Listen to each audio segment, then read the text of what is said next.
Good evening and welcome to tonight's Board of Education meeting. I apologize for the board's delay. We were thick in conversation and sorry to keep you waiting. Let's start with the Pledge of Allegiance. If everyone could please rise.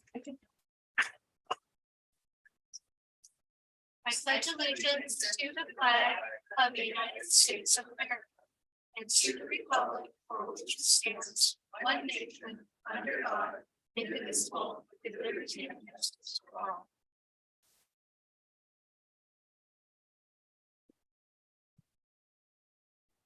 I'm Rachel Hurd. I'm president of the Board of Education, and I'd like my fellow board members to introduce themselves as well. Let's just go this way this time. Hi, I'm Laura Bratt. I'm vice president and I represent Area 3. Hi, I'm Shelley Clark. I represent Area 2 and I'm the board clerk.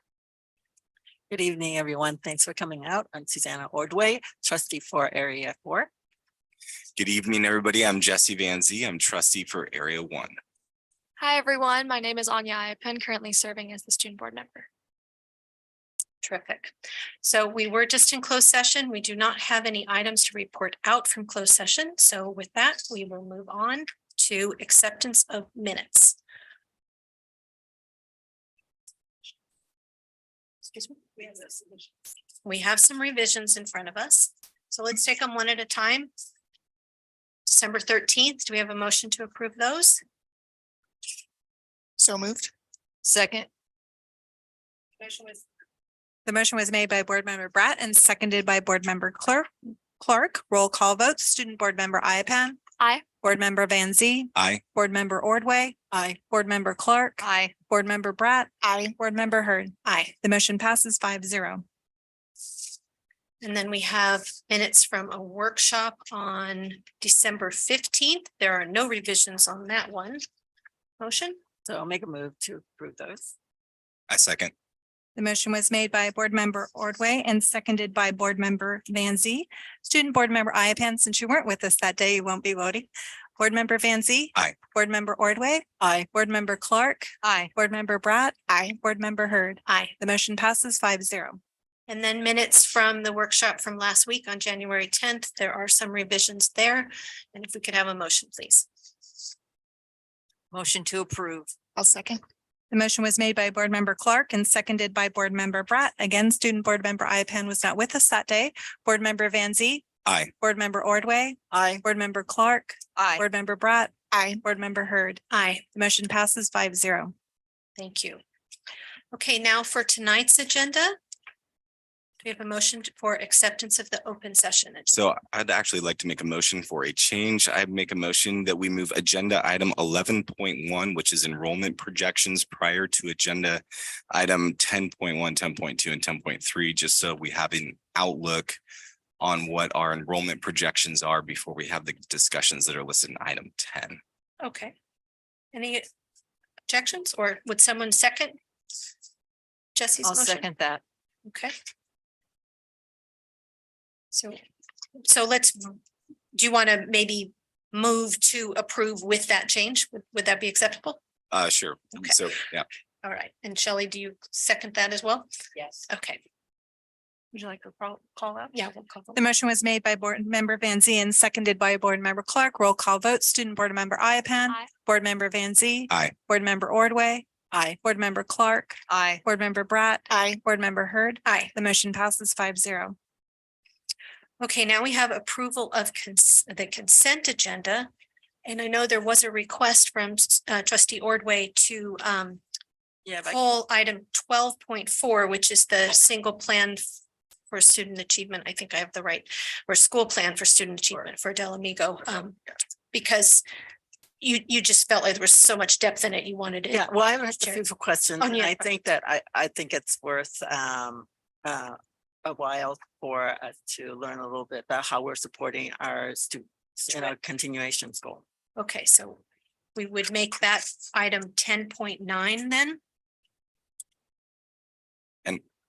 And I think we'll just recognize that we're going to do 11 before 10, and then we don't have to renumber all of them. Is that workable for our secretary? We'll make that work for Okay. you. All right. And Jesse, just remind me if I. No, that's fine. Yeah, I know we're making a lot of changes on the fly here. I'd also have a quick question and comment on consent item 12.1, 12.2, and 12.5. It's one question that kind of involves all of those. So I don't know So what the best way. 12.1, 12.2, and 12.5. Would you like to maybe just ask your question now? I'm absolutely Okay. happy to do that if that is effective to do. So the question that I had in relation, so just for everybody listening tonight, that these three consent items that usually just get passed with a single motion involve consideration of approval of certificated personnel changes. These are employment changes, hiring new teachers, as well as a student teacher agreement program that we have with other colleges throughout the state. And the question that I had is just in relation to what is the background check that we've done in relationship to hiring new people coming into the district? So thank you, trustee Van Zee. So since late September, we have significantly augmented the background check process that we're using to bring on all new employees to the district and to student teachers. We are, as we have done traditionally, the Department of Justice background check, which is the state background check, continues to be used. It's required by statute. We have also expanded to include an FBI background check. So anything that perhaps infractions that could exist beyond the borders of the state. Okay, we now have information from the FBI for each of those individuals. And we have subscribed to NASDAQ, which is a supplemental online repository that is actually has information that's added to it through various certificate and credentialing agencies throughout the entire United States, some of the provinces in Canada, Puerto Rico as well. And so every new employee and student teacher, certificated, classified, again, student teacher, are run through all three of those processes before they are cleared to be brought on to work with our students. Thank you so much. I You're welcome. appreciate that. And then one other thing, I just wanted to thank Stella Kemp for her very quick response to the board's request to provide additional details in the purchase order ratification for items under $50,000. I appreciate that. And thank you for doing that.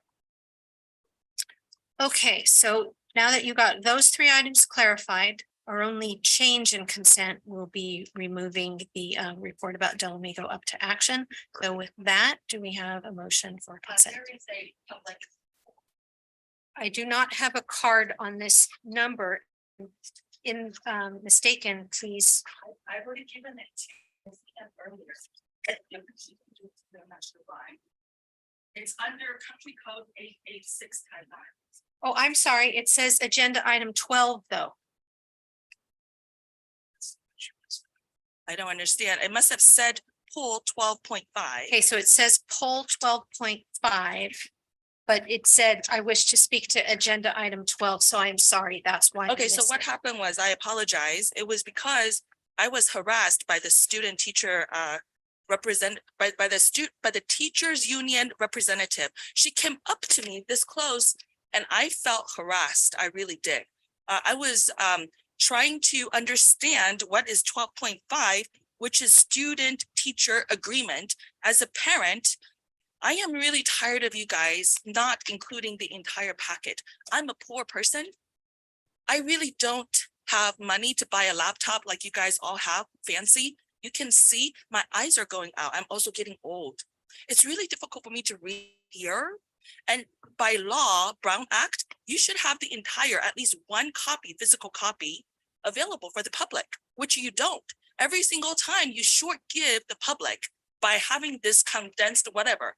So I was talking to Mr. Campopiano about that. At 7 o'clock, student union representative stopped me cold and said, you know, meeting is about to start. You guys should stop talking. So we did. But at 7:17, I started hearing you guys talking, but there's nobody here. You're not here.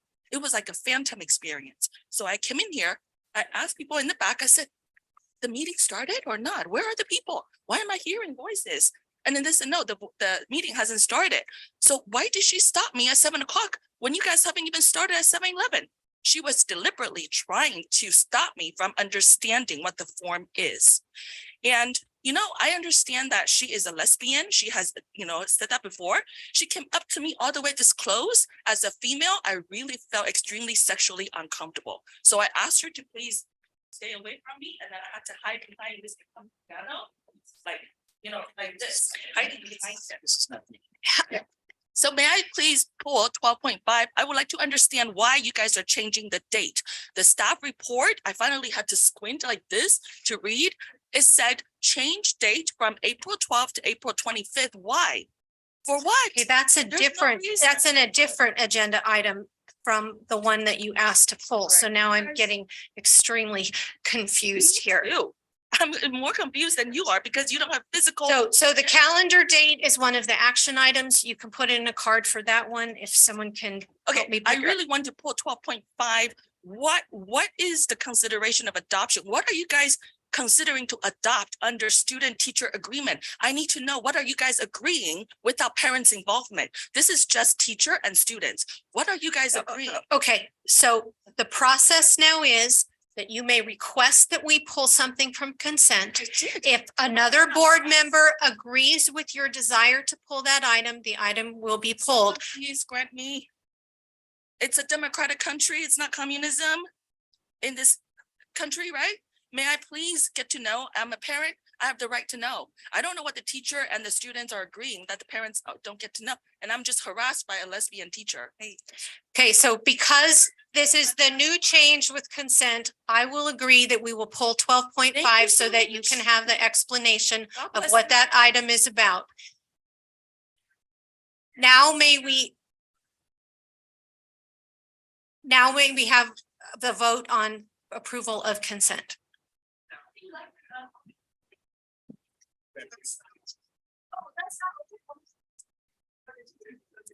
Because I don't have a card.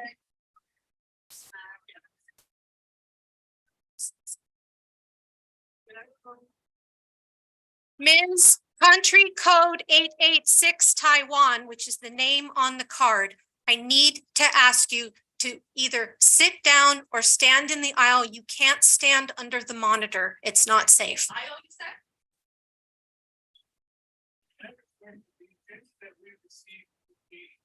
The student athlete has to convert it from one meeting second. This harassment that's going on right now of these students here, I don't think it's appropriate. Thank you. The student recognition is the next item up as soon as we vote on our agenda. Okay, thank you for your input. That's not what the email said. So it just is a little uncomfortable and embarrassing. Yes. And I don't think the student. Point made. So Ms. Country Code 886 Taiwan, I need you to step further back so that you don't block the entire audience's view. I think you can just find a place or you can be out in the hall. Cindy, can you please call for the vote on consent? I need a motion, please. on Make a motion consent. to I'll second. approve the consent agenda as amended. I will Thank second. you. The motion was made by Board Member Clark and seconded by Board Member Bratt. Roll call vote. Student Board Member Iapan. Aye. Board Member Van Zee. Aye. Board Member Ordway. Aye. Board Member Clark. Aye. Board Member Bratt. Aye. Board Member Hurd. Aye. The motion passes 5-0. Okay, now we are on reports to the board. Student recognition, number 9.1.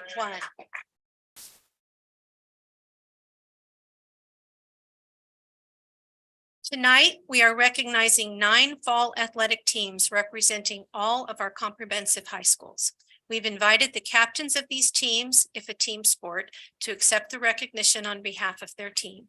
And we've invited the individual competitors. If an individual sport. The teams or the individuals themselves went to the highest competitive level possible during their fall sports season. An incredible accomplishment, and we really appreciate you all being here to be recognized. This is an example of how our students exemplify our strategic directions. Because these students have sought out the types of activities that help them thrive and succeed. Because participating in athletics is one of the many school programs that helps to create nurturing and inclusive environments. And because athletics enables our students staff, and parents and caregivers to feel deeply connected to their school communities. So the teams we are recognizing tonight are Cal High Cross Country, Coach Nick Shea,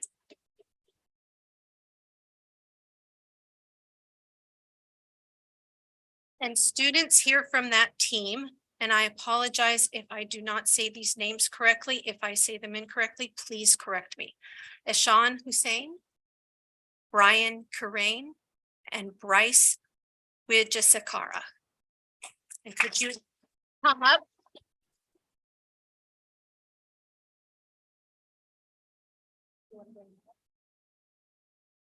I was asked to go school by school so we could get folks in a picture.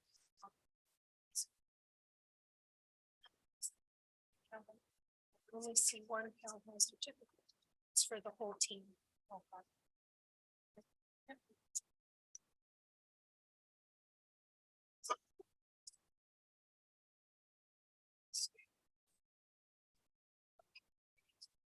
So why don't you guys come up? We'll do the photo with that.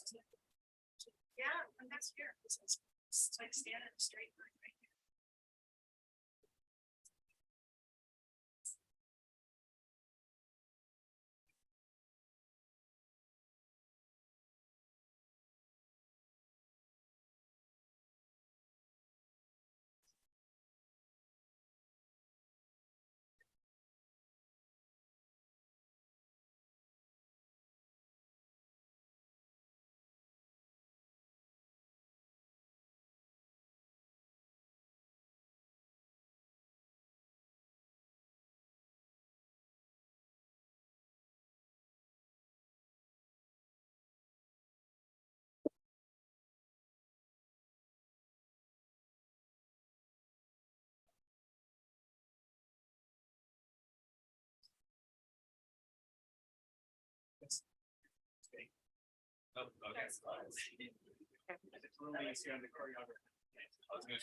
Then from Doherty Valley High School, we have their women's tennis team, Coach Aaron Allen.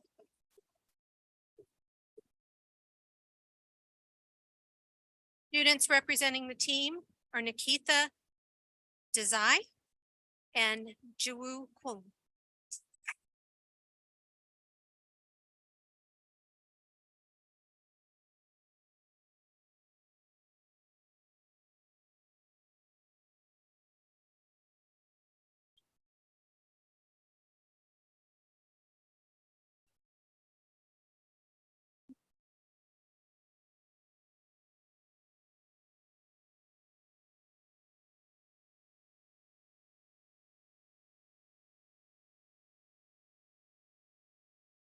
From Doherty Valley High School's women's golf team, Coach Jim Peretti and student Michelle Ho.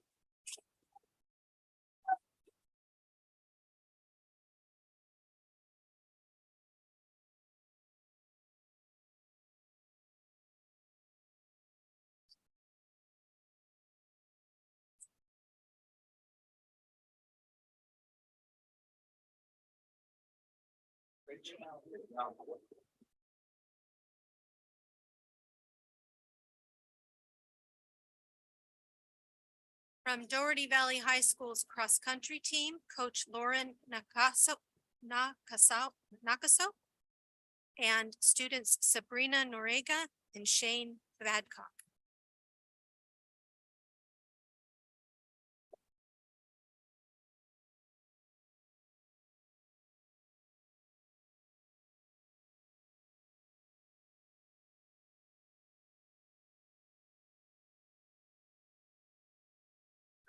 Congratulations.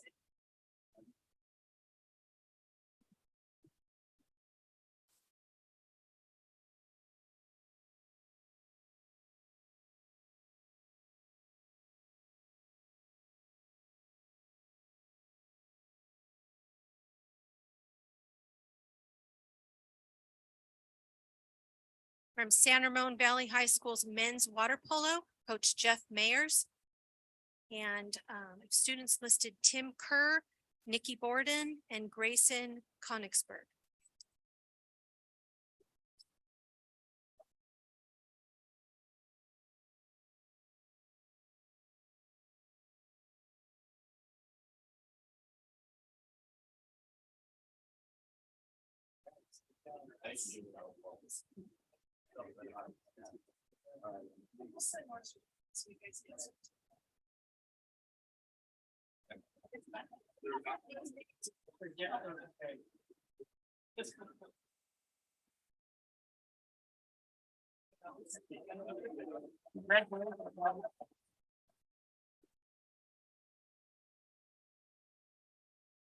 Next, we have San Ramon Valley High School football, Coach Aaron Becker, and students Luke Baker, Laird Wheeler, Nico Jimenez, Caleb Padrid, Sean Williams, and Trevor Scott.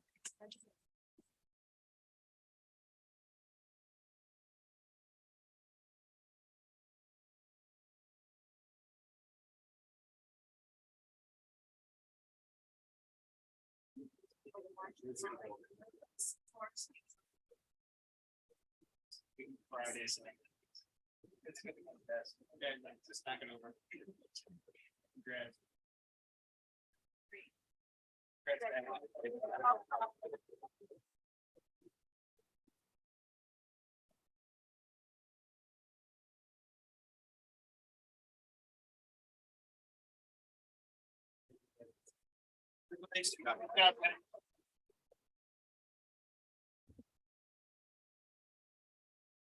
And now we have Monte Vista High School's women's golf team, Coach Ron Olds.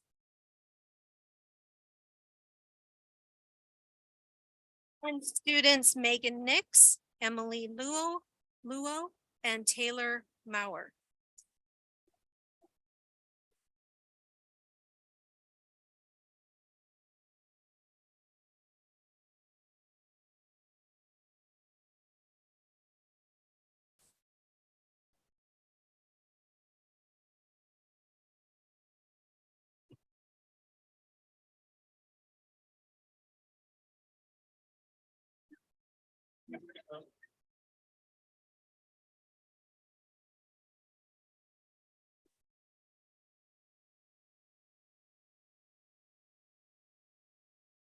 And last but not least, Monte Vista High School's cross-country team, Coach Patrick Wales Dinnan, and students Ethan Miller, Jack Fredrickson, Sally Binder, and Shelby Lou.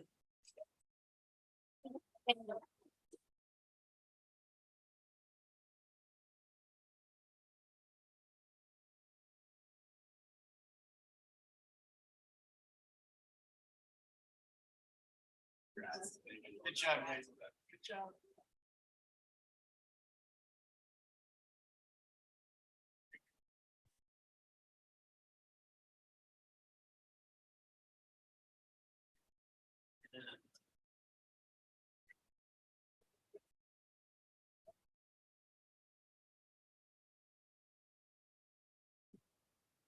Great job.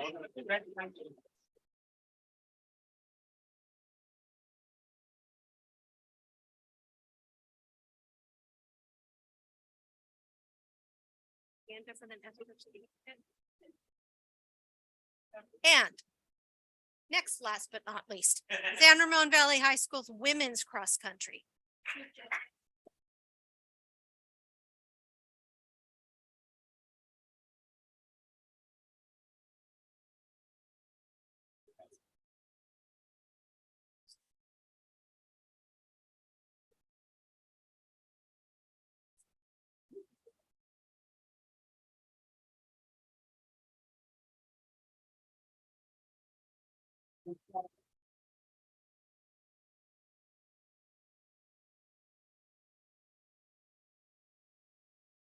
That's the end of the recognition. Thank you all for being here.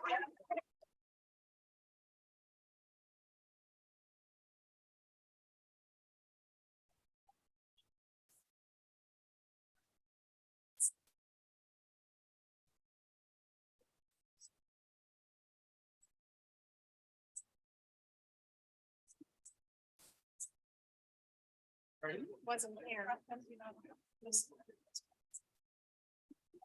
You okay? It was hard because some of them came up together, some of them were men's, women's. I think it was just, it's a lot when it's that much.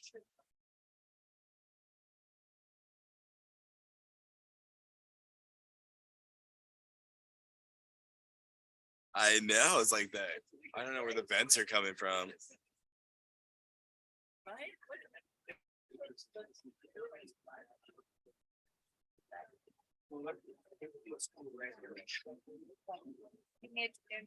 Let's just talk about it offline. I just think we need to kind of choreograph. Yeah. The scripting was fine, it's just too many, so we needed to know how people flow.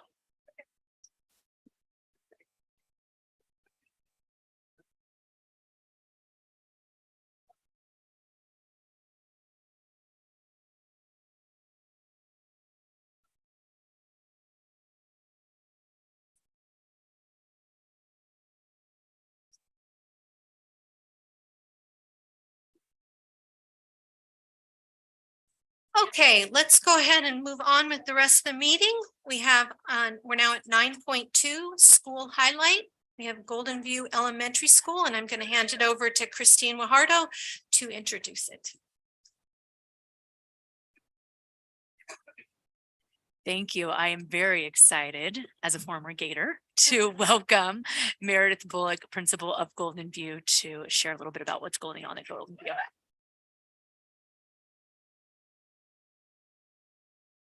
Thank you so much, board members, Superintendent Dr. Malloy, cabinet and community members. As Christine said, I'm Meredith Bullock and I'm the principal of Golden View Elementary. And I'm thrilled to be here this evening to share with you one of the programs that is new to our school this year, but that we're thrilled about. And we call it Gators Give Back.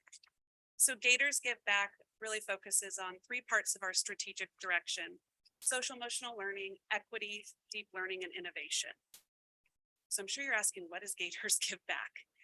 So Gators Give Back started when one of our parents, Meredith Morford, asked PTA if she could start actually a community service program at our school. Our PTA was thrilled. I was thrilled. Wasn't really sure what it was going to look like, and it has been a huge success. What it is it's really a two-part program. One part is where the whole school can donate to a cause for the month. And the second part is where a selected group of students that have signed up come in an hour before school on a Wednesday to actually complete that project. And so we have helped a whole bunch of different organizations. What's really great about this program is students that don't want to come in before school, there's even an at-home component with a book and a read aloud and some note cards for them to follow at home. So it really encompasses all our students. Golden View is really unique. We also have a flow through SDC program, and many of our SDC students do participate in this program as well. So we're really thrilled with that. This is our impact report that we put together. This is just in the fall. So we collected 330 pounds of crayons, which then went out back to children in hospitals. We created a sensory path because we're adding a sensory garden at our school with guidance of our science teacher and our OT specialist. We collected 120 winter coats. And then our last one, we had 120 gifts for veterans that went to Blue Star Moms, veterans, and we actually had a veteran and an active parent talk to our students that morning. So it was a really great program. Tomorrow we start our second semester where we're helping out the SPCA. So students will be doing that project tomorrow morning. I think the best thing is that this really speaks to deep learning and student innovation. This just sparked creativity on our campus. Kids are asking, how can we help? What can we do? So we have a second grade group that became student advocates. They've decided they want to save the earth. And their first tackle is how we can reduce the lunch trays trash because it takes up so much space in garbage bags. So that's their mission on how they're figuring that out. Our leadership program did a canned food drive in December. So they started that. One of our fifth grade classes decided to recycle markers. So they wanted to take that on. And just what pulls at my heartstrings is outside of school, a fifth grade group held a party with a purpose and required that if students wanted to show up, their friends, they had to bring a gift, and those gifts were all donated to Stanford Children's Hospital.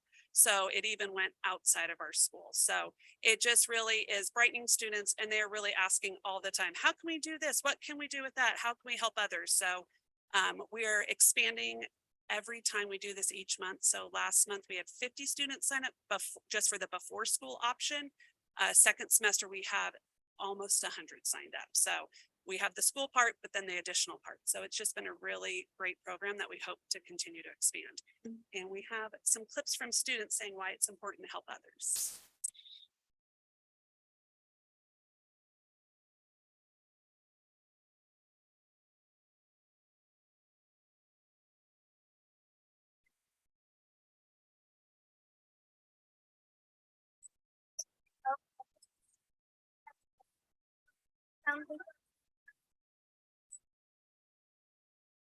It is important to help people because it makes you feel good and it is important to help others because it like feels good in your heart. It is important to help other people because they'll help you back.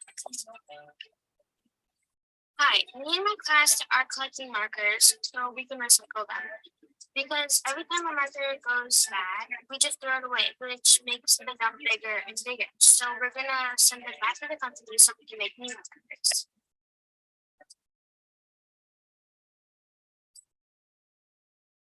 So we hope that this program continues to empower students to become creative and to continue to support not only our school, but the greater community, not just as elementary school students, but all the way throughout their lives. Thank you very much.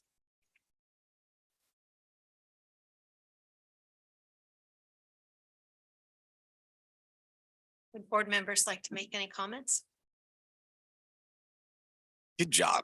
I mean, what a fantastic program and way to get kids involved in their community and at school and really, showcase what they can be doing to add value to other people's lives. And you can see the reciprocal value that they got from their lives too, which is really sweet. Well done. Empathy, it's one, actually I think the most important traits on being a leader. So you're developing leaders at the school as well as them by showing their compassion and empathy. Great job. Thank you. And their connection to their community that they are a part of, and that people that don't have the same advantages as they do or things that they do are also a part of the community. So great work, and I hope it spreads. Yeah, and I like how it connects to deep learning too. It feels very student driven. And that's empowering for them, and it engages them in a different way, which I think is really exciting. So thank you for all your work and the work of everyone at the school site.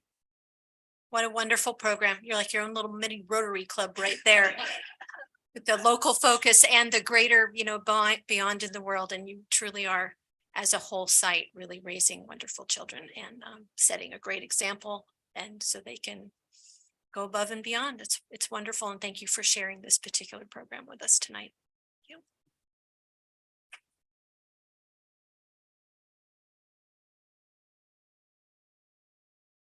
Okay, 9.3, strategic direction on social emotional well-being. Have Dave Kravitz and Jessica Colson come up.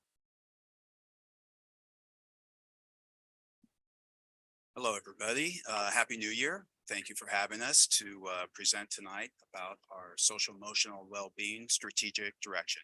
I'm Dave Kravitz, Director of Student Services, and Jessica Colson is our coordinator for social emotional well-being for the school district. As we know, the SRVUSD strategic directions are built on a foundation of academic excellence, and we are broadening our definition of success. Success means our students achieve academically, experience social and emotional well-being, develop curiosity, confidence, and independence as learners, appreciate the importance of teams and collaboration, demonstrate empathy and compassion, determine their purpose and understand the importance of service, set and achieve goals, and love learning. That's why we are all here, right? To institute that love of learning and help facilitate that for all of our students.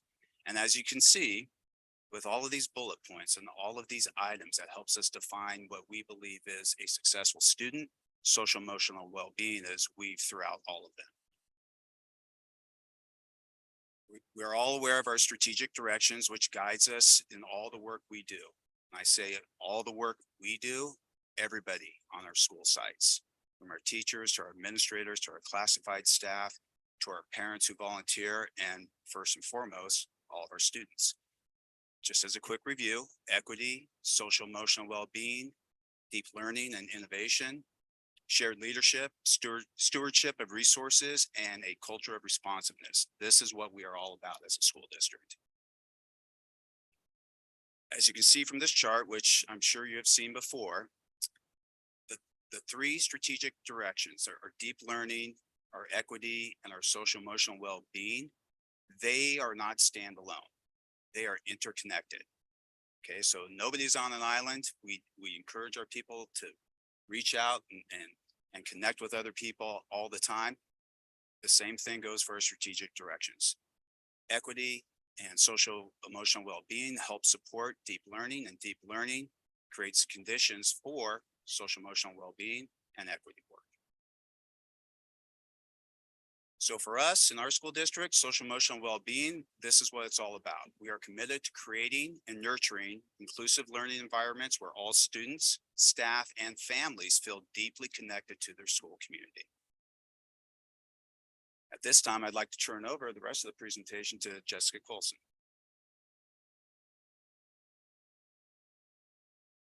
Thank you. Good evening, everyone, and welcome, Trustee Van Zee. It's nice to have you on the board this year. I'm going to pick it up from here and go into some more specifics that we've been doing. If you'll recall, when I presented 364 days ago, I actually looked it up, and it was January 18th, 2022. I first shared with you our two goals that have remained the same, and they are to develop a shared commitment to a culture of wellness where every student's emotional health is respected and supported across the system. And then our second goal is to create and nurture instructional environments that prioritize students' social and emotional well-being. So we've set these last year, and we've been doing the work, and I'd like to kind of update you on some of the work that we have been doing. As was presented in the November board meeting by Deborah Pettish and Hong Nguyen, we are constructing an SRVUSD data dashboard to measure our progress towards the implementation of our 6 strategic directions. Our primary source of data is coming from the California Healthy Kids Survey for many of our indicators on the dashboard. But the dashboard was developed and grounded in our strategic directions. It's designed to demonstrate growth in our strategic goals and to be an accountability tool for us so that we know that we're staying on track and staying true to what we've said that we would do in order to improve students and the communities in our schools. It includes performance indicators that contain both baseline measurements and growth targets. And it contains 3 categories, one of which will be described in more detail as we delve into the social emotional well-being strategic direction. So the dashboard indicator number 1 is to increase students' social and emotional well-being. And I want to take a minute here to pause and sort of just refresh everybody's memories and sort of get ourselves remembering that social emotional well-being is really comprised of 2 things. It's comprised of social emotional learning and those 5 core competencies that we really try to adhere to that serve us not only in school as students, but in life as strong functioning members of society. And it also addresses strong and positive mental health. And so those 2 ideas are not the same. They are very much linked, and people with strong emotional competencies can often see stronger and more positive mental health. That is not always true, but more than likely it is. And so we want to make sure that we encompass both of those things within social emotional well-being. And so to that end, we have site MTSS team meetings to evaluate data and determine which tier 1 supports are needed. And these site teams are comprised of the MTSS and sometimes our equity liaisons. They have an administrator, they have a school counselor, a school psychologist, sometimes a social worker, depending on the availability of all of our team members. And they meet regularly to review student information and determine what is needed for students at various levels of support. So tier 1, tier 2, and tier 3 being the most intensive for some students. We have moved right along with our elementary zones of regulation implementation. I actually just met with our elementary counselors this afternoon. We were kind of doing a mid-year review and assessment of how it was going and what we wanted to accomplish for the rest of the school year and moving forward into actually planning for next year already with regard to how it's going at our elementary sites. Across all 3 levels, we have individual and small group counseling supports. We have cross-district job-alike discussions to align practices across sites. And what I mean by that is at sites where you have only 1 or 2 of a specific job, like a school psychologist or a social worker, those groups of employees meet regularly to calibrate and make sure that they are serving students and addressing needs in a similar fashion. We also are continuing our alignment of helpers to support all tiers of need. And last year, the helpers, I described them as our school counselors, our school social workers, our school psychologists, and our MTSS liaisons. And then our wellness centers are thriving, and they are seeing many, many students through them for just casual drop-ins and a to have a quick reset to more intensive supports and services that are handled by our school social workers. For dashboard indicator 2, we have committed to decrease disparities in underrepresented groups' feelings of well-being. And that is very specific, and we want to make sure that all students in our schools are feeling safe and feeling secure, represented, and seen. And if we implement things that can accomplish that, then all of our students will rise and will thrive. So we have our site leadership teams engaging in various professional learning opportunities to understand implicit biases, how to disrupt microaggressions, and address systemic equities.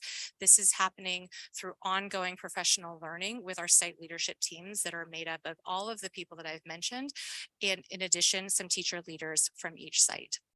And then we have training regarding social emotional competence, restorative approaches during discipline events. I really would like to highlight work that John Campopiano, Nadine Rosenzweig, and Dave Kravitz are doing in our monthly assistant principal meetings. They are continuing to have open conversations and allow our assistant principals to talk about challenges that are arising on our campuses and ways that they are addressing it in order to make sure that all of our students are receiving similar experiences in each of our schools. So the next steps for social emotional well-being work and our data dashboard. So the work that was referenced by my colleague, Dr. Nguyen, our educational equity director at the November meeting, is entwined with our social emotional well-being work. Our equity and MTSS liaisons are the site leadership team professional, are engaging in the site leadership team professional learning that are providing various opportunities to understand. Oh, I'm so sorry. I was on the wrong page. I apologize for that. Like, that sounds familiar, like I already said it. So throughout this year and into next, these are our next steps. We will continue our work in supporting sites to sustain nurturing learning environments where all students feel respected and seen. We will focus on a data dashboard for category 2, which is equitable, inclusive, and safe learning environments to increase students' feelings of school connectedness, support students and staff social and emotional competencies, and we will continue to provide ongoing professional development to learn to disrupt systemic injustices. We will focus on, then we will improve, as we will improve in these areas, it will reflect directly on the dashboard, and we will see improvements in our dimensions 4 and 5, which are social emotional well-being and student voice and agency. So in conclusion, we want to thank you for this opportunity to share the work that we've been doing ongoing. I'm sure that there are many things that in my apparent nervousness I left out tonight, as I'm looking at 2 of our trustees who regularly join us in the SUBE steering committee. That work is incredibly important, and we've moved very fast through advising and making some recommendations that will be coming out later this spring.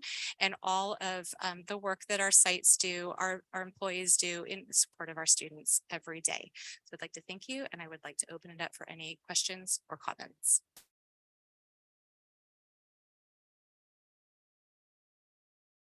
I have a quick question, I guess. So I know anecdotally during COVID and all the complications that got brought with that, social emotional well-being was kind of at the forefront, and there was a lot of anecdotal thoughts on just how deep the cuts were to kids as far as their well-being with that. I'm happy to see on this report, it looks, like some good improvement. What would you say are kind of key indicators for that? Is there any way to parse out any of that? What's working?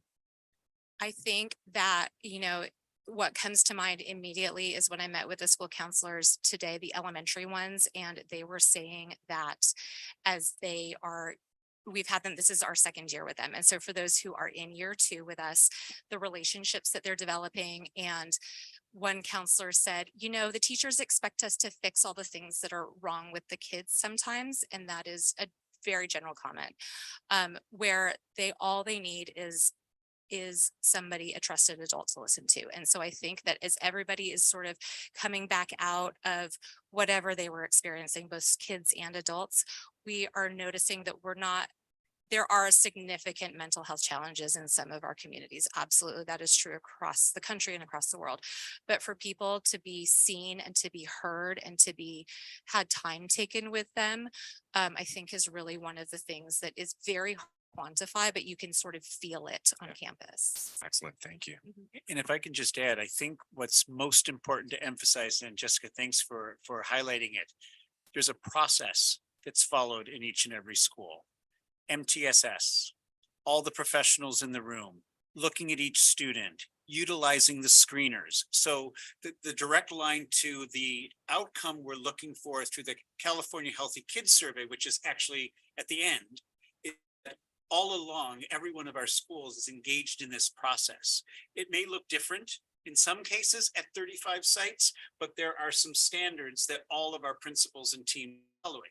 So the belief and the practice is by ensuring that we're leaning in each and every student weekly, we then can provide the supports just in time so that the outcome data, which unfortunately, as I said, comes way after, does improve because of the steps taken along the way. So I just wanted to highlight that piece that you shared, that that's what we're focusing on explicitly through this strategic direction. Can you talk a little bit about MTS as liaisons and I believe equity liaisons and how they work within that social, emotional well-being strategic direction? Sure. So MTSS for multi-tiered systems of support really has three main domains. It's the academic support, it's social and emotional, and it's also behavioral. And so when I mentioned that the MTSS teams are meeting to look at student concerns and data, they are addressing all three of those domains, and they are trying to figure out what supports can best serve the student. So they meet and they talk about whether or not the student would benefit from Rainbow Room, would benefit from small group counseling, would benefit from one-on-one, would benefit from academic supports. We are in the process of gearing up for our BOSSI program for year 2, the before and after school interventions that cover all of those domains again. And so it's really looking at each student individually and what they need and seeing how can it best and most effectively be addressed, whether it's in a larger setting, which would qualify for tier 1 or tier 2, or whether it's more intensive, which would be tier 2 or tier 3 type of support.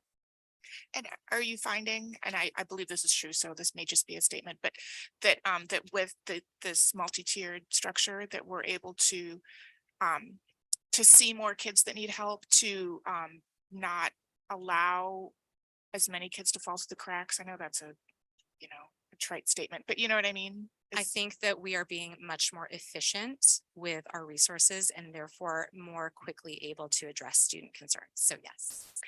Anya had a question that she was trying to butt in, and then Shelley, I'll go to you next. I just wanted to highlight the wellness centers at the high school. Talking with Student Senate, we have our own mental health subcommittee. That's a primary focus for secondary students. And they're great. There's a lot of love for them. I know a lot of senators are eager to see what that might look like at the middle school level as well. But I just wanted to really highlight some of the efforts, and you can really see the effects in students' everyday lives and activities. Thank you for sharing that.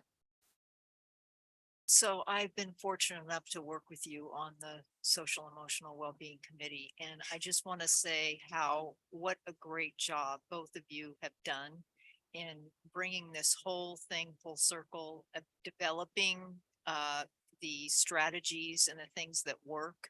And I think, when we start the process, social emotional well-being, people didn't really understand what the connection was to our students and why we're doing it. And a lot of it was misunderstood. And I can just say from my time on the committee and the time that I've spent with our students, I've come to understand how important this piece of their education is, because it's directly connected to their well-being as a whole, but also their success academically. And I think that connection sometimes gets missed by sometimes our families. But when you hear from the students and what they need and what they want, this is very, very important work. And you both have done an amazing job at making it happen for our district. So I thank you.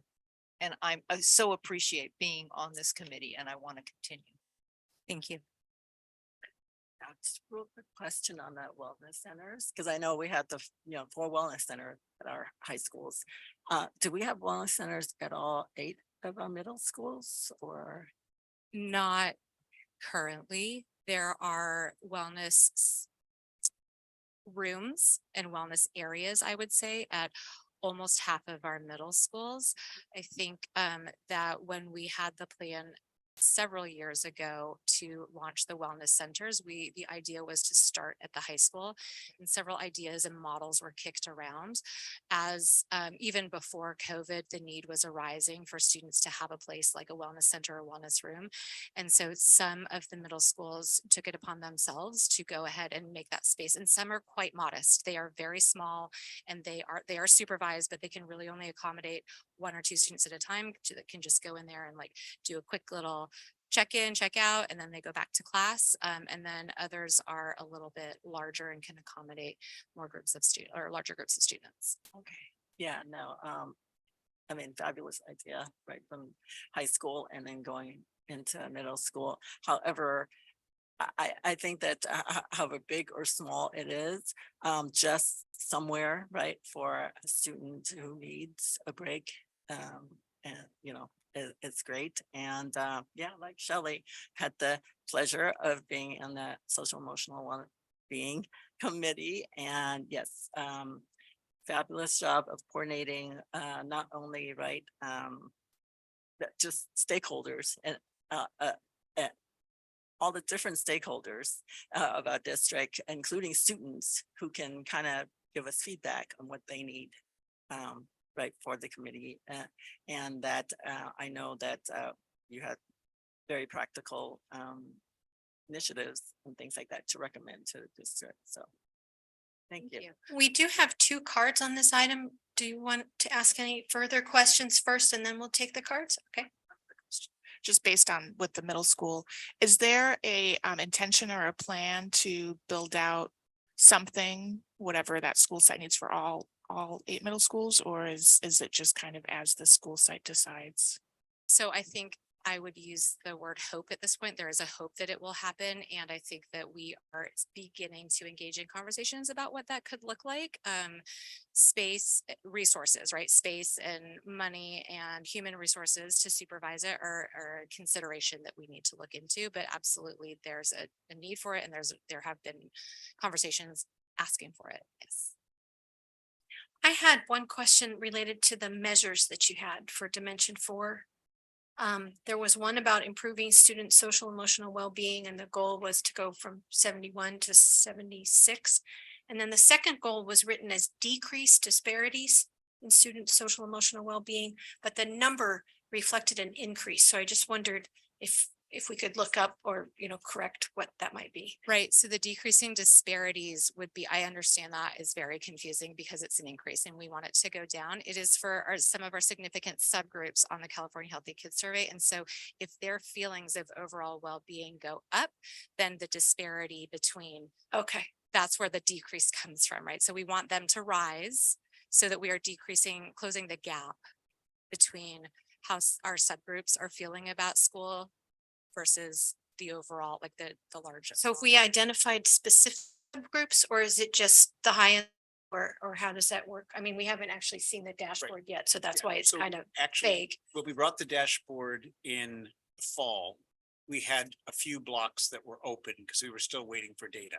So we need to bring that dashboard back in. And I think, because I had the exact same question when I saw the draft, we need to put an asterisk in the dashboard, and we need to put a description so that when people are looking at it, they understand what it means, so they don't think we're actually going in the direction.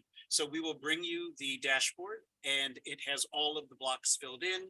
We will ensure that this particular piece is identified so that it's absolutely clear what we mean. And we can do that because it's finished very soon. Okay, thank you. All right, any other questions from board members? Okay, let's take the 2 cards, but maybe if you guys want to just sit down close in case we need to have you answer a question that a board member takes from a public comment. Okay, so first I'd like to invite Mike Arata up to talk to this item.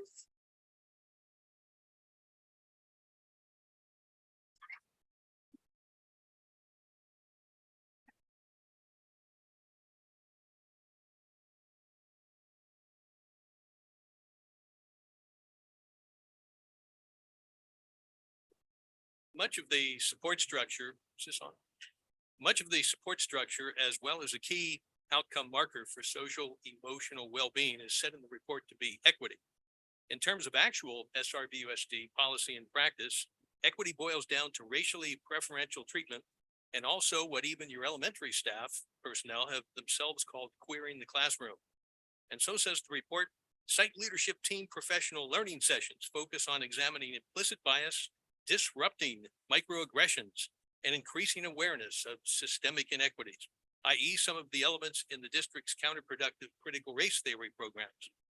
That part of the so-called social emotional well-being scheme is so bad that an adopted 7th grade textbook recommends the vile, rapist misogyny and murder celebration of Straight Outta Compton as a source of change and empowerment. Again, that's in a textbook.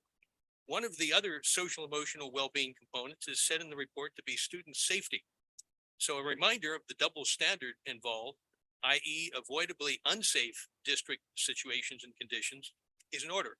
And they are summarized in short form on the sign. When Mr. Malloy was publicly confronted last June over his defamation of the Cal High stunt team in his deceptive Cal High racist incident posting, he had the effrontery to say that his objective was to keep all students safe and that he and his team had heard what they needed from those closest to the team. Well, the people closest to the team are the team members themselves who were never consulted. So stunt team members were doxxed, they were threatened, they were physically pushed around. They were the ones left unsafe by Mr. Malloy's preference for a separate, falsely fabricated narrative. Other unsafe conditions, again on the sign, retention of teachers who were in supervision when freshman student Ben Curry drowned in PE class. And additionally, when Mr. Nathaniel Yu was defamed by people in his San Ramon Valley School, Valley High School. The careless hiring of 2 staff members who were arrested this year for sex offenses is another item. Administrative support of a male student wearing sunglasses who invaded a girl's locker room. Confusion of 4- and 5-year-olds with weird pronouns and LGBTQ themes in read aloud picture books. Continuing balkanizing racialist division with alleged oppressors versus alleged victims. And now comes pornography in high school libraries, the latest scandal. In short, the report is an exercise in deflection and redundant hypocrisy. It mentions the term social and emotional well-being some 22 times, attempts to define it, attempts to say how it will be measured. And right now it's an exercise in not just redundancy, but hypocrisy as well. And our next public speaker is Country Code 886 Taiwan. Hi, everyone. I would like to address this item by asking if the data that the students enter for this survey are voluntary or compulsory, and how do you store their data? I feel that you are harvesting student personal information when they are so young, and that it can possibly have lifelong impact to them. If that's the case, you should disclose to them and their family before they partake in this survey that could be used for political purposes. Now, I want to address the word microaggression that appeared in one of the slides. I'm very concerned about that because that's exactly what I experienced today outside there in the lobby by the teacher union representative. Now, I am not someone who projects one experience with a particular individual to a group. So I want to disclose it to all the teachers that what I experience out there is isolated to this individual only, does not change my attitude, perception, impression of all teachers or any white female race who are lesbians. Now, having said that, I do want to address the fact that in the future, if this individual has any disagreements with me asking anyone out there, the proper way for her to do is to not lie by saying the meeting is about to start. That wasn't the case. The meeting didn't start until 7:17. This is the agenda. It's about microaggression. And you don't have the right to stop me, please. She lied. She could have told me It's inappropriate for you guys to discuss this item right now because for whatever reason she could cite it, I would have respected her. She could have respected my personal space. Whether she's a lesbian, whether she's a male, whether whatever, she came up this close to me, for crying out loud. We're still having some sort of virus going on. So please respect my personal space. And please don't give hypocritical gender or racism that are compliant to your perception of what is equity. Because my perception of equity apparently are not accepted by these people. I just have racist and sexist who just interrupted my public meeting time and nobody called on her. I know if it was me down there saying something like that, I would have been reprimanded and asked to leave. That is inequitable and you guys are hypocrites. Okay, any further comments on item 9.3? Is it reasonable to address the California Healthy Kids Survey? Because I feel like as a parent, I always get an option of a forewarning ahead and an opt-out that's very clear. And that's it, at least my experience as a parent. So I can speak to that. It's been very well communicated to us. There's been no sort of pressure if we opt in or opt out. I can't speak to the anonymity of it, but I would imagine that, you know, it's almost kind of a medical thing. So there'd probably be some almost HIPAA guidelines to that. Something I don't really know how to address that part, but I do know I've felt a lot of transparency as a parent on these surveys coming up. Jessica, if you could elaborate on any of that, that would be great. Sure. Thank you for that. That is pretty much spot on. I will say that the California Healthy Kids Survey window is in the spring and it is given to students in grades 5, 7, 9, and 11, and it is completely anonymous. Generally, communication goes home prior to the survey being given, and families can always opt out their students if they so wish, like you experienced as a parent. So because it's anonymous, that survey gives us indications of trends and how are we doing. It's the screeners and the other sorts of things that are student specific that help you identify students at risk, correct? Exactly. Thank you. Yes. All right. Thank you, Jessica.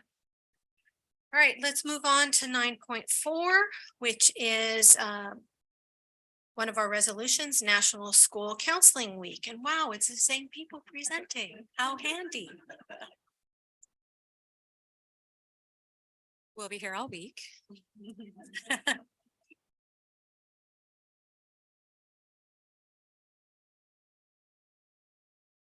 I'll start briefly. So it's National School Counseling Week, February 6th through 10th, and I would urge all of our community members, students, fellow staff members, parents, any chance you have to thank your school counselor, the counselors of your children, because I'll just speak briefly about it and then Jessica can go to the slides. But when I was in high school, which was a long time ago, I think I met my counselor one time. So I really had no idea what counselors did until I became an educator.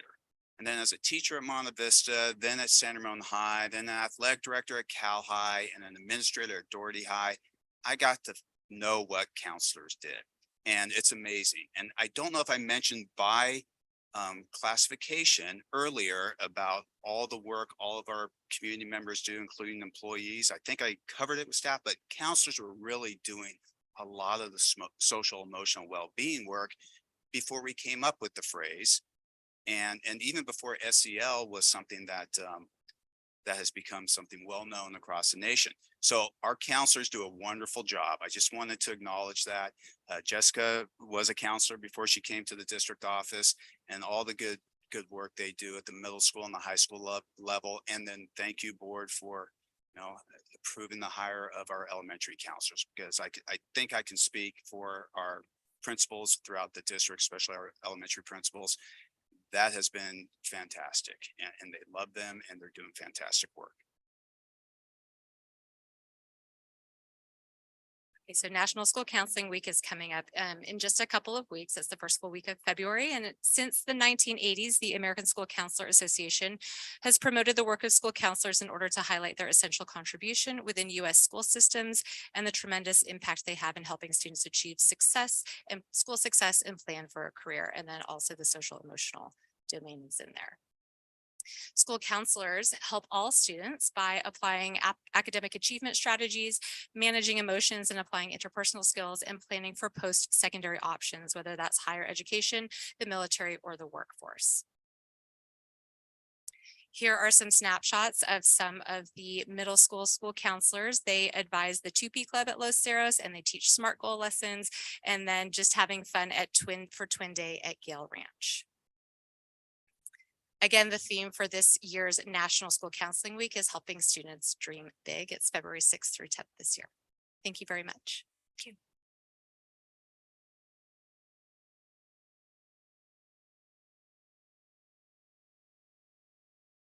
I just want to say thank you to the counselors. It's a labor of love. And I know, yes. And I know, I mean, just even, I think about middle school counselors and, there's only, at least at Ironhorse, there's 2 wonderful women, and they do scheduling, and they do social emotional, and they help with everything. So anyway, I as a parent, as a board member, I so appreciate our counselors, and I'm so grateful that we have the funds to be able to add on the elementary school principals, because I know how valuable that is, especially in this day and age. So thank you. Thank you. Okay. Next, we have item 9.5, Career and Technical Education Month, which is in February, and Chris George and Lauren Faulkner are going to tell us about this one.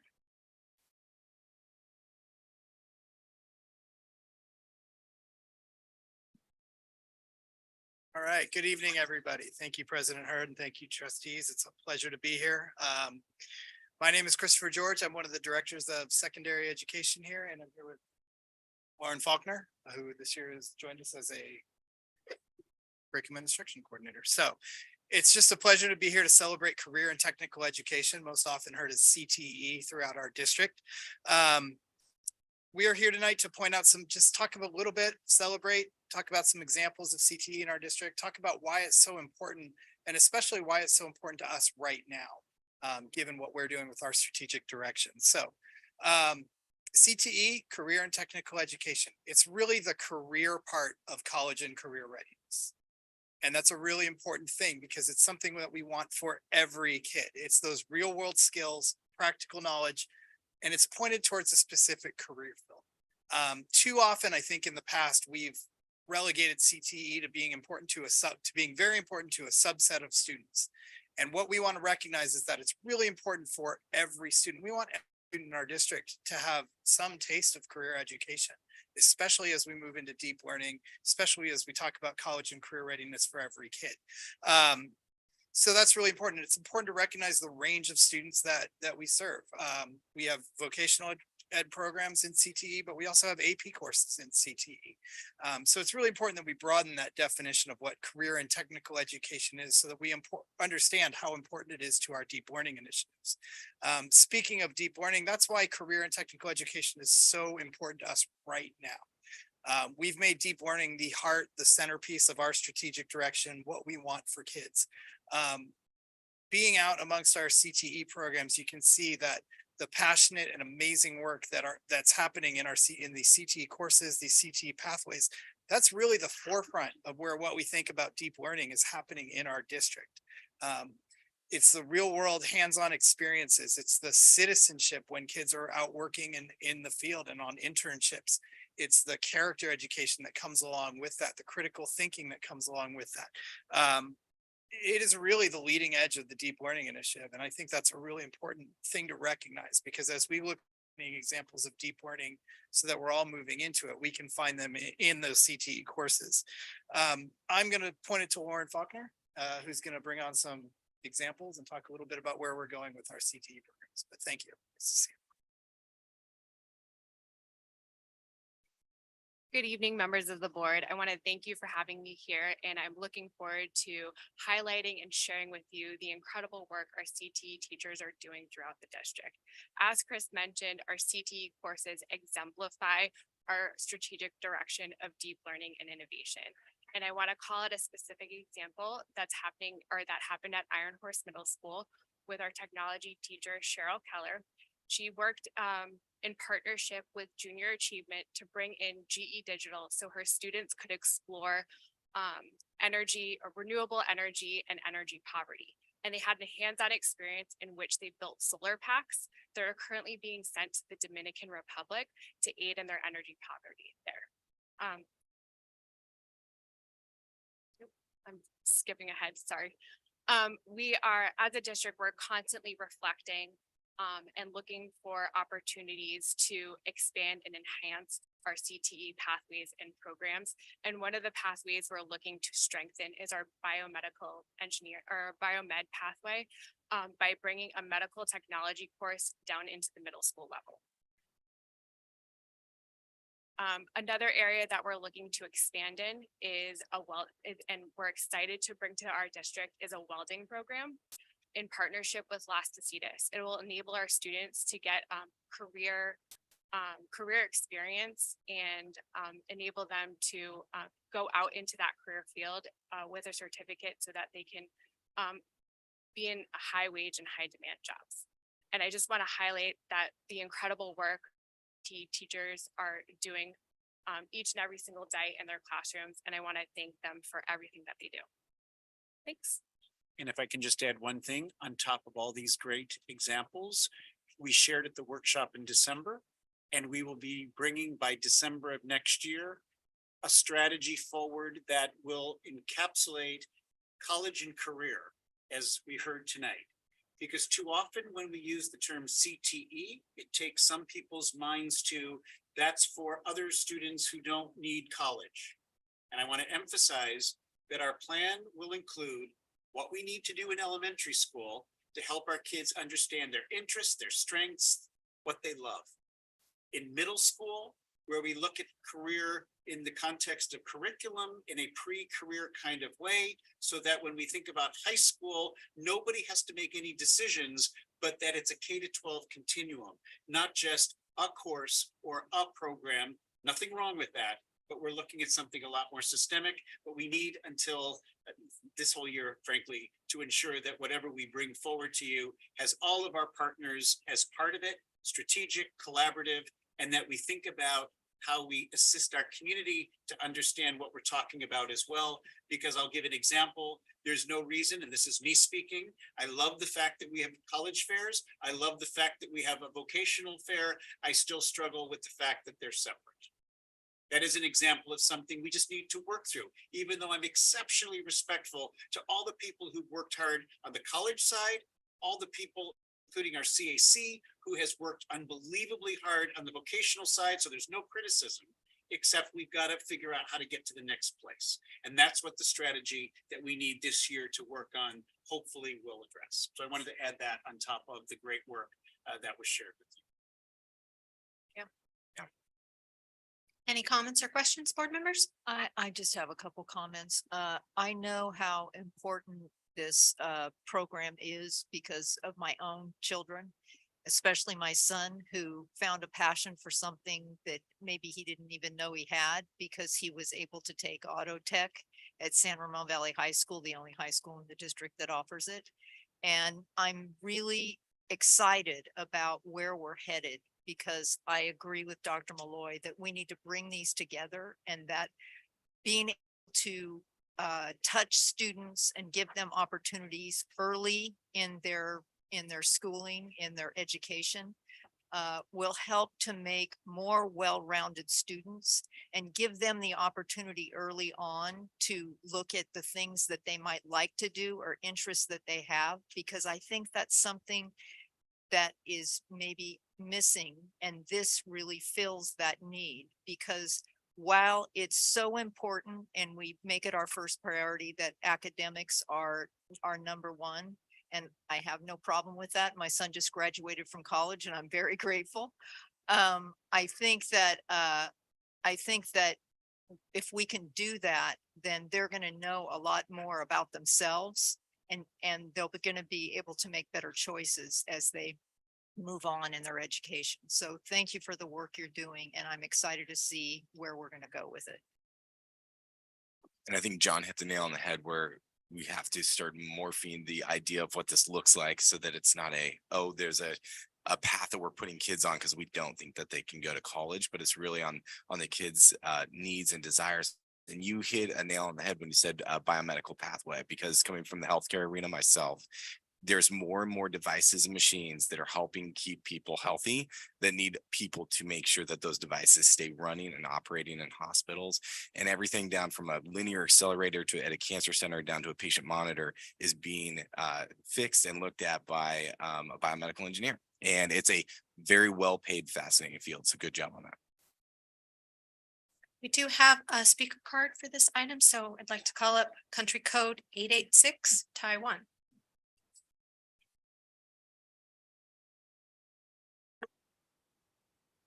Hi, I didn't want to take up too much time, so I just want to take 5 seconds in thanking the counselors because of what you do, that our kids know what kind of courses to take. And so then therefore, it makes Mr. George and Miss Faulkner's efforts extremely important to our students because they give them an option that they can really take with them for life. I do want to recommend 3 areas of classes, if it's possible, from my personal observation of how our world is changing. I feel that it's very important to educate our children in terms of trade vocabularies. I feel that for the longest time, for the past decades, because of our country is extremely fortunate in that people come to us, we don't need to go to other people, but that is sort of changing because of the location of our trade, our source of products, supplies, medicine that are coming into our country are rapidly changing. It's more than ever imperative for our children to have the terminology such as, if I say foreign exchange reserve, do you know what that means? If I say LC, letter of credit, do you know what that means? If I told you my country code is 886, do you know what that means? And if somebody asks, what is your country code? As an American, you should say 1. That is our country code. Britain is 44. Japan is 81. Communist China is 86. Free Taiwan is 886. Secondly, accounting, extremely important, which involves bookkeeping. I noticed that even in our municipalities and a lot of government agencies, we're hiring accountants that are trained overseas, which really put us in a disadvantage because these days, I really don't believe much of what you guys put out if I know that you're hiring foreign people to do your accounting, transactions. Also, journalism used to be, we are the authority of journalism. However, a lot of our journalism these days are just social media platforms, gossips, worthless. We should train people who are able to reference true news in foreign languages. I highly recommend traditional Mandarin, simplified Mandarin, a European language besides English and Russian. All these, okay, let's not be that complicated. We have Spanish. How about train our students how to get news in Spanish, just concentrating on journalism in a foreign language. Thank you. Okay, thank you. Moving on to item number 9.6. Is it okay if we move along? We have this one on African American History Month, which is also celebrated in February. And I'd like to welcome Hong Wen up to talk about this resolution. Good evening, board members, superintendent, assistant superintendent, staff, students, and community. And I love to see all of our administrators are in the crowd today. February is African American History Month. It is also known as Black History Month. This month is a month of recognizing African Americans and Black heroes, role models, and advocates in our community, as well as the nation. It is a month for us to continue to raise awareness of Black history and cultures and beyond. This year's theme from the Association of the Study of African American Life and History is Black Resistance. And it explores how African Americans have resisted historic and ongoing oppression in all forms. As educators, we must recognize and interrupt discrimination and hate in our community and teach students to accept all differences and to stand up for what is right and just. We are here to promote inclusion for all, and our administrators, our staff does such a great job in our elementary schools, middle schools, as well as our high school. In 1909, the NAACP was founded. The first Black History Month was observed in 1970, and it got presidential endorsement in 1976. And so we now have our African American History Month. Here's a quote from Harriet Tubman. "Every great dream begins with a dreamer. Always remember, you have within you the strength, the patience, and the passions to reach for the stars to change the world." So yesterday, I was able to witness the Dr. Martin Luther King Jr. open mic celebration along with a couple of our board members here, held at San Ramon City Hall. It was hosted by the San Ramon Diversity Coalition.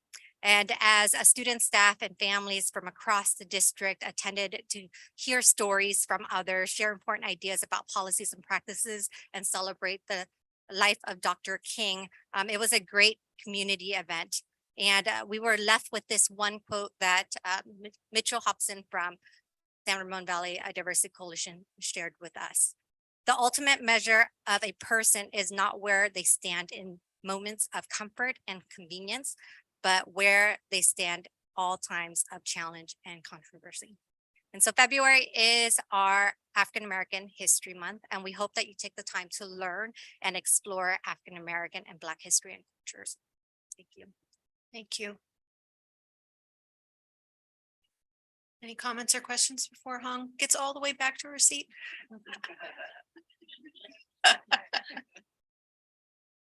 I just wanted to highlight something really great that Cal High is doing. On their ASB leadership team, they have an equity lead who every month highlights our diversity and equity. And you can see it on their Instagram. And at the middle school level from the Student Senate, I was hearing about announcements on the loudspeakers. So I just wanted to highlight some of the ways that that's been included and shared at schools. Thank you. That's great. Thank you for the presentation, Hong. I appreciate that you were at the Diversity Coalition's event yesterday. I know Laura was there too, and I did. Susanna, you were there also. Okay, sorry, I didn't see you in the picture that I saw, but I just think it's really great that you were there to represent the district, and that each year this presentation has got more context to it. So thank you. Okay, now we have 9.7 Inclusive Schools Week, which is coming up at the end of January, and Linda Raleigh-Tom is leading this one. Good evening, trustees, community members. I'm very excited to talk about our very first Inclusive Schools Week. And really, Inclusive Schools Week falls directly from our equity strategic direction. We are truly dedicated to the academic excellence where all of our students thrive and succeed in innovative and inclusive learning environments. To that end, we really look at the continuum of access for all of our students. And that equity strategic direction really embodies that. If you take a look at the visual in front of you, we talk about equality really is about people and everyone receiving the same support. Equity is everyone getting what they need.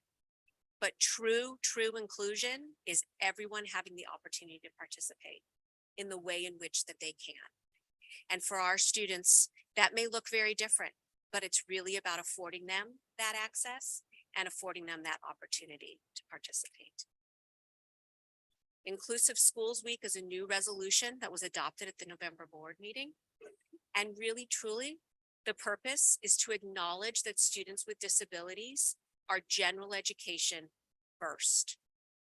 Those students may require additional support and services in order to access their education, but first and foremost, every student with a disability is a general education student, first and foremost. Inclusive Schools Week also affirms that inclusive practices are not a separate component of education, but reflect our core belief that all students with disabilities feel safe, connected, and engaged with their school community. Our Celebrating Inclusive Schools Week at the end of January also leads right into our celebration of Words Matter Week, which will be held the first week of February. And those two celebrations dovetail very nicely together. The purpose of Inclusive Schools Week is to celebrate the ways students with disabilities participate in campus life. In our district, our students participate in a variety of different ways and are included in a variety of different ways and have opportunities to work with their peers in a variety of different ways. Inclusive Schools Week highlights all of those inclusive practices happening at our school sites, whether it be the strategies and recreation classes held at Cal High, for example, or San Ramon High, whether it's the Comrades program at San Ramon High or our peer support program at Diablo Vista Middle School. We have multiple instances of inclusive practices out in our district that we want to celebrate and replicate. Additionally, Inclusive Schools Week is going to provide specific resources that'll be shared with teachers that really allow them to reflect, bring awareness and appreciation for students who have different needs. I have to give a shout out to our fantastic inclusion specialist, Kara Teach, for her work in creating the resources that are shared on our intranet and available for use.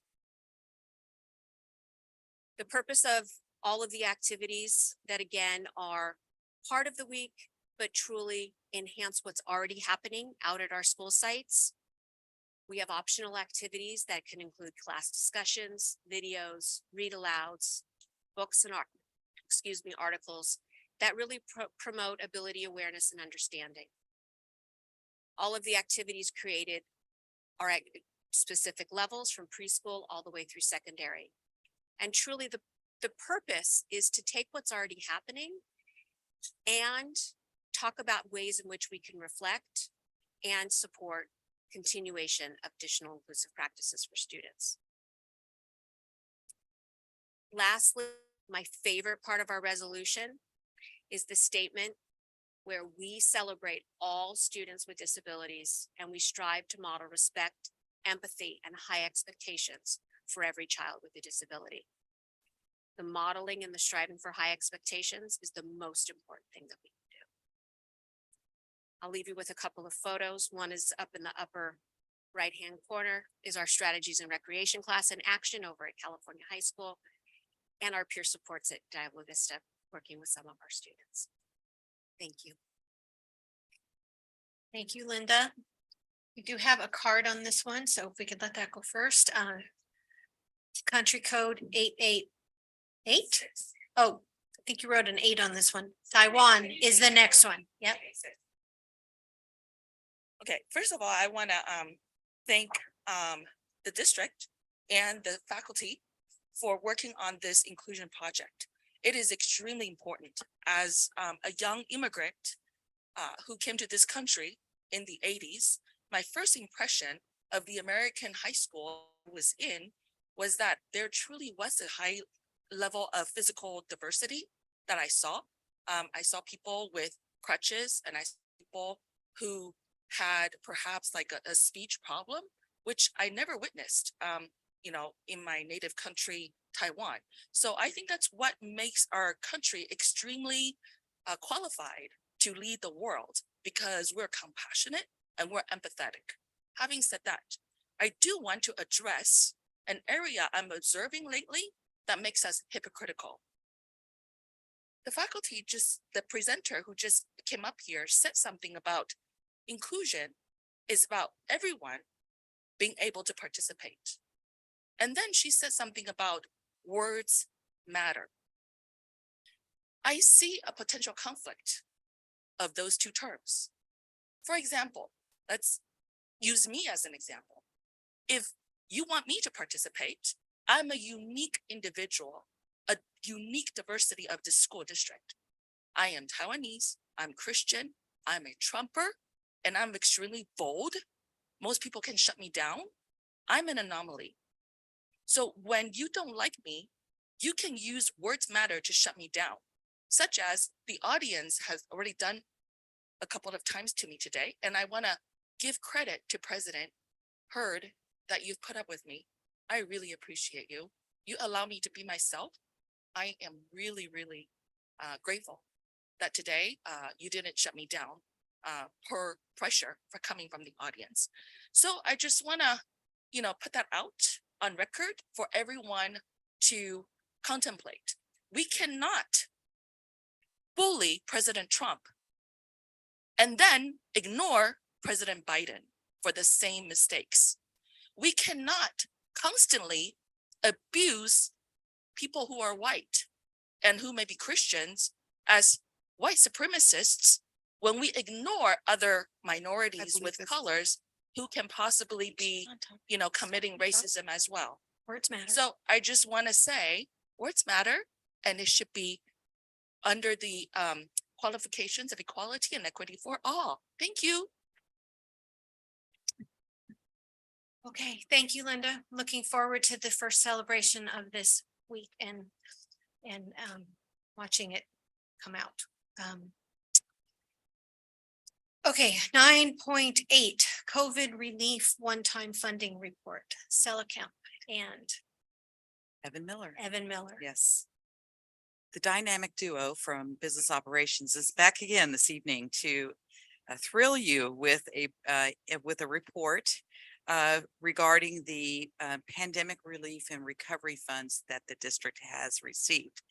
I want to start off by just making sure that we're very clear that the strategic directions guide our staff decision making with a focused alignment towards our mission. And as fiscal stewards, we seek to maximize the resources available to the district, whether through time, talent, or finances, in order to advance our student success goals.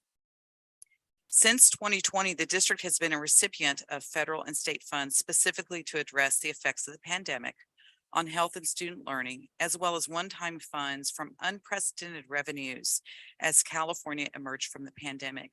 The report that we had shared with you in the packet this evening summarizes the amounts spent through 21-22 and outlines budget expenditures for the duration of the grant. So I'm going to start by just pointing out in the report that we have two ways of looking at the funds. We provided table 1 with a summary of all of the dollars that we have and the balances. And then on table 2, we separated those sort of into some broad categories for the board to take a look at. And so what I wanted just to point out before I hand it over to Evan to talk a little bit more about the funds is that all in all, we received from the one-time funding, we received about 47 million, a little over $47 million. And we have spent about $28 million. So this year, in this year's budget, we have about 11.5 million budgeted, and there's some remaining about $7.9 million remaining that we have to spend per the requirements of the funds that were received. So I'm going to hand it over to Evan to talk a little bit more about each one of these and kind of the money. I think most of the information is here in the report, so I'll just kind of highlight some of the first two. The SB 117 was that very first small pot that came through right as the pandemic hit March 2020. These are in somewhat chronological order. So learning loss mitigation came soon after that. There was a combination of a few different funding sources. And then the ESSER 1, 2, and 3 were all different federal grants, all about COVID relief. And then along with those, the state put out the in-person instruction, which was to bring students back into the classroom, and the expanded learning opportunity grants, which were for learning loss, for addressing learning loss. So I'm not going to, unless there are specific questions, I think, about any of them, I'm not going to go into the details that are in the report that you can read. And then the next section, the 22-23 enacted state budget shows some of the one-time funds that we've gotten. Well, educator effectiveness was last year, and then this year the arts, music, and instructional materials discretionary block grant and the learning recovery block grant is two other big one-time pots that we still have available for us. I think on the arts, music, and instructional materials block grant, we are planning on bringing an expenditure plan to the board next month. So we have some of the things that we have already spent these dollars on. What we also wanted to highlight is the governor's budget, which was just released last week. It does look like he has proposed cutting that grant by about a third. We think that's about a $6 million impact to our district. So we will come with an expenditure plan based on the enacted state budget for the current year, the full 19 million. But something we wanted to highlight for the board is that it's possible that this grant will be used to fund next year's COLA. So the only thing, if I may add to that comment, when we bring forward that information in February, you might consider how you want to respond to that as superintendents in the state, because those dollars were permitted to be used for a wide variety of discretionary possibilities. Most districts have already committed many of those funds, like we have. Shifting a dollar amount in midstream when it was already expected is something that's taken us by surprise. So even though there are many good news pieces to the budget, and I want to be clear about that, this one particular piece of information that we will get more insight into, we will share explicitly what it means for us. But I just wanted to share from a meeting that I attended that this is truly a cause for concern, because we were expected to consider how to spend those dollars a year ago. And we've talked about that in this boardroom, and commitments have been made. And the difficulty is that you may recall that that grant started with arts and music, but then went on to speak about just about everything else. And we were upfront in this boardroom that we were hoping for Prop 28, but that we weren't actually intending to spend that block on arts and music because of other commitments that we needed to make. So the fact that that block has been connected to Prop 28, when Prop 28 was supposed to be over and above, is another nuance that we need to be sure that we fully understand. And then we bring that information to you, and you as well as other trustees across the state may have conversations about how you might want to proceed with that. It's a proposal, as you know. It is not decided. There's a lot of discussion that has to happen, but we wanted to flag this particular piece for you tonight, even though we're not ready to go deeper into it yet, because we want to wait to be sure that we aren't going to receive any additional information before we take next steps. So thank you for connecting, and Stella, back to you. Right. So tomorrow we are attending the governor's budget meeting in Sacramento, and we'll have more information for the board as we get into the spring budget development for 23-24 school year, and for the out years as well. So we'll have, hopefully in the next 4 weeks, we'll have a lot of updates, but it's likely that it may take them a little bit longer to get them to us. So like Evan said, we plan based on the enacted budget, and if we have to make adjustments along the way, we'll make those adjustments. Any questions? Shelley? How long will the money last for the MTSS liaisons in this, with the one-time money that we have? When are we going to have to start to kick in funds to be able to support them?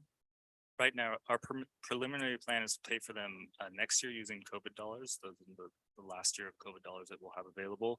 And then the Learning Recovery Emergency Block Grant, that's kind of been our preliminary thoughts that we could fund those for 2 more years. So I believe we can get about 3 more years out using one-time funds for our liaisons. Okay, thank you. And so total one-time dollars that came through these 2 separate programs, the new funding, there was the $30 million in change, and then $47 million in change. So approximately $77 million in novel funding that's not expected to continue in perpetuity. That's correct. Okay. Are there any other programs or personnel that are dependent on those one-time funds that we're funding that will have to be funded another way? I know that's a broad question, but. The big ones, yeah, No, the no, wait, elementary finish, school please. counselors are the big ones. And then also instructional assistants that have been funded with COVID dollars. So instructional assistants are expected to be funded one more year using COVID dollars, and then I believe they will go away. The elementary counselors, we have committed to funding using the general fund. So we'll look at the budget in the out years to determine what adjustments we have to make in order to fund the elementary counselors.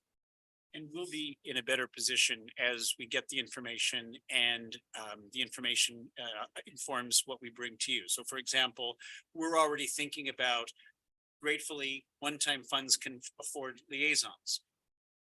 But we also know, as we study their impact, that it is emerging as a very effective way for us to change and support effective practice. So then we will consider all of those things along with many other things and bring those all to you in a pretty comprehensive strategic way.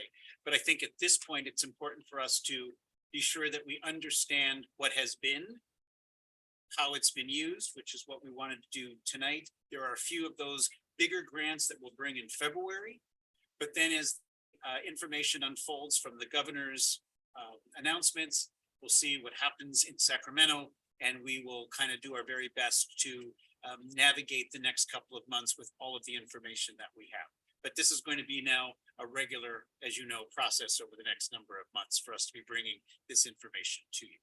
I just wanted to say thank you because I did ask for this report and you went above and beyond and giving every bit of information that I could have wanted to know where we came from, what we got and where we are. And I think it was important to me, and I would imagine that it was important to our community also. So thank you for a great job. Thank you very much. In addition to that, I know when you go to Sacramento tomorrow, you're there to listen to what the governor's proposal is. And I really like what you and John said in terms of what then comes next. But I hope you'll also look at it through a lens of how you can help us understand the proposal and what the wants and needs of our districts are, because we all have the opportunity to advocate in the next several months. And we have a very responsive assembly person who listens to us about education. And so looking at it also through the lens of how some of those things could be tweaked, I think, at least from my perspective, would be really helpful in terms of getting it to morph into how it would work better for a district like ours. And we're happy to put together, if you need us to put together some kind of speaking points or one pager that you can use when you go out to advocate, we're happy to help you with that. Right. And President Hurd, you said it much more clearly, exactly what I was driving at, that we have to be sure we provide you all the information for you to determine how you wish to provide advocacy, because I think there's going to be some need for that as this discussion in Sacramento unfolds.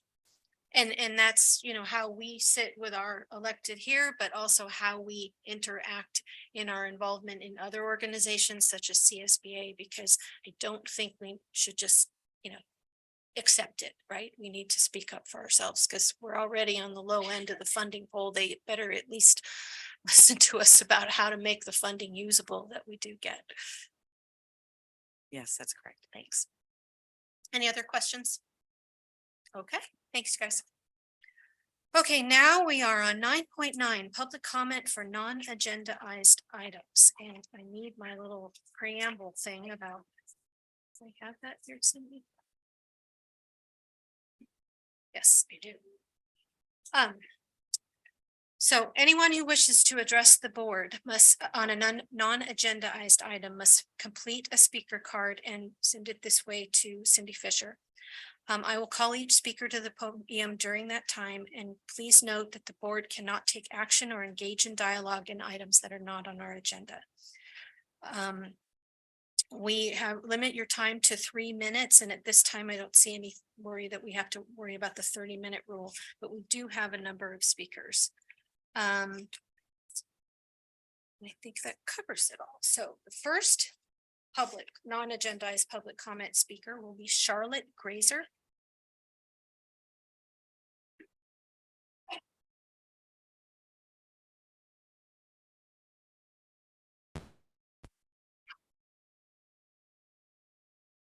Good evening, everyone. I just wanted to mention the Brown Act. I know it's not very exciting, but it's a set of rules that help us run a school board meeting fairly and with structure. And I was really happy to see that there is kind of an addendum or an amendment to our school board agenda for this evening, and that some rules have been updated for audience participation and behavior. And I just want to say that it says that the board president or designee may remove an individual if actually disrupting the meeting. And they must be warned. And their behavior is disrupting the meeting, and that failure to cease disruptive behavior may result in removal. I see that behavior week after week after week. And I don't need to spell it out. I know what we're talking about. We all know what I'm talking about. But it's frustrating just in a room of adults. But it's really angering when there's children here. And I know most of the children that do attend these meetings are teenagers, they're almost adults. But sometimes there's elementary school children here.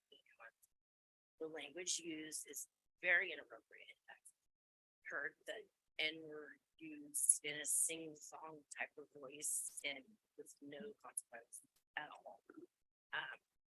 Just this evening, we have the outing of someone's sexual orientation without their permission. I also see that the threat of force by the person can be defined as getting into someone's personal space. You don't need to necessarily hit someone to be abusive. And I've seen 2 incidents this evening already of a person getting in another person's personal space way too close, and also physically following a person who's trying to get away from them. So I hope this person has been warned. I don't think they have, because behavior seems to be continuing. I just hope in the future that we do take this addendum seriously, and that we can add more structure to our meetings. Thank you. Okay, our next speaker is Michael Grazer.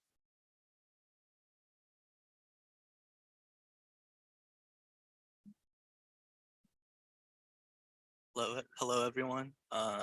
Just want to say hi. I'm a former Cal High student. I'm just coming here today to just, give a, talk about stuff. I have 2 things I want to say is we need to have an ethnic studies classroom, or not a classroom, but a class in our high schools. And also we need to start teaching hobbies to people, because it's very obvious to see that people do not have hobbies here.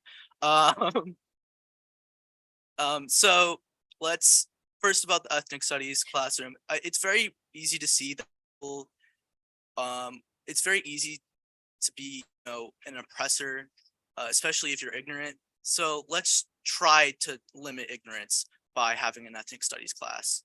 It's very important in our education to be anti-racist, anti-imperialist, anti-fascist.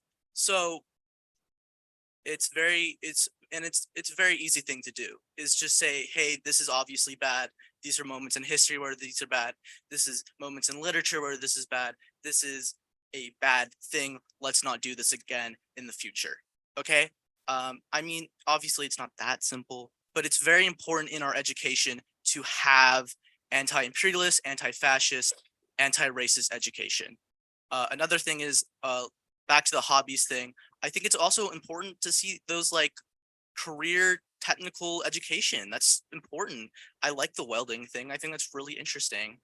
But also, let's start teaching home ec again. Let's start teaching cooking again. People need hobbies. People are divided. People are bored. So let's get some hobbies. Let's get knitting. Let's get woodwhittling. Let's get hopscotch. I don't know. But people need to start having hobbies again. So let's start teaching home ec class in our high school, in our middle schools, not just cooking, but like knitting and I don't know, as I said again, wood whittling, but like hobbies. Welding is fine, but like let's also teach car mechanics and plumbing. People don't know how to do stuff, and you know, in an increasingly more expensive world, it's hard to go out and get people to help you fix things unless you. It's more important to know how to fix stuff yourself than to have someone who does know how to fix things, and also having those tools and knowing how to use those tools. So, as I just said before, let's teach hobbies in our school, and let's teach anti-racist, anti-fascist, anti-imperialist education. Thank you very much.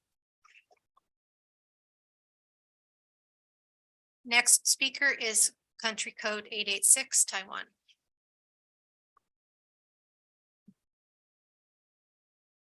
Hi, I would like to officially request for the new IT director, Ms. Hilton, to be on the next agenda for a report. I noticed that this school year, our entire school district website was revamped, which caused a lot of inconvenience and confusion in the beginning for students and parents to be maneuvering, getting information. And I don't know why that, you know, both were hired at the same time. Ms. Kim has already sustained lots of public scrutiny, but Ms. Hilton is still hiding somewhere. I don't know where she is. And I don't know why you guys won't put her on the agenda. I have a lot of questions to ask, and I really would like to know the security of technical data for our students. Also, I would really like this board to please coordinate with the city of San Ramon, who selects team council members who meet on the same time as you meet and who has a lot of power to enforce their action items on campus without your approval and by going straight to the principals to ask for permission in the name of that they are representing the city of San Ramon. I feel that that is a violation of their jurisdiction. You are solely the authority to approve any outside decisions and action items that can or cannot be enforced on our campus, not a group of teenagers who are appointed by a city council members whose jurisdiction is only in the city of San Ramon. And you, of course, you know, your jurisdiction encompasses not just San Ramon, but also Danville and other unincorporated areas. So I strongly ask you to please coordinate with them. They need to come and report to you for any action items. And also their meeting times must not conflict with yours. So should they need to come and report to you, they can come. And lastly, they need to be elected by their peers, or they don't represent teens, they represent adults who had selected them. That is what democracy is, unless you guys are communists. Lastly, I want to say something in Taiwanese to my fellow Taiwanese people. 亲爱的台湾同胞，唔通过来美国，大量的阿强已经移民来伫遮，所以你唔是台湾人，你若是来遮，你就是中共人。看我今仔阴暗，想要问教师甲学生的同意书是啥物货？结果咧，去互教师工会代表欺负，我点点。好好伫台湾，你的学生会学搁较济，免来美国互人欺负，做二等公民。你的囡仔需要去学校学正常的物件，毋是来遮学要安怎修理物件。真正多谢你。Next public commenter is Jenny Drummond.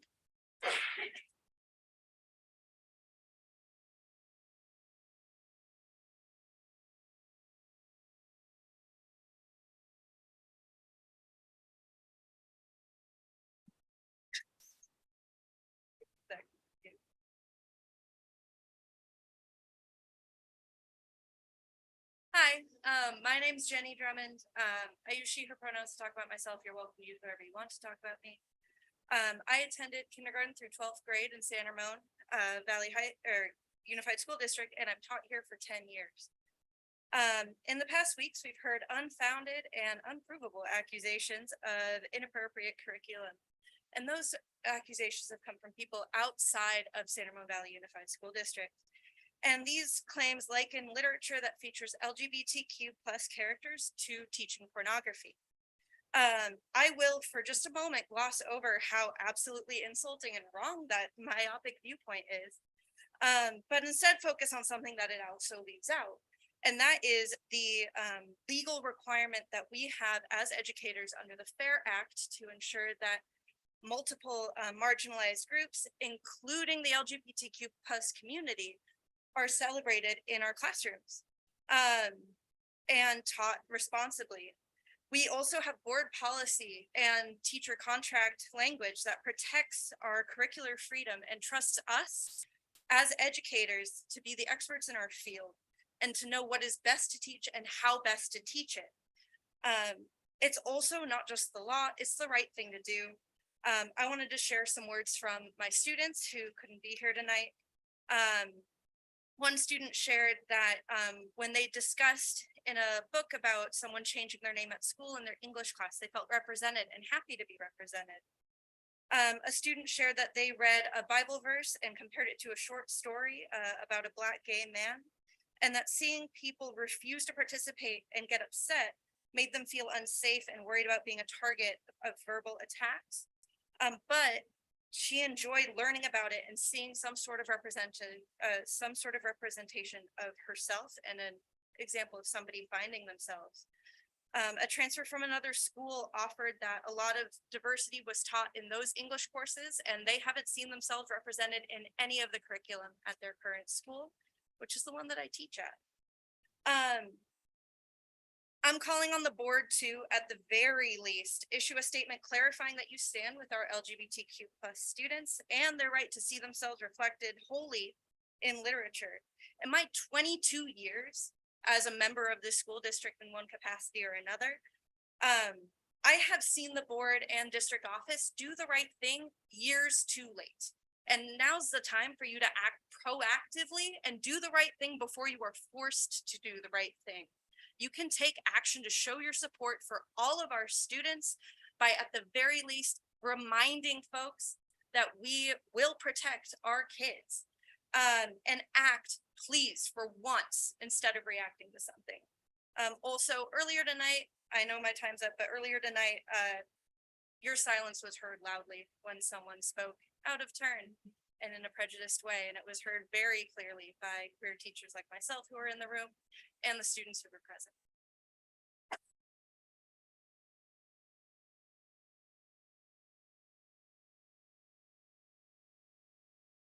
Our next commenter is Aiden Yelkovan.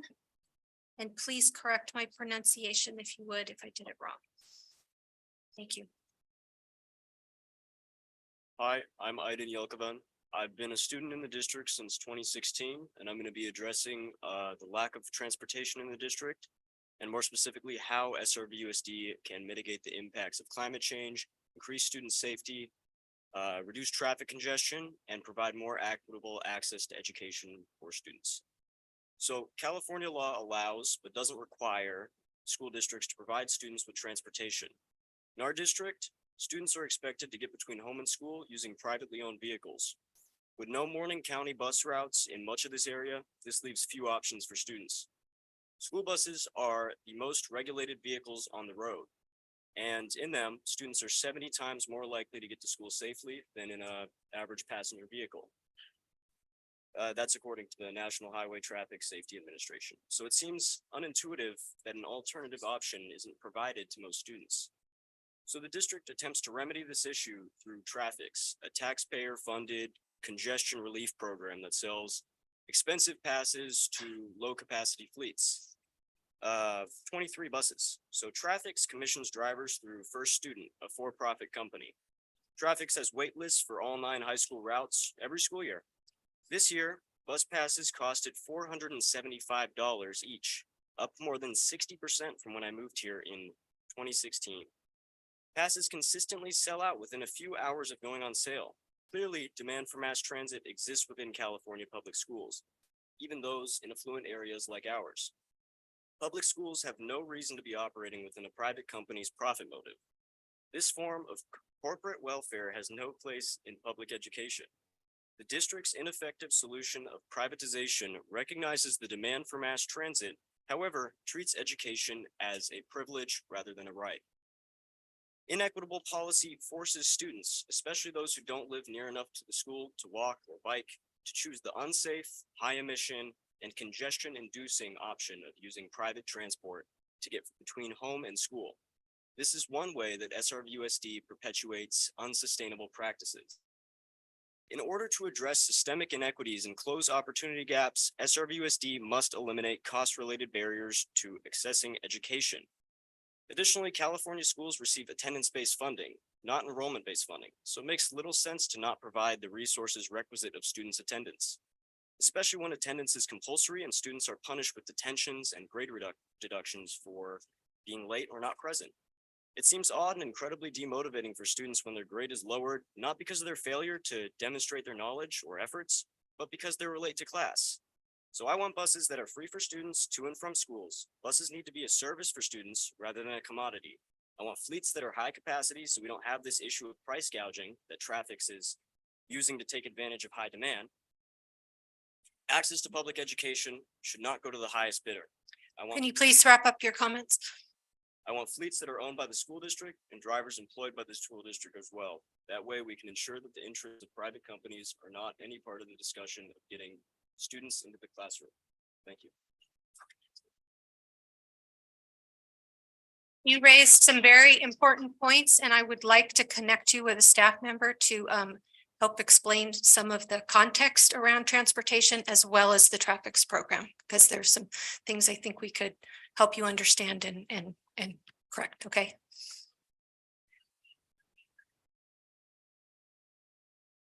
I think what we were hoping for is that he could connect with, it would be you, Stella, right? Transportation falls under you. He could have a meeting with Assistant Superintendent Stella Kemp.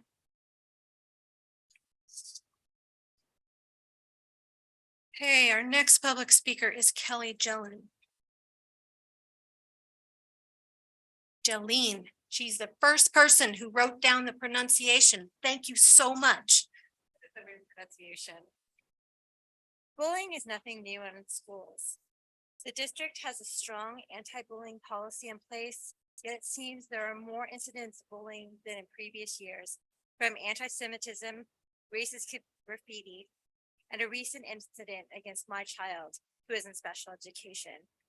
Right before the holidays, a kid wrote SPED, SPED, short for special ed, on my 7th grader. My kid, who is super self-conscious about his differences, had this derogatory word scrawled on his wrist while sitting in art. My kid didn't know what SPED meant, but he knew it wasn't good and washed it off immediately. Some of you may be upset that this happened to a kid in SDC, but we need to feel the same moral indignation if Jew, Black, or gay had been written on someone. There can be zero tolerance for bullying. We as adults need to start setting a positive example for our students, because in the last few years, the example we have set has been abysmal. During the pandemic, civility went to the wayside. Parents arguing with each other and teachers not feeling supported by families. The school board election took our community to a new low, with rumors being spread about candidates. We even made the LA Times because of the tactics used in the campaign. The divide is tearing our community apart, and our kids are taking notice. Where do we go from here? How can we fix the divide in the community? How do we make all kids feel safe, accepted, and celebrated, no matter their religion, gender, sexuality, race, or ability? We have an equity committee, which is like preaching to the choir. I'm part of it. Everyone on there truly believes in equity, but there's so many in our area that do not. We need to do more. We as parents, educators, board members, and community members need to set an example for our students. We need to stand together against those adults who bully others and make a commitment to stand up for all children. This is a call to action to all members of our community. If you hear rumors being spread, stop the spread, and share the truth. Stand up to people who are bullying others, especially those who hide behind their keyboards and say awful things on social media.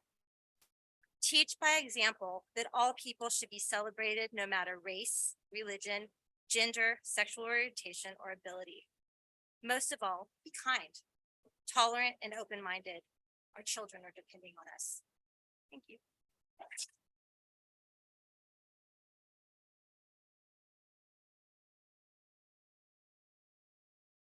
Okay, and our next public comment, our non-agendized public comment is for Mike Arata.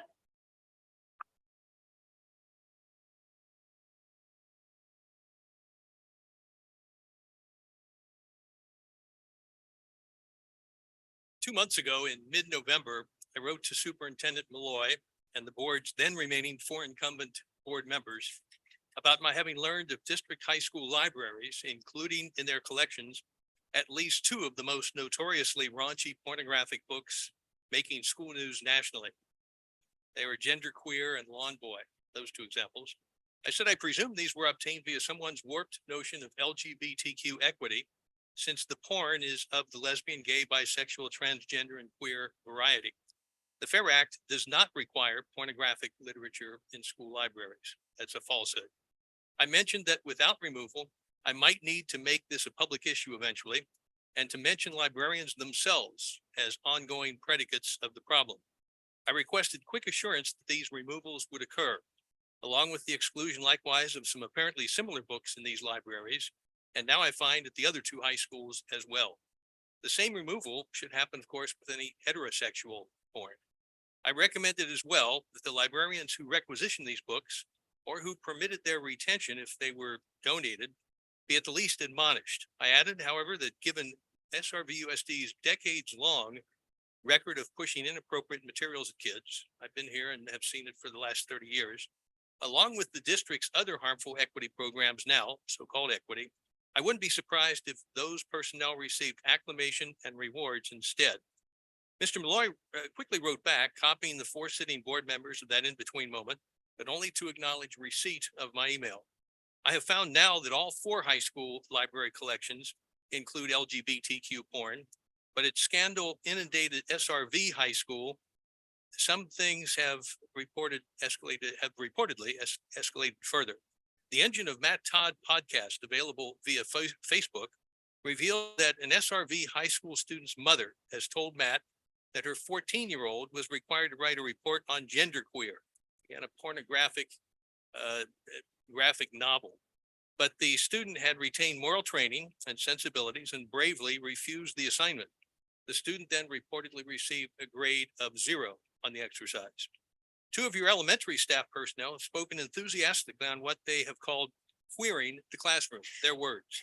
The library episode at San Ramon Valley High is queering the classroom on steroids and smells very much like grooming, which, as you know, was an alleged problem with a certain biology teacher at the same high school.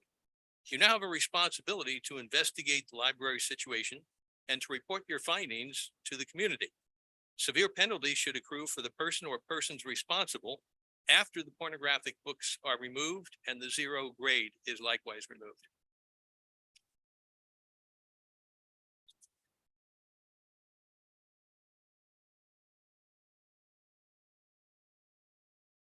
And the last non-agendized public commenter who submitted a card, this is going to be last call here, is Lisa Worth. It's a non-agendized item, so we can't discuss it now. I do know there is a plan to discuss this topic in an upcoming meeting. That's all I can say about that right now, but thank you.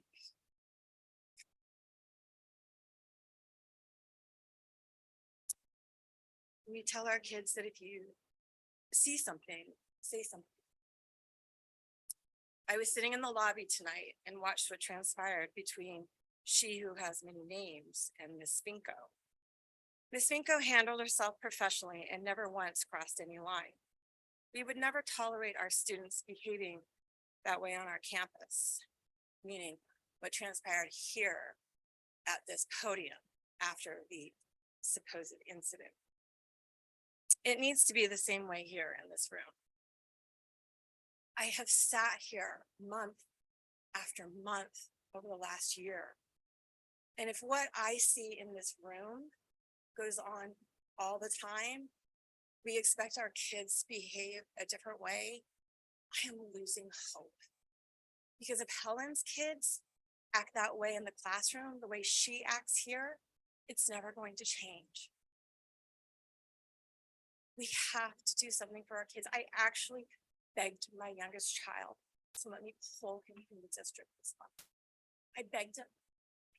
And he begged me to let him have one more chance at not being bullied anymore.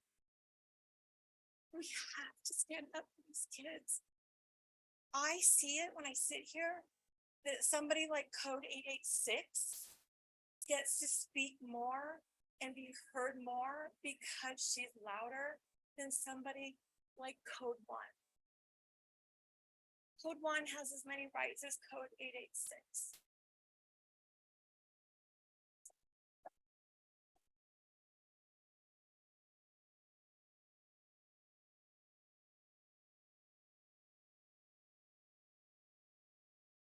Next agenda item is Association President's Report. Tammy Castelluccio, are you first? And then they'll be followed by Laura Finko or Melinda, which Laura, okay. Good evening. I'm Tammy Castelluccio, President of CSEA. I hope everyone had a great holiday season and time off. We have scheduled a labor meeting with HR on Friday, and we will have many items to discuss, such as probationary employees, classified employee training, and duty year calendars. We are looking forward to the Classified Professional Development Day happening on February 21st, where classified employees will spend the day with Dr. Maisha Beasley, discussing inclusive learning environments for our students. Mona and I are going to Sacramento tomorrow to hear the presentation on the governor's budget. I was able to listen to the board workshop this weekend and found it very interesting. I appreciate the opportunity to watch and hear the board in action and the discussion and understanding of processes. Normally, I don't speak on these types of things, but felt it was important for me to contribute to the conversation. I'm speaking about the management salary increases. I would like to remind everyone that this is the first year in this district and around the state where there's been a much higher percentage of salary increases for employees due to the fact that we've received so much money from the state. I was intrigued by the conversation that occurred regarding the dollar amount disparities between all employees. When a teacher or a classified employee, including myself, received our 8.5% increase, the dollar amount of the increase differs between employees because of where they are on the salary schedule. I liked Rachel's comments about the dollar amount disparity and how maybe during the negotiations process, we look at salary schedules and disparity to see if there's something that can be done with some classifications to lessen the disparity. That is something I plan to continue to dive deeper and look at more closely as we continue the negotiations process for classified employees in the future. I appreciate that the board is discussing the Me Too process regarding management employees. I understand and appreciate the concerns that the board addressed. In my presidential role, as well as my professional role in this district, I interact with administrators, confidential management employees alike. We work hard to build collaborative relationships.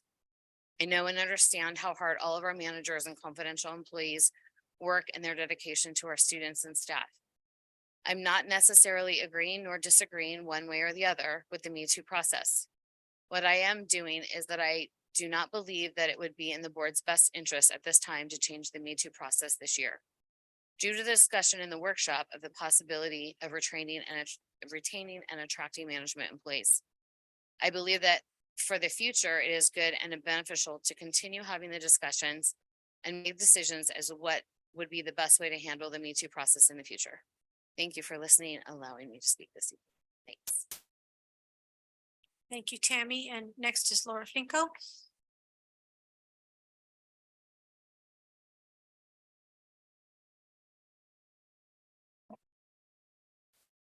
Good evening, board trustees. Before I start, I would like to ask that we please take a moment to acknowledge with me that the land on which we are gathered on this evening is the traditional lands of the Ohlone Nation and the home to the Takan people. The Ohlone Nation has remained committed to the stewardship of this land for over many centuries. It's been cherished and protected. As elders have instructed the young through generations, we are honored and grateful to be here this evening on their traditional lands. My name is Laura Finko. I'm president of the San Ramon Valley Education Association and the over 700 non-managerial certificated personnel in the district. This evening, I want to start by inviting our trustees to the El Costa Service Center School Board Breakfast. It will be in person this year after quite a few years of not being there. This is our celebrations of educators in the Alameda Contra Costa corridor of you as board trustees. This is honoring your work that you do as partners for our students, and I look forward to your RSVPs. Melinda has your invitations, and I hope that you will be able to join us. I believe it is February 11th or February 12th. I'll have to look at my calendar again, but you have the invites. Few items I'd like to highlight this evening. First, a thank you to the facilities and maintenance crews, especially to Director Abdul Nixon. The amount of storm damage has been incredible and our schools were not spared. The crews were quick to respond, and even as shorthanded as they were, I believe that the hot spots were mostly taken care of. I also didn't get a chance to shout out previously to students and faculty involved in the ethnic studies forums. Forums like these are our students' opportunity to come together, share their thoughts, and troubleshoot solutions. Our responsibility to our students is to listen when we have these forums, particularly with the upcoming GSA forum. And I'd like to shout out to a couple of our members who stand up publicly for our students, not allowing silence to be the reigning factor. Bob Allen has often spoken at the board, particularly about our LGBTQ students. And this evening tonight, Jenny, I want to acknowledge being brave to stand up and speak the truth of students and faculty who so often are silenced because of our diversities. Thank you.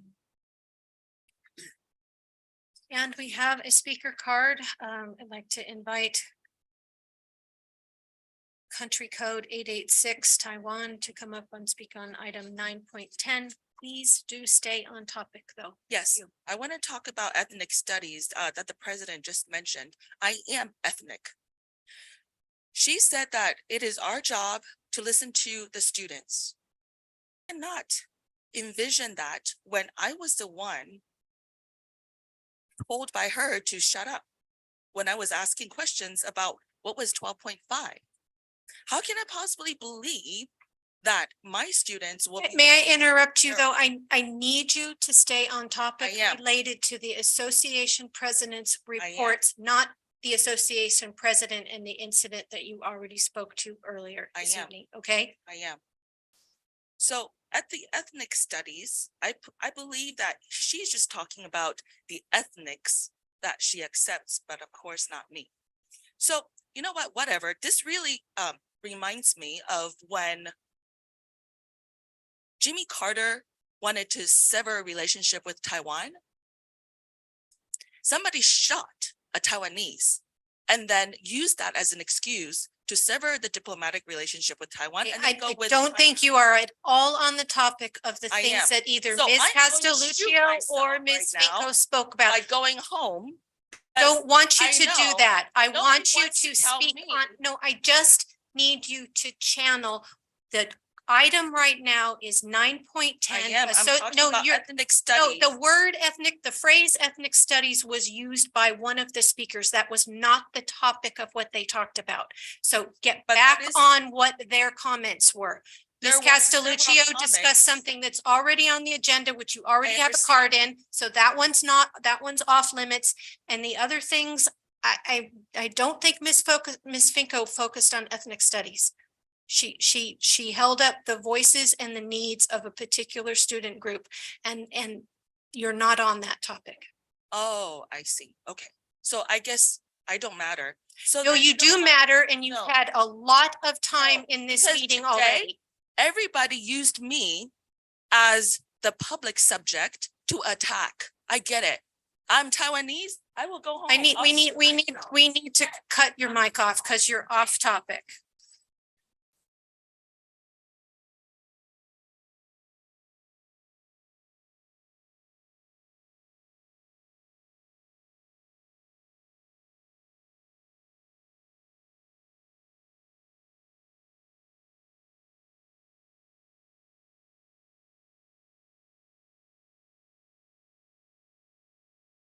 Hi, everyone. Happy New Year's. So last Wednesday, I had the chance to attend the Equity Steering Committee meeting. I heard from a few of our equity liaisons about some of the work they're doing at our sites.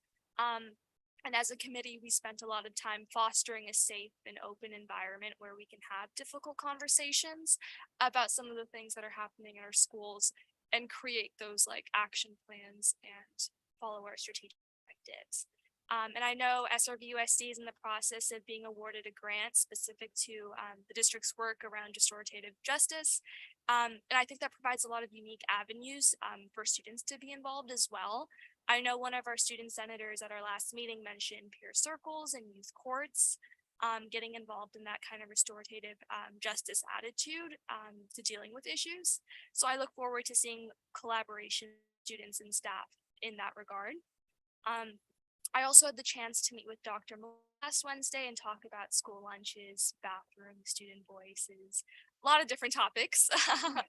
I mentioned some of these to the Student Senate, specifically on lunches and the kind of actions that would have to be taken to accommodate scratch cooking.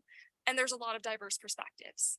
And I know they're all working diligently to hear back from students at their own schools. So I'll have more to report next meeting on that as well. We also have new lunch workshops coming up early February, so students can participate directly with the nutrition directors and improving the processes we have currently.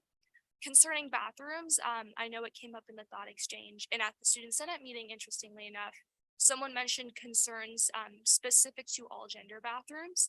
Regarding cleanliness and just keeping them well maintained and making sure that they are a safe space for all students, because oftentimes for some students that's their only safe place.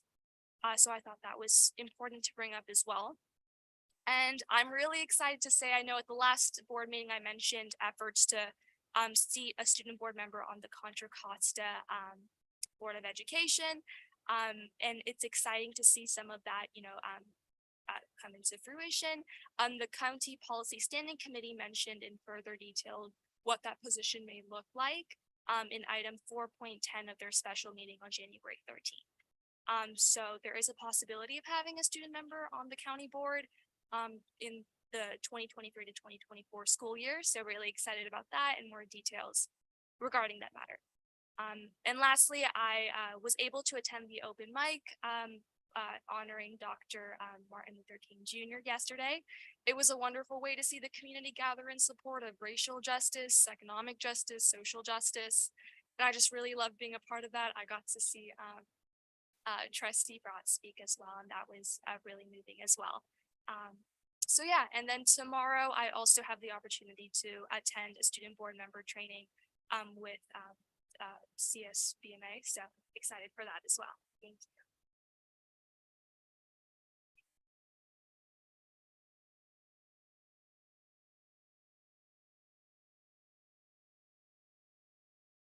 I decided to stay because one of the public speakers were so happy to say bye to me. I decided that, you know what, I really should stay because Jimmy Carter killed my countrymen once. I should live. Okay, so I want to talk about the equity bathroom. Why is it that we don't have a clean bathroom for everyone? I'm not sure why we have all these money and we cannot afford to have more frequent janitorial services or possibly even bring in portables for students. I think no matter you are, lesbian or homosexuals or straight, everybody deserves to have clean bathrooms. And please, can you guys step up on that? And next time, I really don't want to hear that we don't have clean bathrooms. Thank you.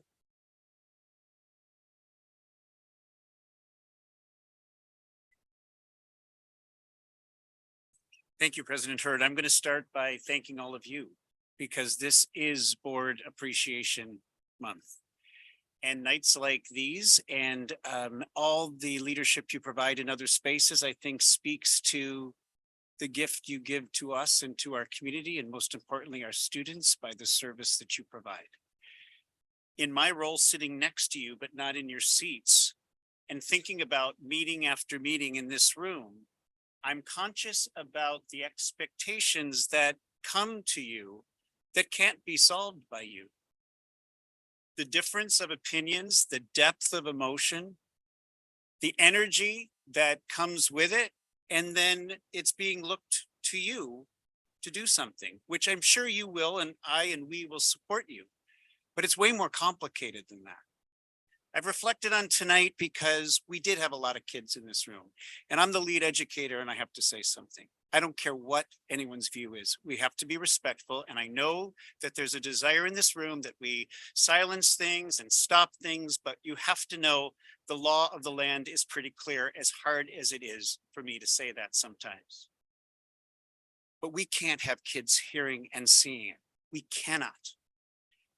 Thank goodness that yes, we have difficulties sometimes in our schools, and I'm not saying we're perfect, but we've got a lot of amazing principals in this room who I am very grateful for, because this doesn't go on in our schools.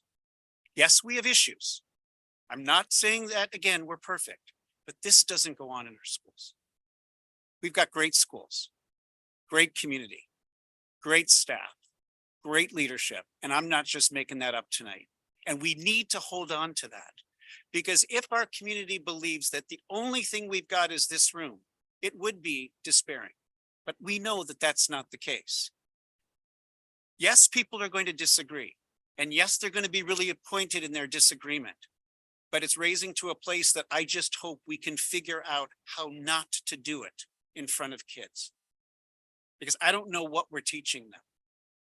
And I do need to say that, yes, in February, we will be speaking with you, bringing a report forward about the entire process related to books and library and our staff's professional judgment and how it all works. But let me say it very clearly. There is a process. It is outlined. It is on the website. And if anyone had reported what we heard today, I promise you we would have investigated it. We don't know what to do when no one will tell us who they're talking about. And yet, they get so much attention that something happened. And I'm not speaking about the speaker tonight. I'm speaking about social media. I'm speaking about the community. We'll investigate if we know what it is. I promise you, nothing crossed our desk. We even checked when we didn't have any information, and we don't know what they're talking about. Because if what was said is true, we would deal with that, because that does cross some lines. And too often that's what we hear about. So I want not to be too intense in my approach, and I'm not trying to preach or to be anything except to say this dynamic, differences, divisions, energy, emotions, accusations, personal attacks, etc., is not who we are. And I've only been here 3 years, but I know it's not who we are. I'm honest. It's who we are in here. And I got to name it because that's how I am, but it's not who we are. I am grateful to our counselors. I'm one. I haven't done it in a long time, but we named them tonight and I want to emphasize them. I'm grateful that we had the resolutions we did this evening, as we do every meeting, because it speaks to all the ways we try to elevate, emphasize, and enhance voice and experience. And I'll end on a real positive note, because I love being optimistic. We saw so many kids tonight who represent so many kids who we couldn't fit into this boardroom, who did amazing things in athletics. Another month, we're going to see amazing things with arts. Another month, we're going to see amazing things with technology and math and such. So even though we've got issues, nobody's admitting that we don't. Even though we've got to work through divisions, nobody's arguing that they exist. We still have tons to celebrate. It's our students who do brilliant things in 35 sites with a staff who cares about them, with a community who supports them, and with parents, frankly, who are our most amazing partners. So I was going to use my few minutes to say, I got to be direct. You know how I am. I've got to be candid because it's how I lead. But we've got to hold on while we're working through the tough stuff with the great stuff that exists every single day in this. Thank you.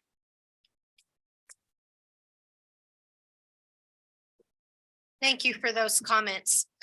So we have another public comment card from Country Code 886 Taiwan. Please stay on topic about what Dr. Malloy reported. Got it. So Dr. Malloy, I just want to ask you to please make sure that you follow through with what you said about that, you know, this is not who we are. So I hope that going forward, I will not be approached by authorities. I come as a, I have no power. I'm a nobody. You guys have all the authorities. The teachers union, the teachers have authority over my children.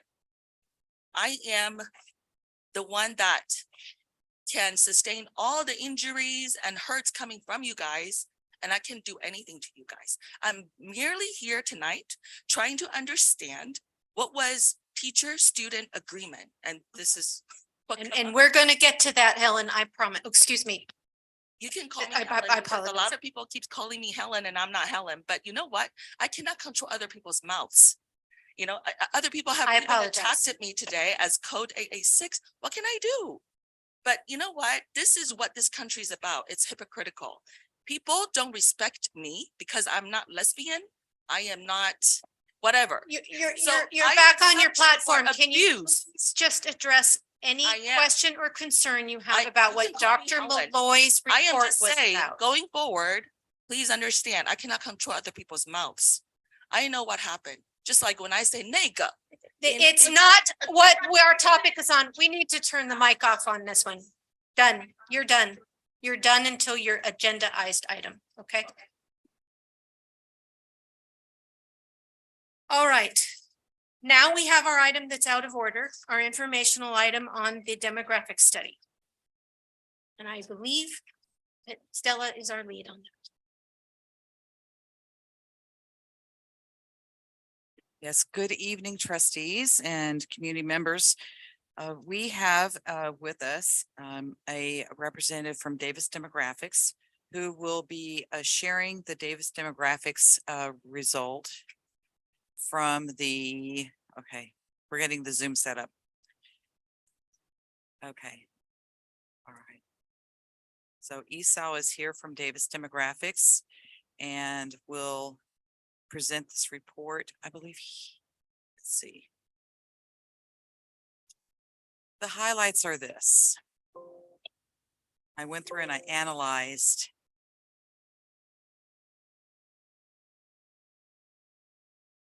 Okay, hi Esau, just a minute. Screen. So, okay, so Esau, yes, we're going to go ahead and put his slides up, and Esau, maybe you want to share your screen and then you can display the slides. Okay.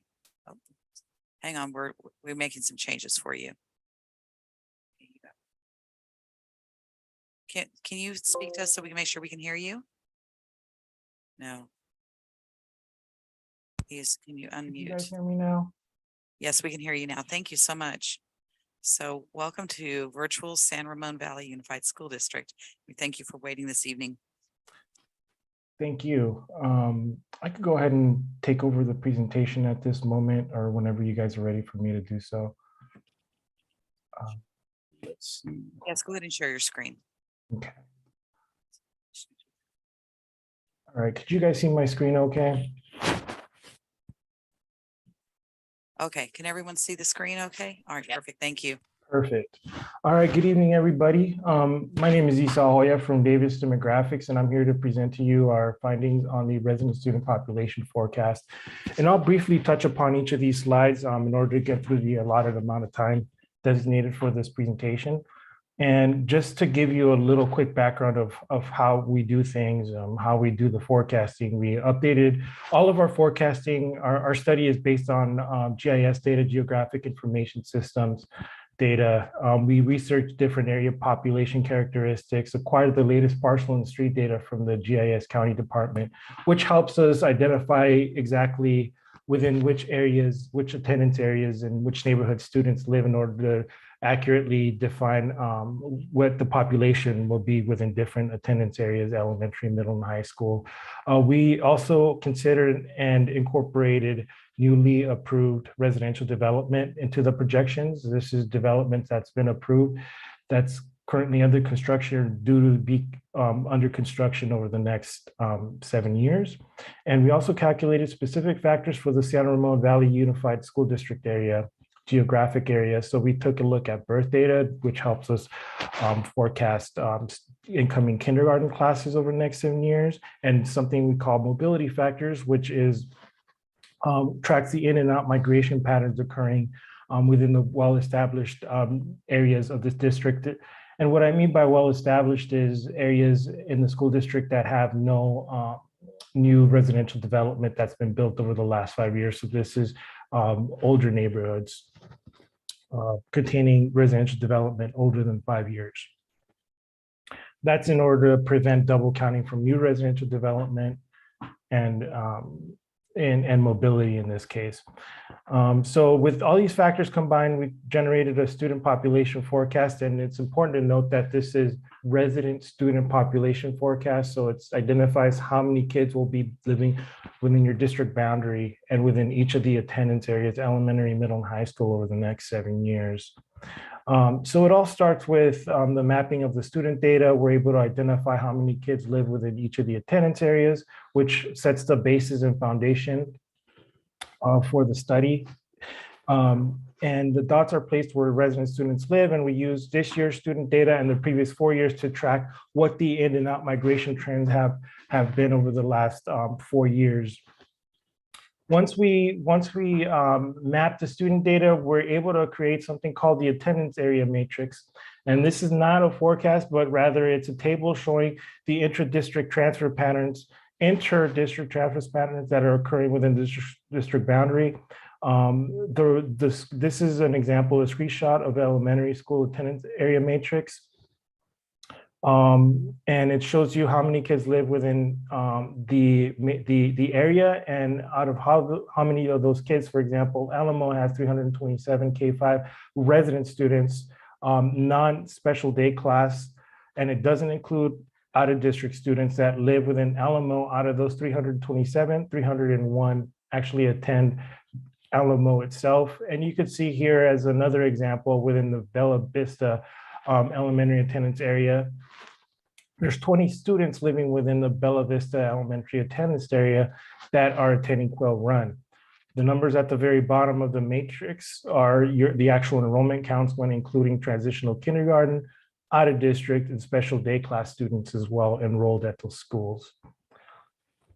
This is just a quick screen capture of our methodology and incorporating all the factors that I just mentioned in the previous slides, the historical student data, which helps us calculate the mobility factors, the student yield factors, which are applied to the planned residential development to define how many kids the new residential development will generate, and the birth factors, which helps us define or forecast the incoming kindergarten classes.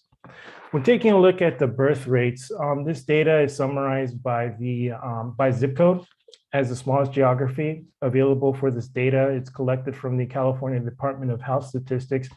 And this gives you an idea of what the incoming kindergarten classes will look like over the next 7 years. We calculate something called the birth rate from this data. One thing to note is that birth rates have been dropping. So back in 2008, it was around 1,400. It's been dropping down to 1,300 for the zip codes within the area or near the areas as well. Excuse me. Dropping down to 1,200, and now we're in the 1,100 range. And zip codes have actually, the birth rates, total births here have dropped to less than 1,100 in recent years from 2018 to 2021, which represent the incoming kindergarten classes. So we assume that this year's kindergarten class 2022 was born 5 years prior, which is 2017. That represented 1,134 births in that year. And we compare each of the next following years for which we have birth data for, and you see that there's a drop in births. And so that indicates a drop in incoming kindergarten classes. More significantly, there's more of a significant drop in 23-24 before it levels off back up to 1,170 births and 1,196. And I'll show you what that translates into in terms of forecasted kindergarten classes for for 2025 and 2026, but more specifically 2023 and 2024 in terms of decline. TK births are calculated in similar fashion using 2018 as a base and account for the universal TK rollout to full implementation through 2024. Just to give you some historical trends and perspectives here, the capture rate of kindergartners versus births versus kindergarten is about 143%, meaning that the births out of births being born 5 years prior in the area, there's an increase of about 40% when that translated to kindergarten. Nonetheless, the birth rates do show that there could be a decline. There will be a decline in forecasted kindergarten classes. Mobility factors here translate into the in and out migration patterns occurring within the different neighborhoods of the school district. Any green numbers you see here is growth. Any red numbers is decline. This is based on previous 4 years of historical student data. So as an example here for Alamo, as a student, traditionally speaking, historically speaking, within the Alamo attendance area, as they graduate from K to first, a mobility of 1.11 means that out of 100 kindergartners graduating to first grade, there's a growth of about 11. So you could see that there's a decline as more of a predominant decline within as students transition from grade 6th to 7th. And then there's also a decline from grades 10 to 12 in terms of mobility factors, which is not too uncommon for California itself in terms of the grades 10 to 12 or 11 to 12 mobility.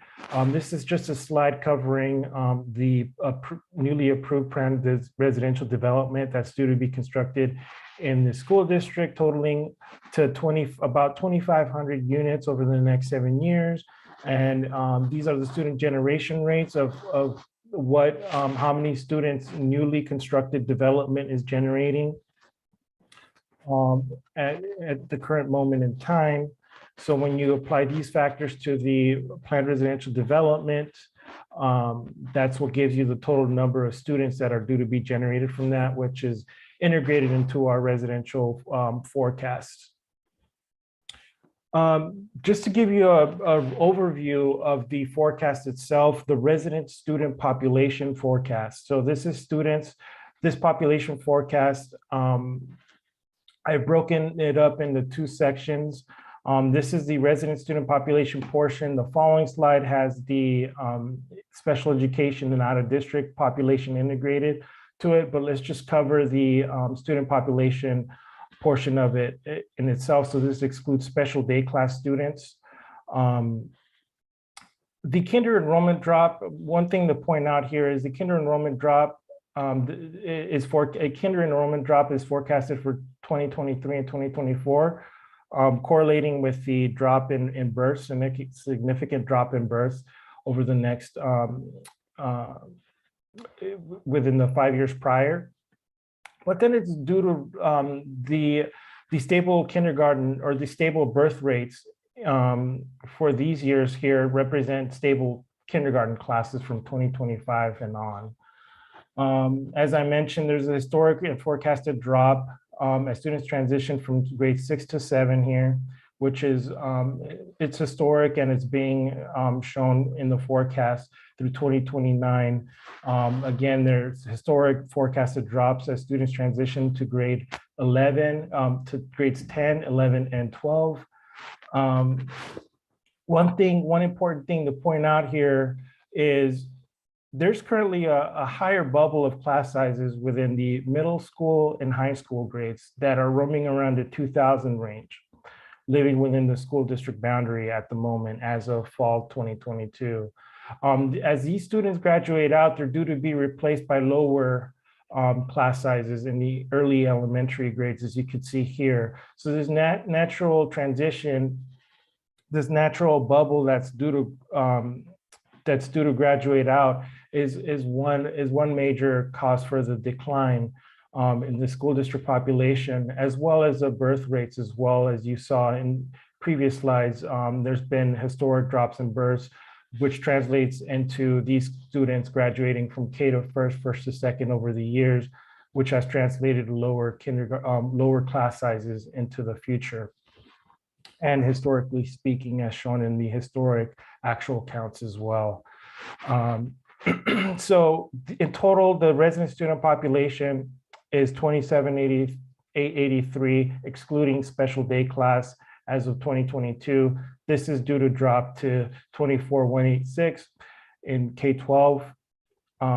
Here you could see the TK forecast as well, which account for universal TK is increasing as more kids are qualified for eligibility for TK until full implementation in 2024. If we go back to this section here, I'm just going to go ahead and go to the next slide.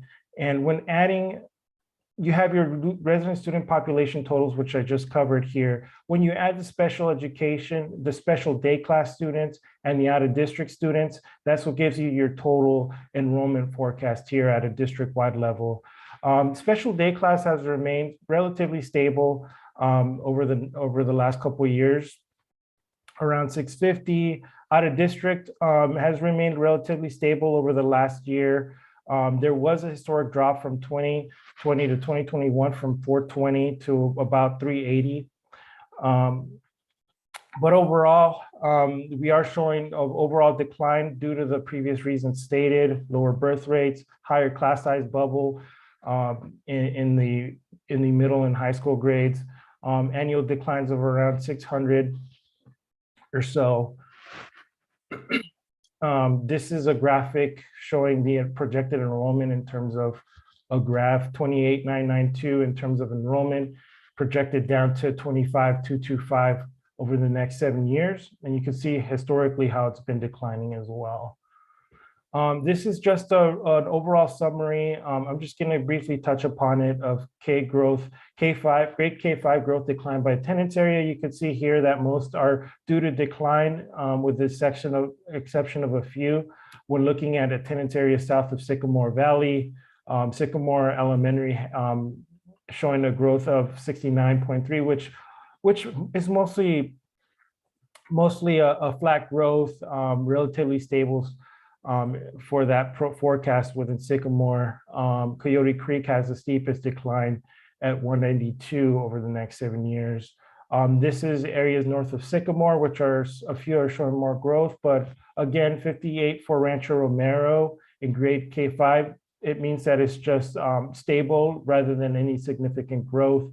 And quite frankly speaking, a negative 20 here in grade K-5 student population for Vista Grande represents overall stability rather than any significant decline. Here is the grade 6-8 growth decline by middle school attendance areas. Most are due to decline. The largest being the Windermere Ranch Middle School. In terms of resident student population within the high school areas, the highest being Doherty High School. And California is due to remain, the California's high school resident student population is due to remain stable at 16 student growth over the next 7 years. Conclusion: steady birth rates could represent steady incoming kindergarten classes, except for a projected drop in 2023 and 2024. Slight negative outmigration pattern, as I mentioned, is occurring from grades 6 to 7 and 10 through 12. Disproportionate declines across grade spans with early grade enrollment greater than outbound high school students. So represents that higher class size bubble within the high school grades, graduating out and being replaced by smaller class sizes in the early elementary grades. Overall, the resident student population is expected to decline over the next 7 years. And I thank you for this time, and I'll open it up for any questions that you folks might have. Before we get there, Isao, could you speak a little bit to how you came up with the TK enrollment calculation? Yeah, the TK enrollment calculation is primarily based on the same. We use the same method of looking at births, but instead of 5 years prior, looking at 4 years prior, and then we also take the historical average, so 2 months average for, we took a 2-month average for 2022 for representing the 2022 additional 2 months eligibility.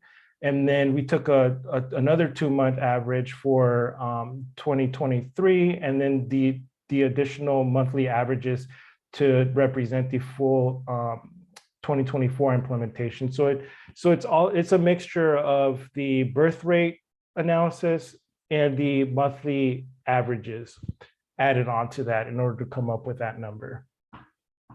So that kind of already accounts for that many families will choose not to do TK. They'll stay in the private preschool. That they're using current usage trend, and you're just expanding it proportionately with birth rate. Yeah, and what makes it a little more straightforward for your district is that the capture rate of kindergarten versus births and the capture rate of TK versus births is quite the same. So there's no it's not smaller. In other cases, you see smaller like capture rates for TK, like more parents are choosing to hold off on sending kids to TK and holding off till kindergarten. But in this case, it's pretty similar. So yeah, that's what I could speak to that. And I wanted to also say, you know, this enrollment report really is a K through 12. And when you lump in the added TK grade level, the numbers are not quite so shocking. But we do need to pay attention to our middle schools and high schools, because we are going to see a wave that's going to decline, and then it will come back again in the out years, hopefully. Do we have any sense of what the cause of losing kids in the 6 to 7 range and then the 10 to 12? Is it private school? Is it? The 10 to 12, it's pretty normal to see like a loss in students. Now, whether it could be dropout rates or students moving out, it could be a number of reasons. The 6th to 7th is not something we're used to seeing a lot of decline as students transition from like elementary to middle or middle to high school, but not quite sure what that 6th to 7th decline could be. Since given that you guys are K5, 6, 8 grade configuration. So that is a really interesting observation. And it would be interesting to try to get down to the nitty gritty and try to figure out why that decline has been happening. We can actually pull a report from our student information system because we have to code the students when they leave the district that, you know, regarding where their next destination is. So if you'd like me to indulge in that, you know, we could go and take a look at sort of a historical trend last couple of years. Of course, COVID has put everything on its head, but we can take a look at what that looks like, and I'll work with student services and Christine to kind of bring that together for the board and send it to you on a Friday update. Anybody else? So yeah, Esau, quick question for you. The model that you presented tonight kind of bakes into the cake a few different things. These 2,500 housing units that are going to be added over the next, I think you said 5-year period of time, as well as a normal utilization of the TK, expanded TK program. So that's assuming that those get fully implemented, correct? Yeah, that's correct. So it could impact in a negative way if those 2,500 housing units don't fully materialize, as well as if the TK program is not actually implemented as previously planned and addressed. Yeah, so if you put it this way, like the forecasted units projected to be occupied over the next 7 years, if that doesn't, that whatever units are being forecasted is helping offset any further decline in the district. So if that doesn't come to fruition, then the decline is going to be steeper. But 2,500 units over the next 7 years is not too significant to affect more of a significant decline, but it could affect it nonetheless. Thank you. You're And if welcome. you also look at the generation rate that's on slide number 9, you can see that in 2023, we're gonna look at 38 single-family dwellings and 35 multifamily dwellings. So the generation rate from those dwellings is really minimal. It's when you get to the larger numbers of hundreds of homes, that's where you really begin to see the numbers of students coming into the district. But birth rates are down, and we watch this closely. Like our facilities department is in contact with the cities to know what's coming online, and that will be included also in our facility master plan. So we'll have some information for you of what to project out in our middle schools, elementaries, middles, and high schools regarding the enrollment over the next 10 years. And this is a projection. You know, this could change. It probably already has changed since we published it, but it is a projection. Are those generation rates considered conservative? Because they seem kind of low compared to what we experienced during the build out of Doherty Valley, where we were, exploding because the generation rate was much higher than the norm. Right. So the Doherty Valley housing product that was being built, it was a bit bigger lots in many cases. And so what's being built now, even in terms of single family detached homes, is smaller lots. So it's naturally going to generate less amount of kids in terms of it's a different demographic, if you will, moving into those types of homes. And so yeah, that's the Doherty Valley was different housing product, and it has since been built out, and these generation rates track the latest and greatest of what's been built over the last couple of years. Okay, so they would be reflective of like the generation rates we saw in the Quail Run attendance area, because a lot of those newer homes are that kind of inventory, but still. Yeah, Yes. it's typically any units built within the last 5 years as a survey. How is the barrier preserved? I mean, how are they generating a lot currently, right? Because that's my neighborhood, and how many families and and generation right from Feria currently it's going into our schools. That will, I would think, give us at least a little bit closer look. Yeah, and I would think that while I get that you see in other school districts, a certain type of housing is going to have a certain type of family generational type of thing, but our school district is a destination school district. And so I'm curious if you kind of factor that into some of this count. Yeah, I think that's really that really shows for itself, especially in the kindergarten capture rates. You have an increase of about 40% increase from birth to K classes showing up. And so that quite frankly tells you that it is a destination district, or I would think that it is. It's higher kindergarten classes showing up than what the births are showing. And so yeah, in that case, it's factored in.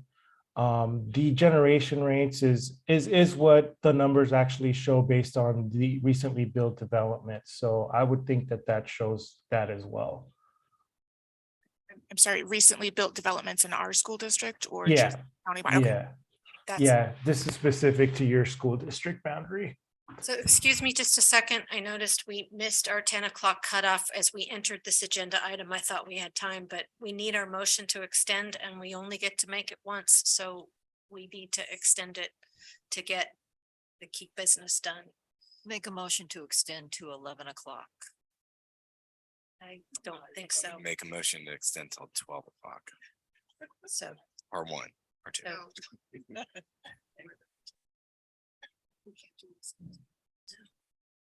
We can't do it twice. Okay, do you want to amend your motion or? Amend it to 12 o'clock. Okay, Second. right.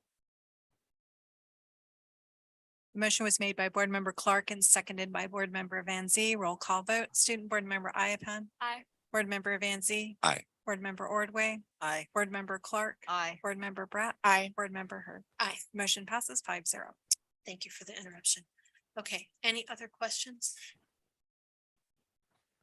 And then just last question for you, Sal. The total enrollment of 28, and this might be for you, Ms. Kemp as well. 28,922 that's reflected on this report. That coincides well with our current enrollment figures that we're basing our current school year budgets on. Does that make sense? I know. So the total students on this current year, so. I didn't look This is, up this the is enrollment. page 11 of the Davis demographics report.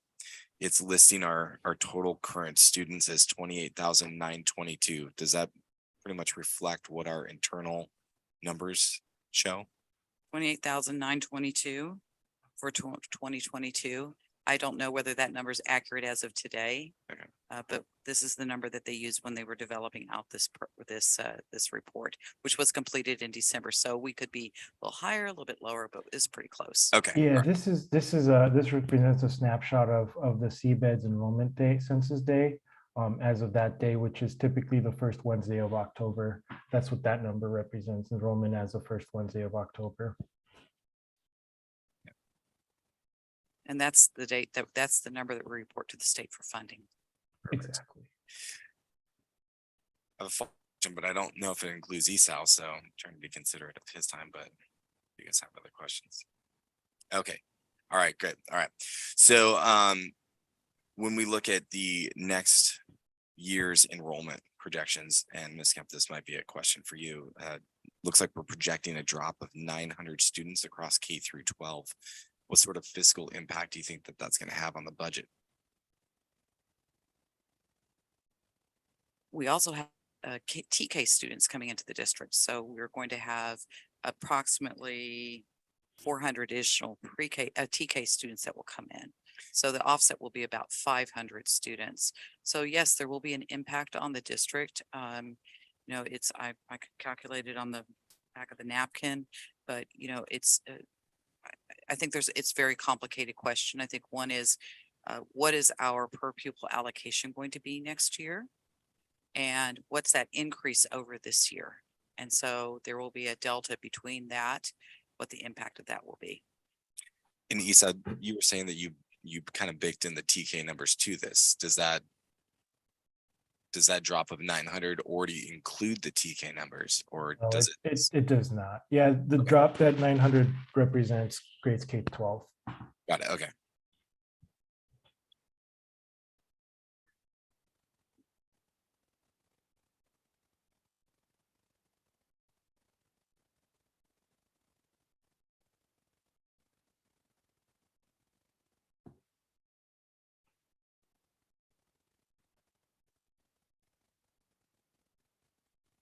Hi, Mr. Esau.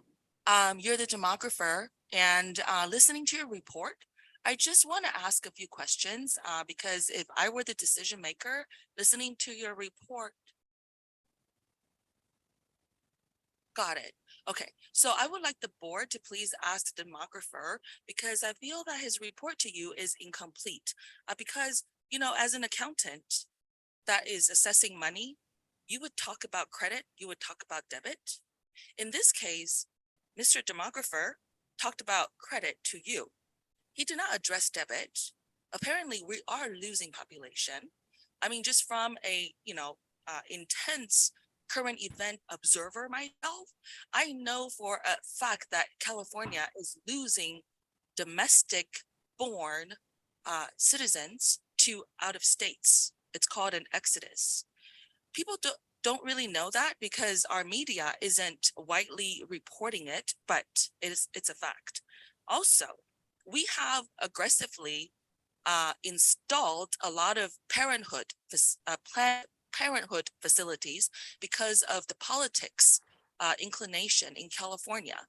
So I would like to know if you can please ask the demographer if there is an increase of Planned Parenthood facility in our area that is contributing to the loss of, the unborns, and possibly if he can even go into details about our increase is due to foreign born or domestic born, then you can have an accurate assessment. Regardless though, at the end of the day, nobody's having children domestically, and I don't blame them because, having experienced what I experienced, being a parent these days is like hell. Why would anybody want to be a parent, really? Especially watching what I went through today. This is not an encouragement for people to be a parent. Thank you.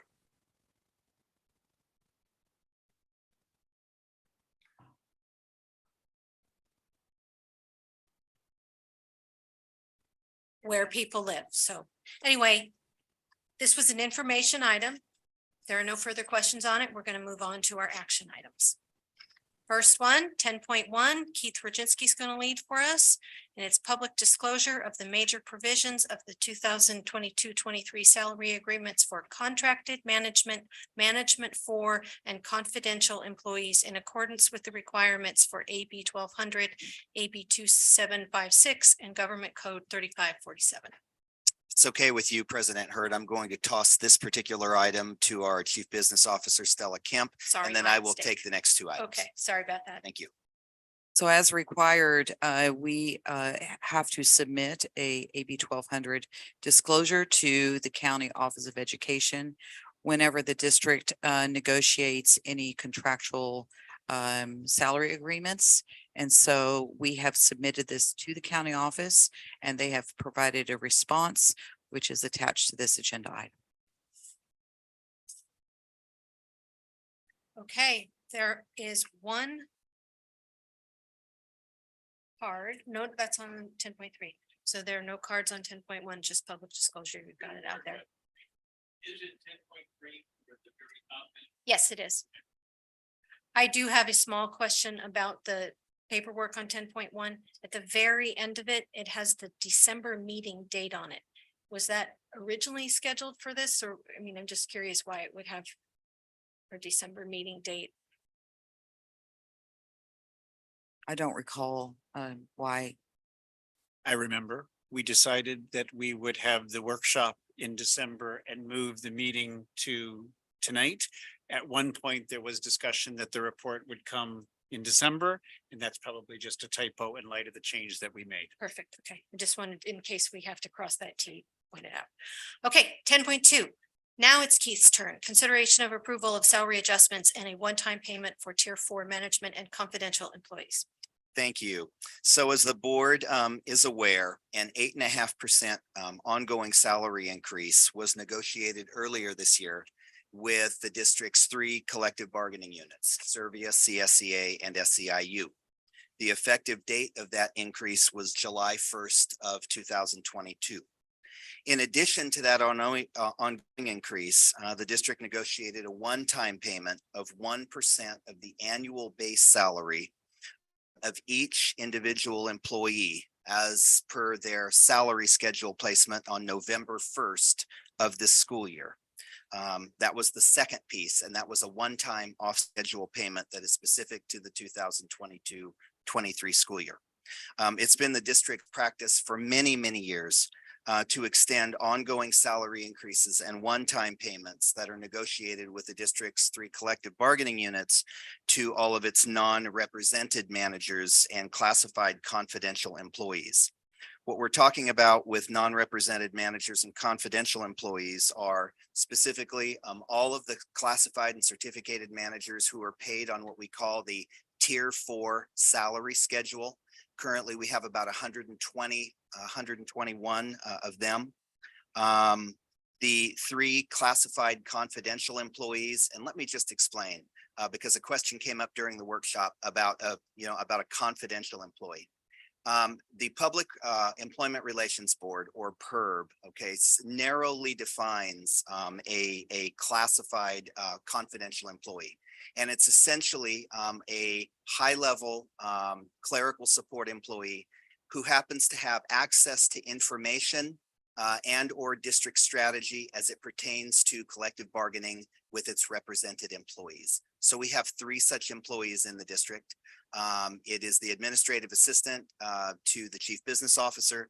It is the administrative assistant to me, and it is the district's confidential benefits analyst who also happens to work in human resources. We used to have a 4th. That individual is now paid on the Tier 4 management salary schedule. So there are 3 employees there, and that term confidential really is a California-ism. I'm not aware of it existing anywhere beyond the state. So in any event, based upon the district's longstanding practice, staff is requesting this evening that the board apply the same ongoing increases to both the Tier 4 salary schedule, management salary schedule, and the confidential employee salary schedule with the same effective dates, and approve the same one-time payment for the Tier 4 managers and confidential employees in the same manner that it has applied to the district's represented employees. That is our recommendation to you this evening. Laura, can I ask a quick question? So how does approval of 10.2 affect 10.3? So a very good question. So 10.3 applies specifically to the 3 assistant superintendents and the superintendent, all of whom have individual employment contracts with the district. The two are tied together because there's a provision in the contracts of the contracted employees that reads, the salary will be adjusted at the same percentage and the same effective date as for employees on the management Tier 4 salary schedule. So whatever general increase is applied to the Tier 4 salary schedule would also apply to the contracted employees with the same effective date.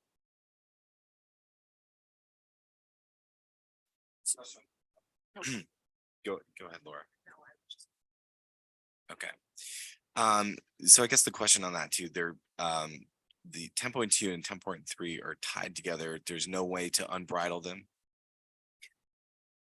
Well, essentially, I think there are 2 pieces to that answer. Okay, number one, the contracts of the contracted employees would need to be renegotiated effectively, and I believe that that's specified within the contracts to essentially not tether these 2 items together, number one.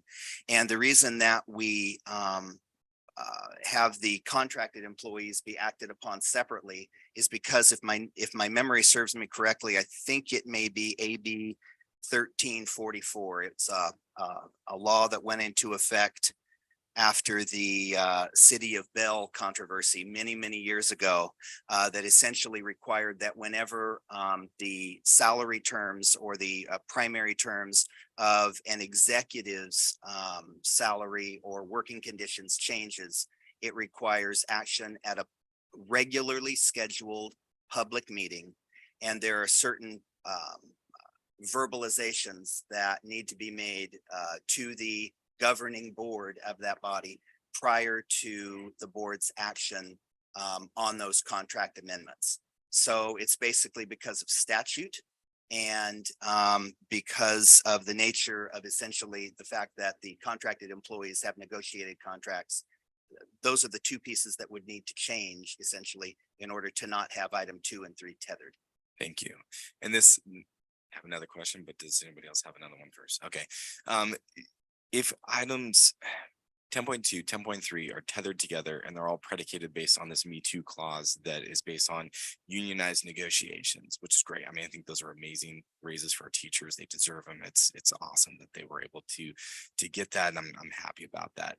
Is this vote then pro forma because it's already been contractually obligated, or is it, there might be some nuance to that. Does that make sense what I'm asking? Yes. So no, it absolutely isn't pro forma. And the reason why is because in a local educational agency, non-represented employees have salary adjustments provided strictly through board action. So the board essentially has the ability to determine what level of ongoing increase to apply to the salary schedules of those employees. So the board has latitude to choose whatever salary increase it chooses to apply. What happens in this school district and essentially in most school districts, as we learned during the board workshop last week, is that whatever is negotiated with the bargaining units is generally extended to the non-represented employees in most school districts in the state.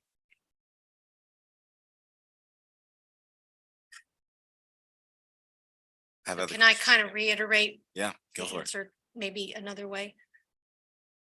The Me Too is past practice. for the tier 4. And then the contracts tie it to the tier 4. So the board has the discretion to continue the practice of Me Too. And then the executive management team, because of the way the contracts are negotiated, come along for the ride. But to get at your pro forma, we do have discretion, but it's some pretty serious past practice as well as concerns about compaction that we discussed at our workshop. Yeah. Can I make a comment? Mhm. All right, so just as a new trustee and board member, a lot of this is, it's, you know, it's a new approach. It's a new approach to, you know, to seeing how raises are done. And one of the things that I'm committed to, and I think the rest of us are committed to, is I want to get the dollars as close to the students as possible. And I think that that includes, you know, the principals and the assistant principals. And I see some of you in this room tonight. You guys do an amazing job. It's a difficult role. You're balancing parents, you're balancing students, you're balancing teachers. And there's and staff and everything, right? There's everything that you're kind of this linchpin that ties it all together. And I really appreciate what you do. And I think the thing that is difficult for me when I look at these things is I want to make sure that the dollars are being apportioned correctly in that area, and not to take away from anything else, you know, from our executive team, from everything else. But it feels a little bit like it's tough because it's like negotiating with one hand tied behind your back, just simply because of how we've set these things up in the past. And so I think that that's, you know, when I look at that, my fear is if everything is bright and rosy and everything is looking good, it's not so much a concern. But when I think about a fiscal oversight sense, I'm worried about a few things. I'm worried about the recent report from the government and the proposed plans. I'm worried about our reduction in our ADA numbers that we're going to maybe have to be making some decisions on for next year. I'm worried about the proposed, you know, budget by the state cutting into the arts, music, and educational materials discretion block. And I want to make sure that I think the principal and assistant principal role in these critical roles at our school are already very overburdened. And I also think that I think it's because of the pressure that's put on them, there's also high turnover. And I think that affects our teachers, it affects our students, it affects our families, and it affects our schools. And so when I'm looking at it, you know, since we're kind of looking at this as both 10.2 and 10.3 together, it's difficult for me because there's a concern that I have about if we always apply a Me Too year over year pay increase, we're building in an inequitable pay gap between district level executives and teachers in the classroom and administrators on the school site. And I am concerned about because there's a difference between a 9.5% raise for a $75,000 a year teacher. And I want to pay our executives well. Like I want consistency in our executive team. This is not a comment about that. But I guess to my fellow board members, I share a frustration of going, I'm seeing a year into the future in some of these other reports, and I have some concerns about this. Well, and I think that, and we talked about this a little bit in the board workshop. I think that and maybe this type of Me Too situation isn't really the right avenue, but we need to have conversation and look at how we can raise up our at all levels, whether it's the management 4 level or, you know, other levels, but raise up those lower paying salaries without not being very clear. But look at the structure of how we do it. So it's not just always this, we have the step system, but it's not always just a percentage. How can we look at ways to raise wages that it has a consistent dollar amount rather than a percentage amount? And maybe that's not something that we do today, but maybe that's something that we can, as a board, we can take back and we can look at, we can workshop, we can think about ways with our non-represented employees, our assistant principals, our principals, our directors, you know, and how can we kind of set up their salary bases in a way that lifts them up, right? Without having to, no offense to the higher paid salaried employees, but without having to increase everything in a percentage way, so that then that's not really balancing out the funding that we have to really be able to allow our assistant principals to live in our community. You know, I mean, that's, to me, that's the bottom line. So again, it's understanding now that there's in the contract with our non-represented contracted employees that we have to tie this together. And I feel it's very important for me to see that our Tier 4 management gets a Me Too salary increase, a percentage salary increase that it's a struggle. It's a struggle for me too, because it's not exactly what, I'm not being very clear in what I'm thinking, but it doesn't feel equitable, but at the same time, I don't want to take away from those that need it. Yeah. Yes. No. Yeah.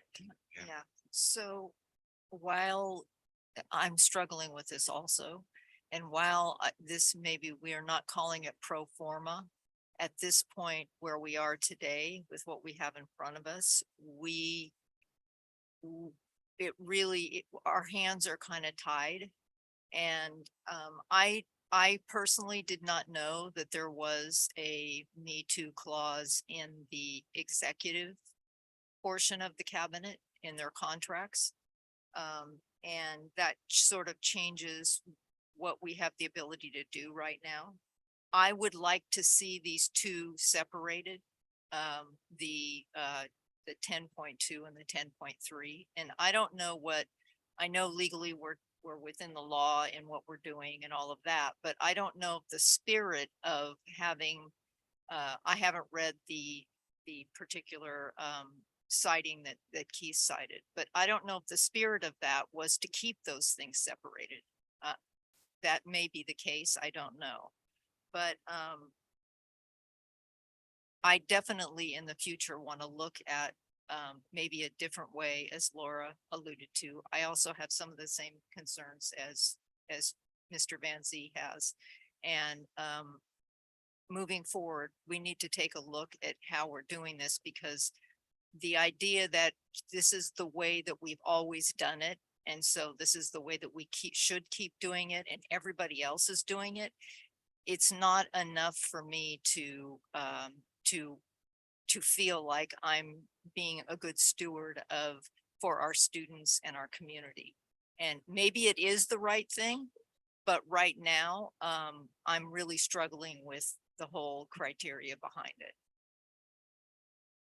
Yeah, and I second that too. I won't, that sounds way too official. I echo that. We're not seconding anything yet.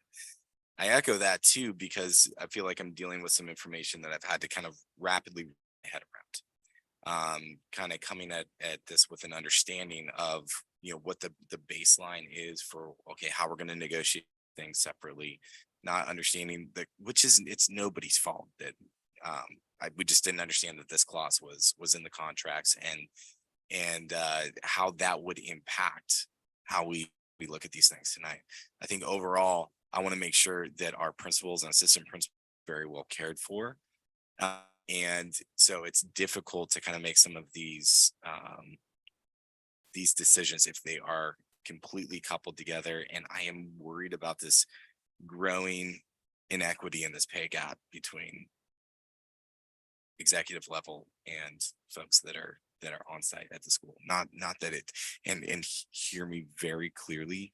I value everything you guys do. I know we want high valued staff level to be on our executive team. And I know that this is actually like just acknowledging, John, you said, call it, name it. This is weird.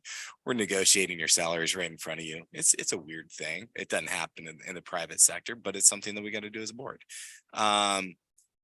So yeah, these are my concerns. I don't even know if it's possible for us to evaluate these in a longer format though.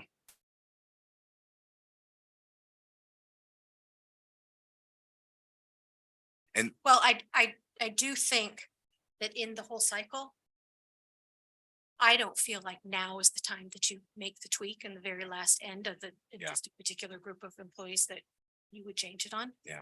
I think if we're really serious about wanting to address the things that you and Laura and Shelley have articulated tonight, we need some additional background on what's possible. But I think it should be separate and going into the next negotiating cycle or even the next budget development cycle, depending on what is within our control and what has to be negotiated. And but I think at this date, it would be quite unfair to change the rules. And I get that too, because if there's something that's been also predicated based on in everybody else's mind that this is how it is, this is what my contract said. I also see that on the flip side of pulling the rug out, and that does not feel equally as good. I mean, actually, all of this does not feel equally as good. Yeah, and I want to point out just for clarity that it's separate from union negotiations. This is the non-represented group. So, yeah. Sure. But if we were to make significant changes in the structure of the tier 4 schedule to do the other things you guys were mentioning, that's what I was getting at, is to do a similar thing with the salaries in the other units. And I don't want to leave classified out. They keep getting not mentioned in this. So I'm hearing Tammy over there. We would need to be, I think in fairness, need to be looking at the structure of all of it. And that does have to be negotiated. But I think it would make a strong statement that we want to work on this. But I think it's an equally strong statement to continue the process for this year because of what it says to employees about how they are valued. Yeah, and if something's already been agreed upon and negotiated, I think I understand that, and I understand that perspective. Moving forward, I also think that some of these comments are for the public, right? The public needs to understand what the board has as it at its access in order to make decisions on these two items, and kind of the background for it and what's there, and also understanding that we cannot decouple these without actually some pretty catastrophic, not catastrophic, that might be an overstatement. There would be significant work that would have to be done as far as contract renegotiation, just based on that one action alone. And there's a time cycle on it. Yeah. Right? It's a 3-year contract with 1-year extensions. And so you can't just mid-year say, oh, guess what? So we do have a card on 10.2. Country code 886, Taiwan. Okay, so I really appreciate all the trustees' inputs and comments and questions. So from what you guys have exchanged, I have a few questions and I have comments.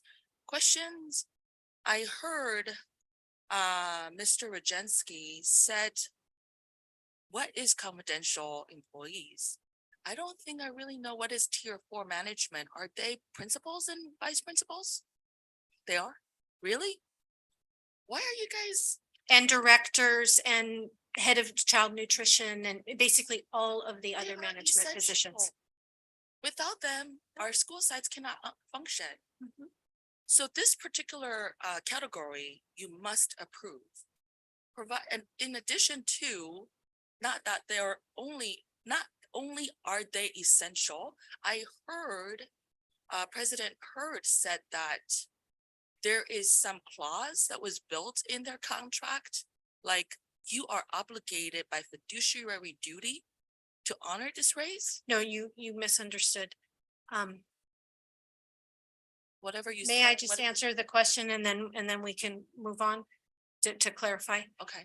The contract stopped? Yeah, let's just answer your question. And the contracts for the executive positions, Dr. Malloy and the assistant superintendents include a statement that says that their percentage increase follows the tier 4 managements. Oh.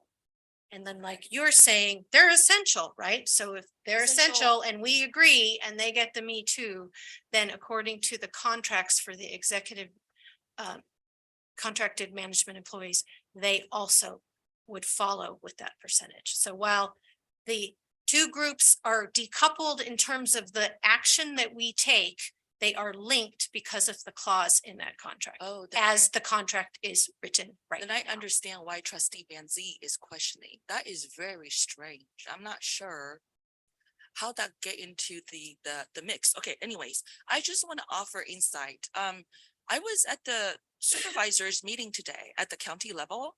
And I believe that there's money in Measure X, and I pay a lot of sales taxes, which unfortunately we are Hey, underrepresented. Helen, Measure X has nothing to Nothing do with this this. topic. We cannot get money from there to pay for Measure this. X is a completely different thing. Okay, I'm sorry then. Okay, God help you. Thank you. But essential employees must be paid. Thank you. Can I make a comment? Yes. It's waiting until public comments, but, so my observation, it's very interesting because we've never had quite this, conversation. And I think it's probably because this is really the first time that we have been able, right, to provide such a large percentage of raises, salary raises for anyone. So yeah, it's very interesting. I think actually, the spirit of the, attachment, right, of the, of all the contracts, I think the spirit of that actually I like because it's saying that no matter how, which position, if you're school site, if you're classified, if you're certificated, if you're management, if you're superintendent, you are as valuable as another, right, person, as another person. So that was, I think, the spirit of Me Too, right? Everyone gets to, it's in fairness, and we value everyone. I think that the issue that I think, a lot of us are grappling with is actually the because of the large number, it's a compounding, right, of the inequity that have been talking about, Laura and Jesse and Shelley. So again, just a observation, but I think that that quite compounding, that widening the gap is the thing that we're kind of grappling with. And yes, there's going to be, I think we should have more conversation, but yeah, again, the spirit of Me Too. And because right now, it would not be fair to change anything right now. That's my perspective. I have one other comment, and that is that in separating these two things, it's not that I don't value our cabinet and our superintendent. And not that we wouldn't do this anyway in any given year, depending on the circumstances. But as a board member, I want to have the choice to do that evaluation and make that decision versus having these two things linked together and it's automatically this way. So it's not that I think, you're not deserving or whatever, but depending on where we are and the circumstances that we're in, and, board member Van Z alluded to a lot of those very accurately. I want to be able to have the choice to make that decision. And right now, with the way that it is, we really don't have that. And I also agree that this year probably it wouldn't be good for many different reasons to change anything at this point after hearing everything and getting all the information, especially about the fact that it's already in the contracts and it is, as Susanna pointed out, it has been a compounding because there's been a lot of years when there wasn't a lot of money and there weren't any increases. So with that, I think we continue to have conversations and we continue to look at better ways, more equitable ways to deal with this issue. So if everyone has spoken their piece, can we have a motion on item 10.2? I'm just gonna make another really quick comment. I know it's super late. But I just think that with all the evidence that's been provided and with these contractual obligations that we have, I want the principals, assistant principals, all the people that are at the schools to know how deeply valued you are. And I am excited about this. But I also want to, as a board member, to echo you, Shelley, that I want to be able to strategically use our resources as nimbly as we can. And so, making that commitment to the public as well is I don't know what ultimately what we're going to decide or what I'm even to think, but exploring our options as best as we can so that we're ready for round two. Yeah, and I think looking at it from, looking at the challenging the systems, right? Like, Yeah. there's from what I understand, this is a historical precedent. It's just the way it's been, and it may continue to be that way because maybe once we see everything, we see, okay, this is the best way, but we really need to, when we look at our strategic directions and we look at what we're doing when we're looking at policy and we're looking at systems, this is one of those things that I think we need to just really dig into and break apart and back together and see what makes sense. And I agree, tonight's not the night. And I understand that. And I just also wanted to add, because I don't think I've made this point, but I see and appreciate every single person that works for the school district, and it's not about nickel and diming, and it's not about it's about looking at the cost rather than looking at the evaluation, I guess is the point I want to make. Thank you to everyone. And I'm sorry, this is really crunchy, but I'm also really grateful that we're able to have this conversation because I think it's extremely valuable for us to have, for our community to hear and to be a part of. So. Okay, so will someone make the motion? I'll move the motion to, I'll make the motion. I'll leave it at that. To approve the salary adjustment and one-time payment for tier 4 management and confidential employees. What you said. I'll second. I'll Does he second. second it? Okay. The motion was made by Board Member Ordway and seconded by Board Member Van Zee. Roll call vote, Student Board Member Iapan. Aye. Board Member Van Zee. Aye. Board Member Ordway. Aye. Board Member Clark. Aye. Board Member Brown. Aye. Board Member Hurd. Aye. Motion passes 5-0. Thank you. Now we're on 10.3. Keith, we've already kind of discussed it, but we have to go through the steps. Yes. So as we've discussed, this particular item asks the board to amend the salary schedule for the superintendent and the assistant superintendents to reflect the same 8.5% ongoing increase effective July 1 of 2022 that you have just now approved for all other employee groups in the district. It also requests that the board amend the employment agreements of the superintendent and the 3 assistant superintendents to adjust their annual salaries accordingly and to provide the one-time off-schedule payment for the 2022-23 school year. The board's action this evening to approve will adjust the annual salary of the superintendent to $384,661. The annual salary of the assistant superintendent of business operations to $281,844. The annual salary of the assistant superintendent of educational services to $268,423, and the annual salary of the assistant superintendent of human resources to $281,844. We'll also provide each one of those individuals a one-time payment of 1% of those amounts. All other provisions of the employment agreements that are in place will remain as is. Board approval is requested as presented in the agenda and as I've just described. Okay, we do have a card, so can we take the card first and then do discussion? Mr. Arata?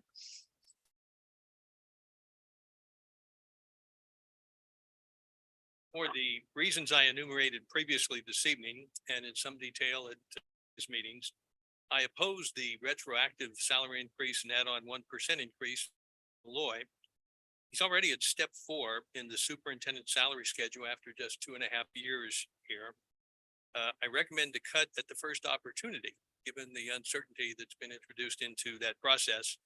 But indeed, mind the gap. Good comment and way to go.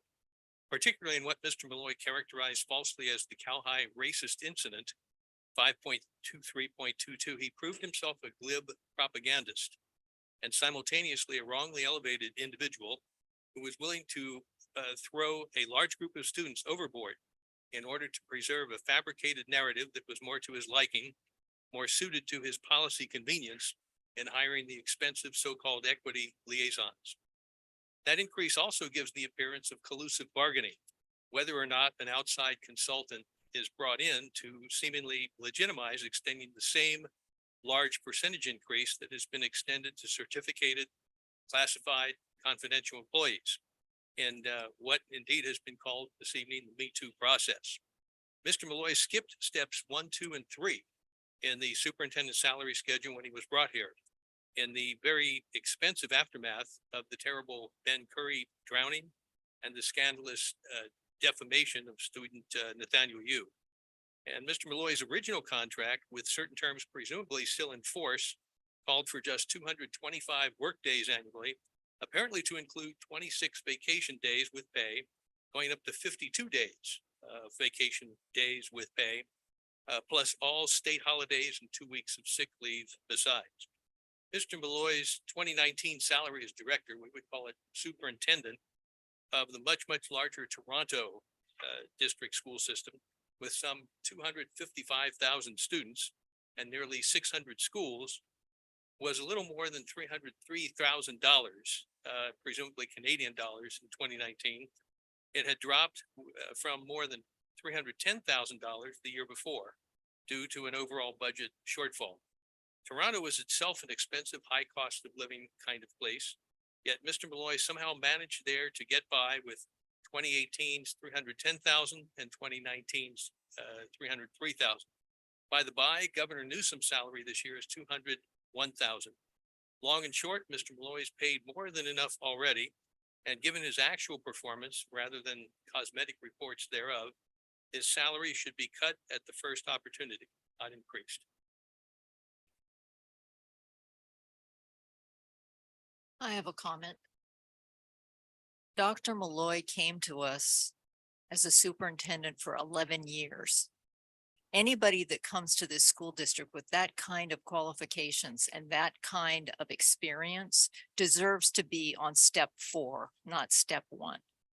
And your continual coming to this board with the same stories over and over, rehashing history, is not helpful to anyone, including me, and probably not, I can't speak for my other board members, but I'm sure they're tired of hearing it too. We have the other board before this one was convened, looked at all of those things, did everything that they could to correct the issues, and we're moving forward. So if you have further comments, please make them relevant to what we're doing now, because it's not helpful to anybody for you to come here and keep rehashing old history. Okay. Yep.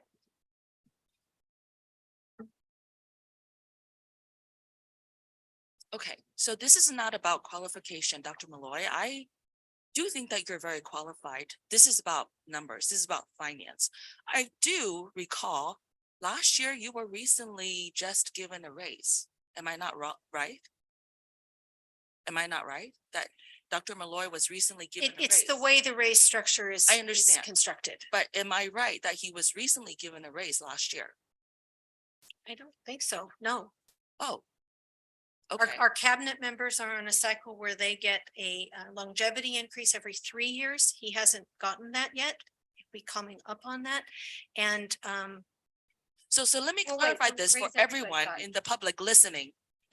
I need to clarify. He did get the Me Too that everyone else got last year. Yes. Thank you. That's what I recall.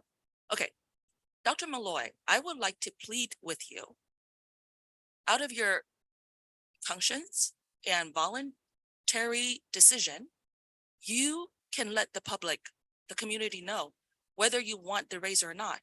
In private sector, CEOs, well, I'm sorry, not in Country Code 1, but in Country Code 886, our CEOs and our officials sometimes will voluntarily give up their raises or whatever that is entitled to them because they know that it is not affordable. It's not because people don't value them. It's because we simply don't have the money. And as a leader, they assume that responsibility. So if I had $1 billion, I would give you all the raise.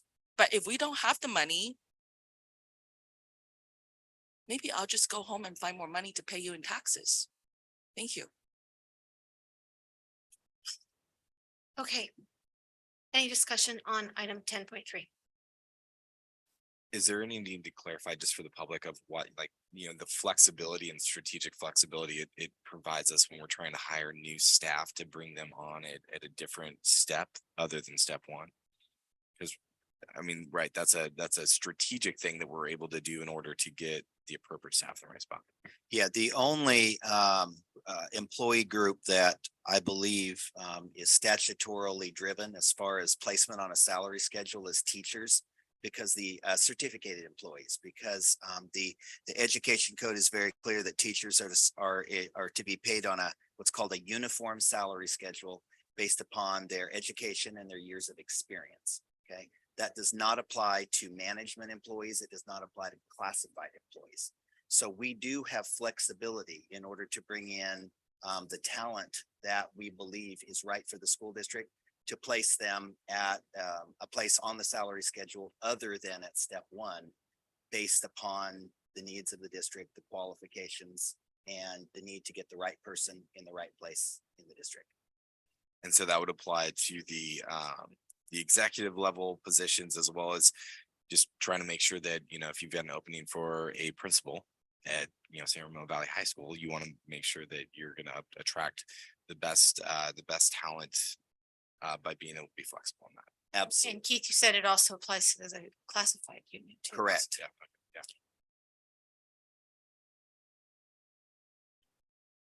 Okay, do we have a motion? I'll make a motion to approve 10.3. Thank you, Shelley. Second. Thank you, Susanna. The motion was made by Board Member Clark and seconded by Board Member Ordway. Roll call vote, Student Board Member Ipan. Aye. Board Member Van Zee. Aye. Board Member Ordway. Aye. Board Member Clark. Aye. Board Member Bratt. Aye. Board Member Hurd. Aye. Motion passes 5-0. Okay, thank you, everyone.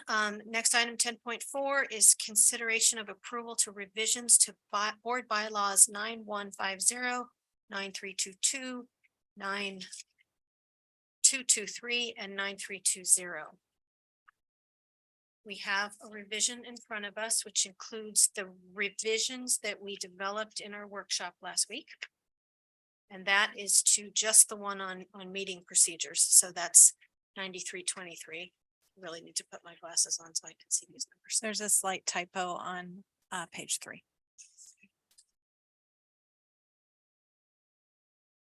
So the only changes are the highlighted. The red were things we had already agreed to change at a previous workshop. The only change on that is on page 3, there is a yellow highlight and it is it was Okay. misspelled. That is Revision the from what only was in tiny the little packet. thing. Gotcha. Mhm. So tiny revision in front of us, basically the same as the packet. So is there any discussion on any of these? I have a question, clarity here. So on 47, page 47 of the packet, where we talk about choosing student board members. So I know in the past, folks would apply, students would apply, and then there'd be an interview process. So this is the new process, and it's been kind of worked through with the student senate and various. This is just the first time I've seen this, so I wanted to kind of get a little bit of clarity on it. I asked a similar question, so John is here. I'll start, and then John, you can fill in, and then Anya, I hope you have some thoughts. So when we wanted to institute the process, we needed to move quickly because of the time of year it was, and we got some permission on how to do that. Since that time, when you look at legal requirements as well as our bylaws, the students spoke pretty loudly to us through Senate that they really didn't want it to be a district-wide election for reasons such as popularity contests and all the rest. But in working with the legal parameters, what we tried to do was find a middle ground where there still is an opportunity for students at school to be chosen by their body. But then as the bylaw now reads, should you pass it, come to a process more similar as those 4 candidates or 5. I will let you, John, fill that in because of course we have venture as well. So that the process with student involvement could happen. So there was a need to transform based upon kind of the parameters of the law and how we needed to align with it. That's kind of the 30,000 foot piece. John, is there anything that I missed on that? Thank you all. Great. The only nuance to it, and Anya, thank you all for being here so late, and thank you for all you're doing, especially Anya for being here. Incredible work, and she's just amazing what she does at Student Senate before every meeting as well. Sorry, Anya. The only thing we're working out is we're working out timelines, so we can come back with you with the timelines of when we still want to do an application in each site. Then we want to have the elections at each site. Then we want to bring the 4 comprehensives and venture those top vote getters to a small group that includes 2 trustees, a student, Dr. Malloy, and possibly other representatives. So we got to figure out the dates and details of that. Any other questions? I think you hit a very nice process there, because if it had gone to district wide, the largest high schools would definitely have an advantage over the smaller ones. Just say, let's all vote for our person, and it would have been uneven. Can I ask, and Anya, maybe you can answer this, or John, from the school site standpoint, coming up with that final candidate to then come to the district level, what is that process like? You mentioned application and then election. Is that?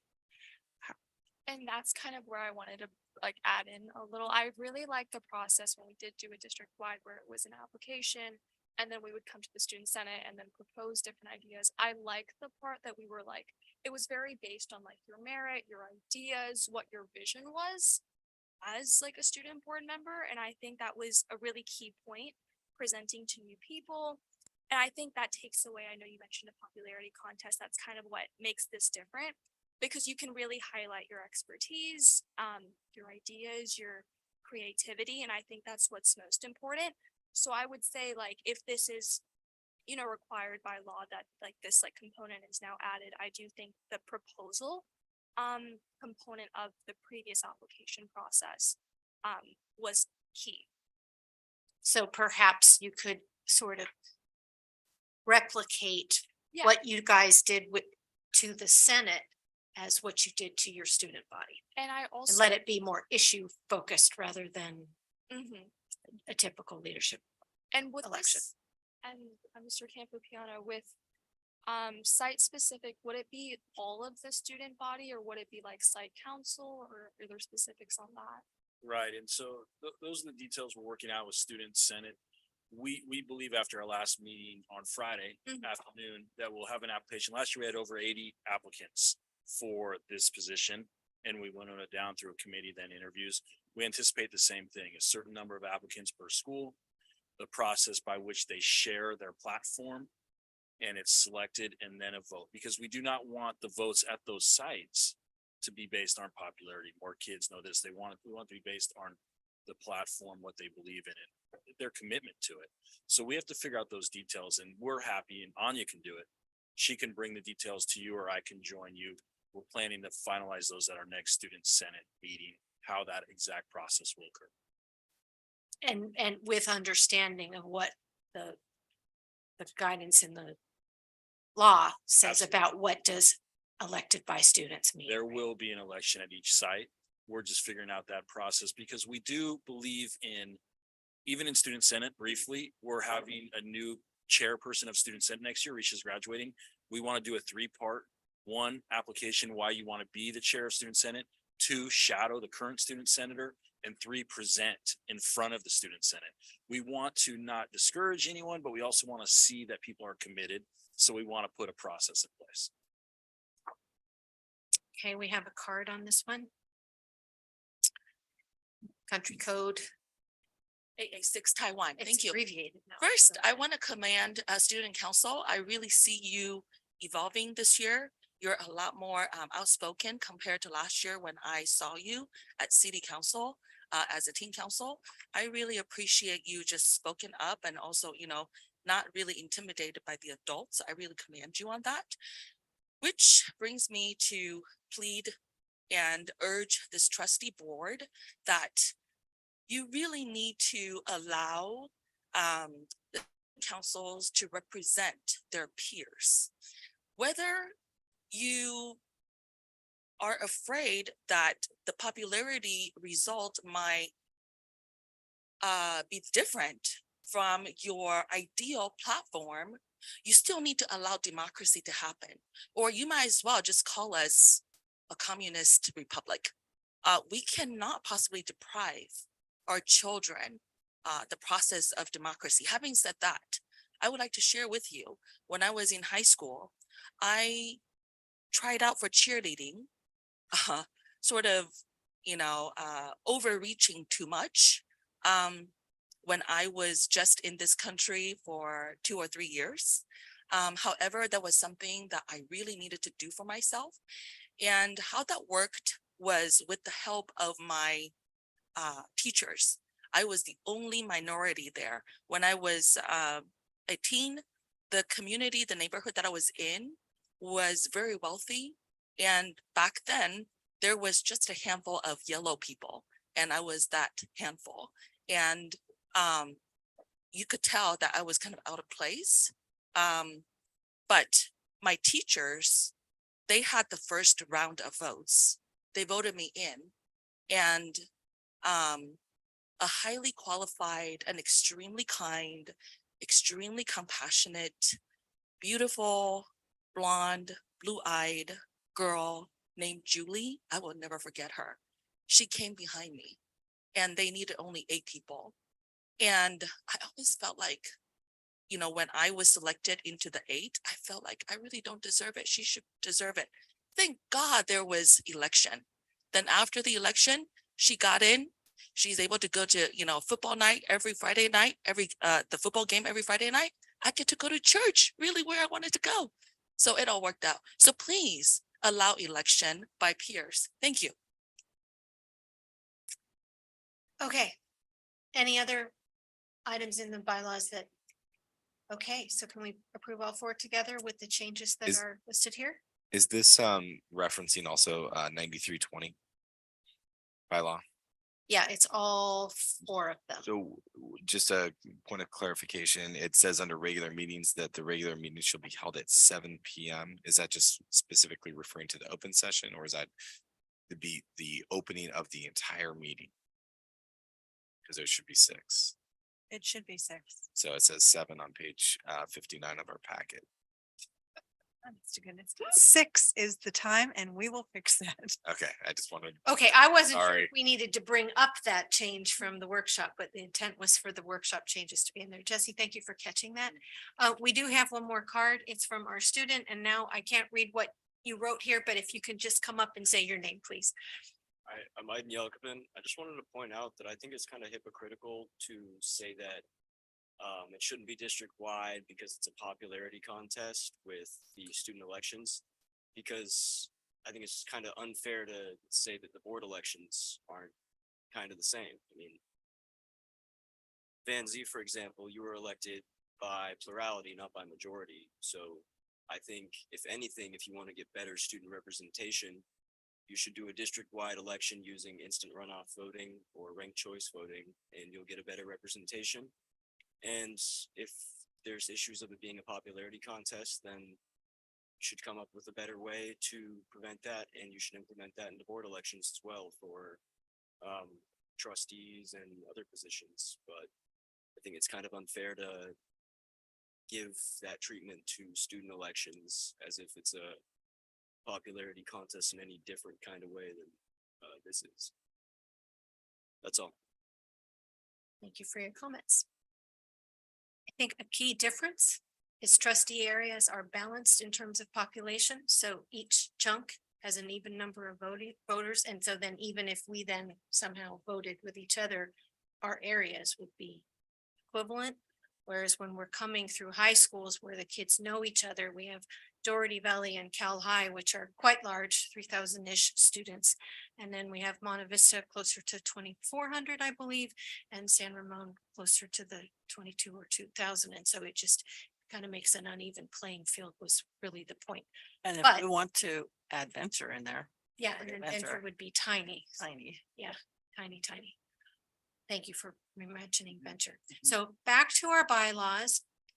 With the change of the little of in there and 6 o'clock, not 7 o'clock for the beginning of open session, which then would make the opening of the whole meeting vary to maybe as early as 4:30 occasionally. Okay. So that's what's before us. If one of you will make a motion. I'm so moved. Second. The motion was made by Board Member Bratt and seconded by Board Member Clark. Roll call vote, Student Board Member Iapan. Aye. Board Member Vanzi. Aye. Board Member Ordway. Aye. Board Member Clark. Aye. Board Member Bratt. Aye. Board Member Hurd. Aye. The motion passes 5-0. And now we have item 10.5, consideration of revision to the Board of Education meeting calendar for this year. There's one date we'd like to move. You doing that, John? Yes, thank you, President Hurd. There is a request for a change of date. The reason for that change is a conflict that I have. I've been invited to an educational meeting speaking about the future of education in California that is pretty significant. And so I'm requesting that we make the change with this much notice so that I could participate in that meeting. Well, still, obviously, if we move the meeting, fulfill my duties to you. Any discussion? I move the motion to change the calendar. I second. The motion was made by Board Member Ordway and seconded by Board Member Vanzi. Roll call vote, Student Board Member Iapan. Aye. Board Member Vanzi. Aye. Board Member Ordway. Aye. Board Member Clark. Aye. Board Member Bratt. Aye. Board Member Hurd. Aye. Motion passes 5-0. Okay, now we are on 10.6, consideration of adoption of the SRVUSD Board Governance Handbook. And I guess I am covering this one. This is a document that has been under development for about a year, right? Committee brought it forward, then we had a workshop on it, and then we discussed it again at our workshop last week. I noticed one small thing in it that I was hoping we could adjust. It has to do with where we talk about the electronic submission of comments and the voice changes. It's like directed to like Joe Public as a you rather than in the language of the rest of it. So I was just hoping that we could change it to say members of the public may submit comments to public comments at SRVUSD. It just kind of changes the beginning of it. Makes it line up with the rest of the documents tone. But anyone else have any other additions to what we worked on last week on the governance document? Can we make that motion? Hang on. I'll make a motion to, Oh, we have a card.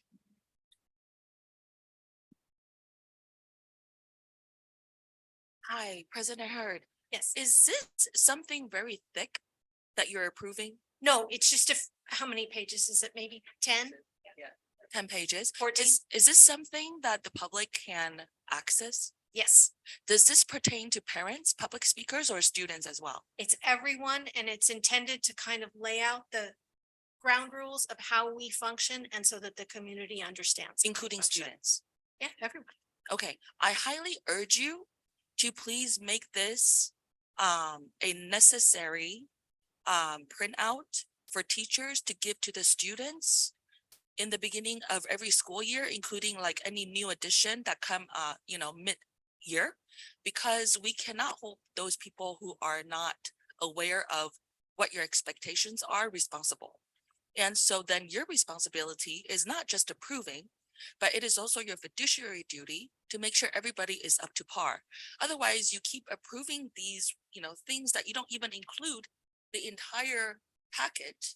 Like, I don't really know what you're approving. I see you're approving a handbook, but you don't have any attachments, right? So then in a democracy, this is not acceptable. So I truly hope that you will please make sure everybody is given a chance to understand what your expectations of them are. So then nobody can come to you and say, well, we really don't know what you expect. And therefore, they can plead ignorance. And I think even though I was in the workshop, I am still a little bit confused. So I would like somehow for every parent to be able to click on a link that they can read at registration time. So then we can always know what you expect. And because I really don't appreciate when I come here, even though I cannot control people's mouths, but when I'm misaccused or falsely accused, I don't feel good. So thank you. All right. I think we meant to, right, post this up on the website with a link and Like on the Board of on the board. Education page. Yeah. And I think having a few copies of the governance handbook here on the table with the yellow cards would be a very easy thing to do. Okay. Did we have a motion? I think we did. Can I ask Were you in can I process ask a of quick making- question? Oh, I just okay. want to ask a Go ahead. question. There's a link to the full board packet on this printout that's set on the table. Is that correct? Sorry, I stepped away. Correct. And the board packet is linked to our website, and any community member or anyone that requests that it be sent directly to their email is on a list, and it is sent directly to their email also. Can I make a suggestion too? And I think it can be kind of easy, and maybe it's a something for Jordan, but that maybe we have a sign that has a QR code, and it doesn't have to change every meeting because it can go to the agenda page. That's just it's on the table so that anyone with a smartphone can just scan it and get to the.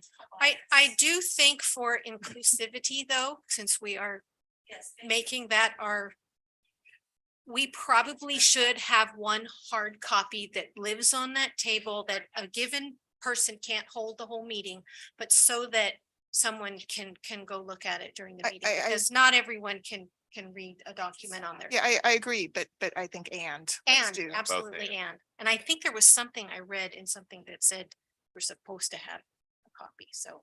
Happy to do that.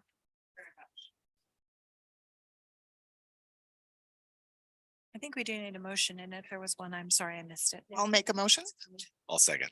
Okay. Thank you. The motion was made by Board Member Bratton, seconded by Board Member Van Zee. Roll call vote.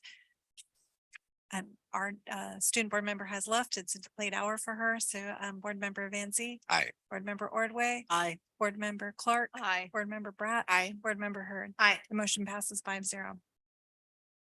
Okay, now we're on 10.7, consideration of approval of the Facilities Oversight and Advisory Committee members. I'm going to turn it to Stella. Okay, so we have to fill the FOAC committee membership when we have vacancies which occur when terms are vacated or when we have individuals leave the committee. And the FOAC is a committee that's required under Prop 39 and Assembly Bill 1908, which requires that school districts who pass facility bonds have a community oversight committee. Prior to tonight, or prior to your action, we have 9 members on the FOAC that represent one of 5 categories that are required under Prop 39. Now, it is okay that if you don't fill all 5 of those categories that you convene a committee, but you continue to seek representatives from the community to fulfill one of those 5 committee requirements. So of the 9 members that are on FOAC, there are 3 that are terming out. One ends in January 23. And that member chose not to reapply. One community member did reapply, and then 1 termed out. So we're down to 6. We're supposed to have 7.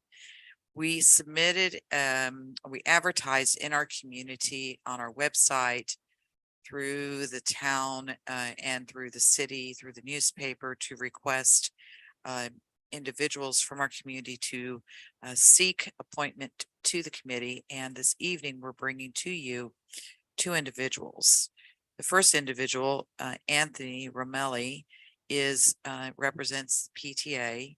It will be a first term for Anthony beginning in February 2023 through January 2025. This second member is Madeline Seraphin, who will be entering her third 2-year term, which will begin February 2023, ending in January 2025 also represents PTAs. So we are asking that the board accept the two individuals who have submitted an application to serve on the committee, and we will seek to continue to recruit for individuals from the business community and an individual from the bona fide taxpayer organization, which are two groups that are not currently represented on FOAC. Just, yeah, just to comment, just recognition for the two members who are one termed out and the other, chose not to reply, but want to recognize and thank him for their efforts. It's Scott Seideberg, who actually is a community member who is terming out. He was on FOAC before I was on the board, but he so he gave a lot of time, effort, was the president this past year on FOAC committee. So really want to thank him. And then the other, I believe it's Christopher King. Chris King, yes. Yeah, and he also contributed a lot with questions and his expertise in construction field. So thank you both for your FOAC. With that, I'm going to move the motion to approve the two members. Second.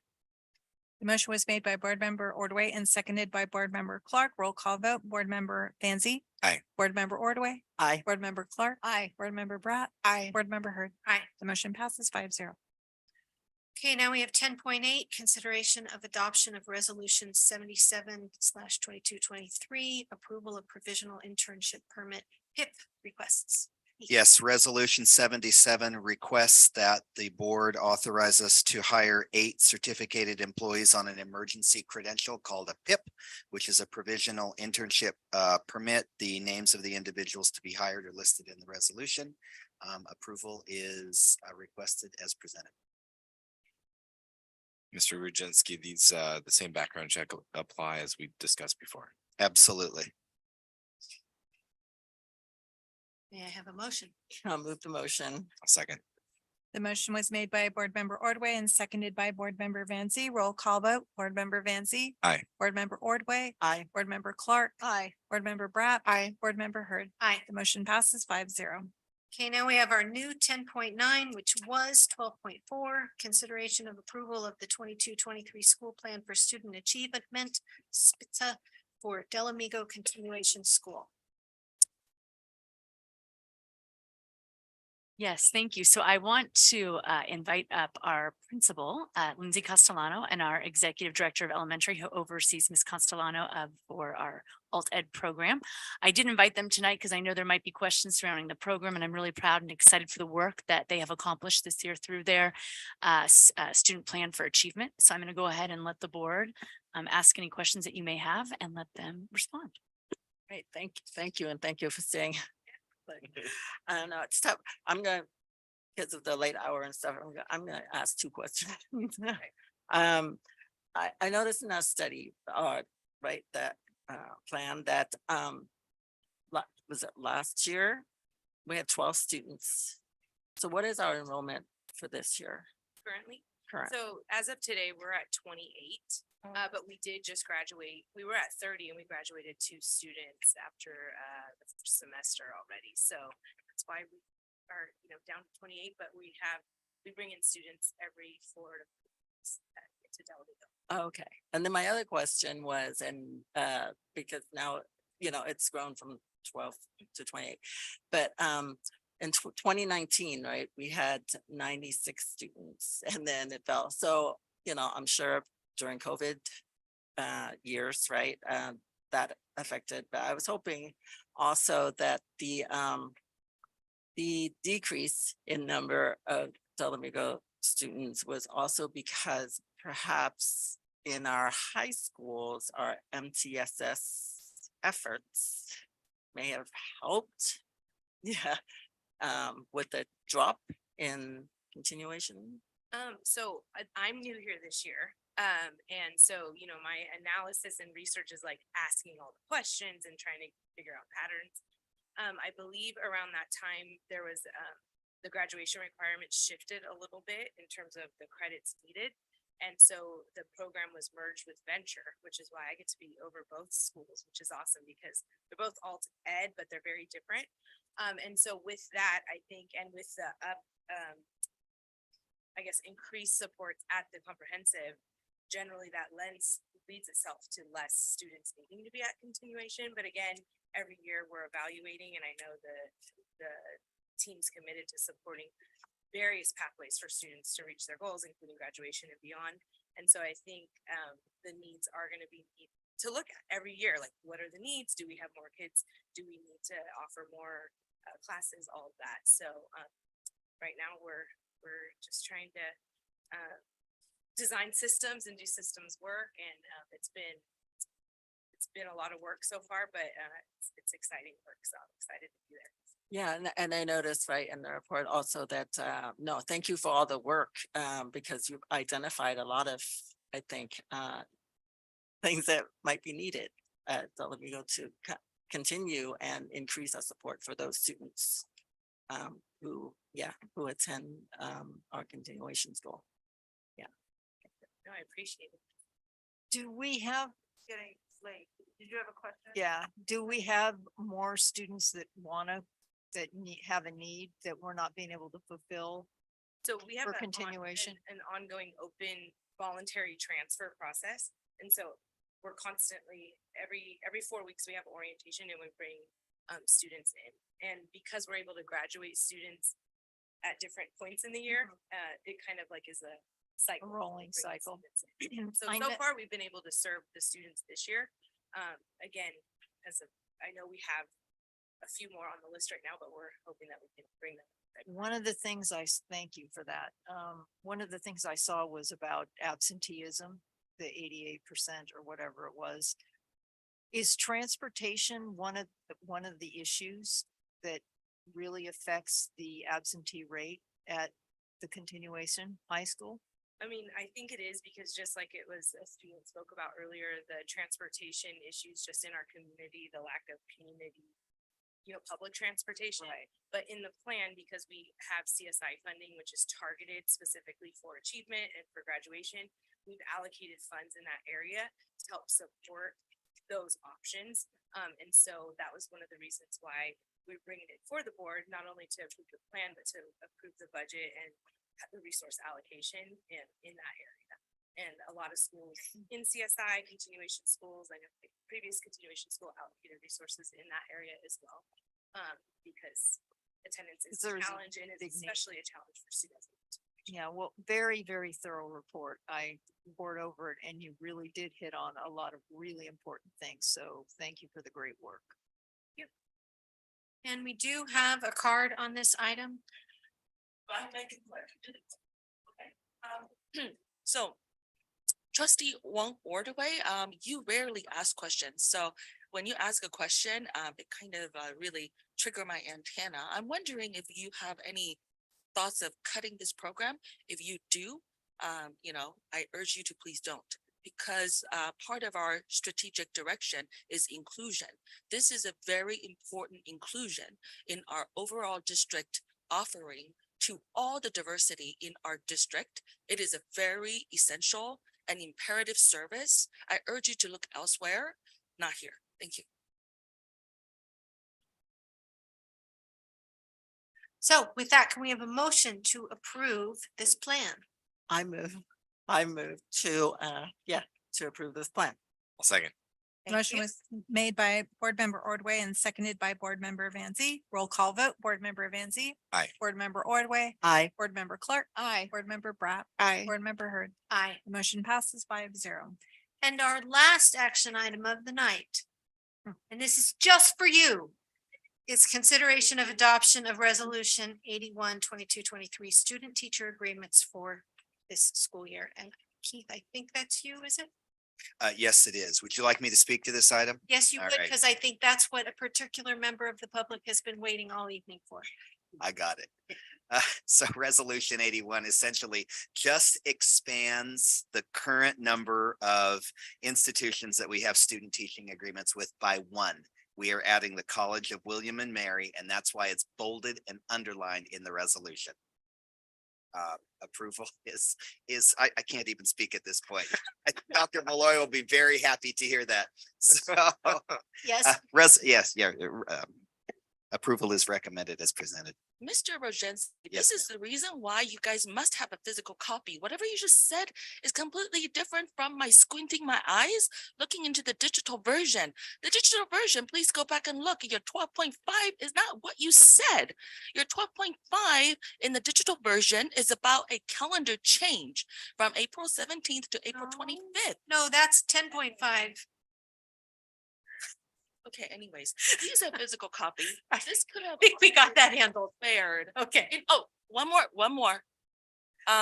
Miss Finko, you are still my neighbor, my community, and I hope going forward, we will say hi. We will be the role model for our community and our students. Thank you. Thank you. Okay, that brings us to the end of this very long agenda. We do, I'm Except- sorry, need a motion Oh. on that one. Oh, we need the motion. I thought we got it. I'm No, sorry. no, Thank pull. you, Cindy, for keeping us honest. So moved. The motion was Second. made by Board Member Bratt and seconded by Susanna. Board Member Ordway. Roll call vote. Board Member Van Zee. Aye. Board Member Ordway. Aye. Board Member Clark. Aye. Board Member Bratt. Aye. Board Member Hurd. Aye. Thank you. 5-0. Now, in the essence of time, could we all just hold on to our board member reports for a further time? That's right. Even though I actually prepared one this time. So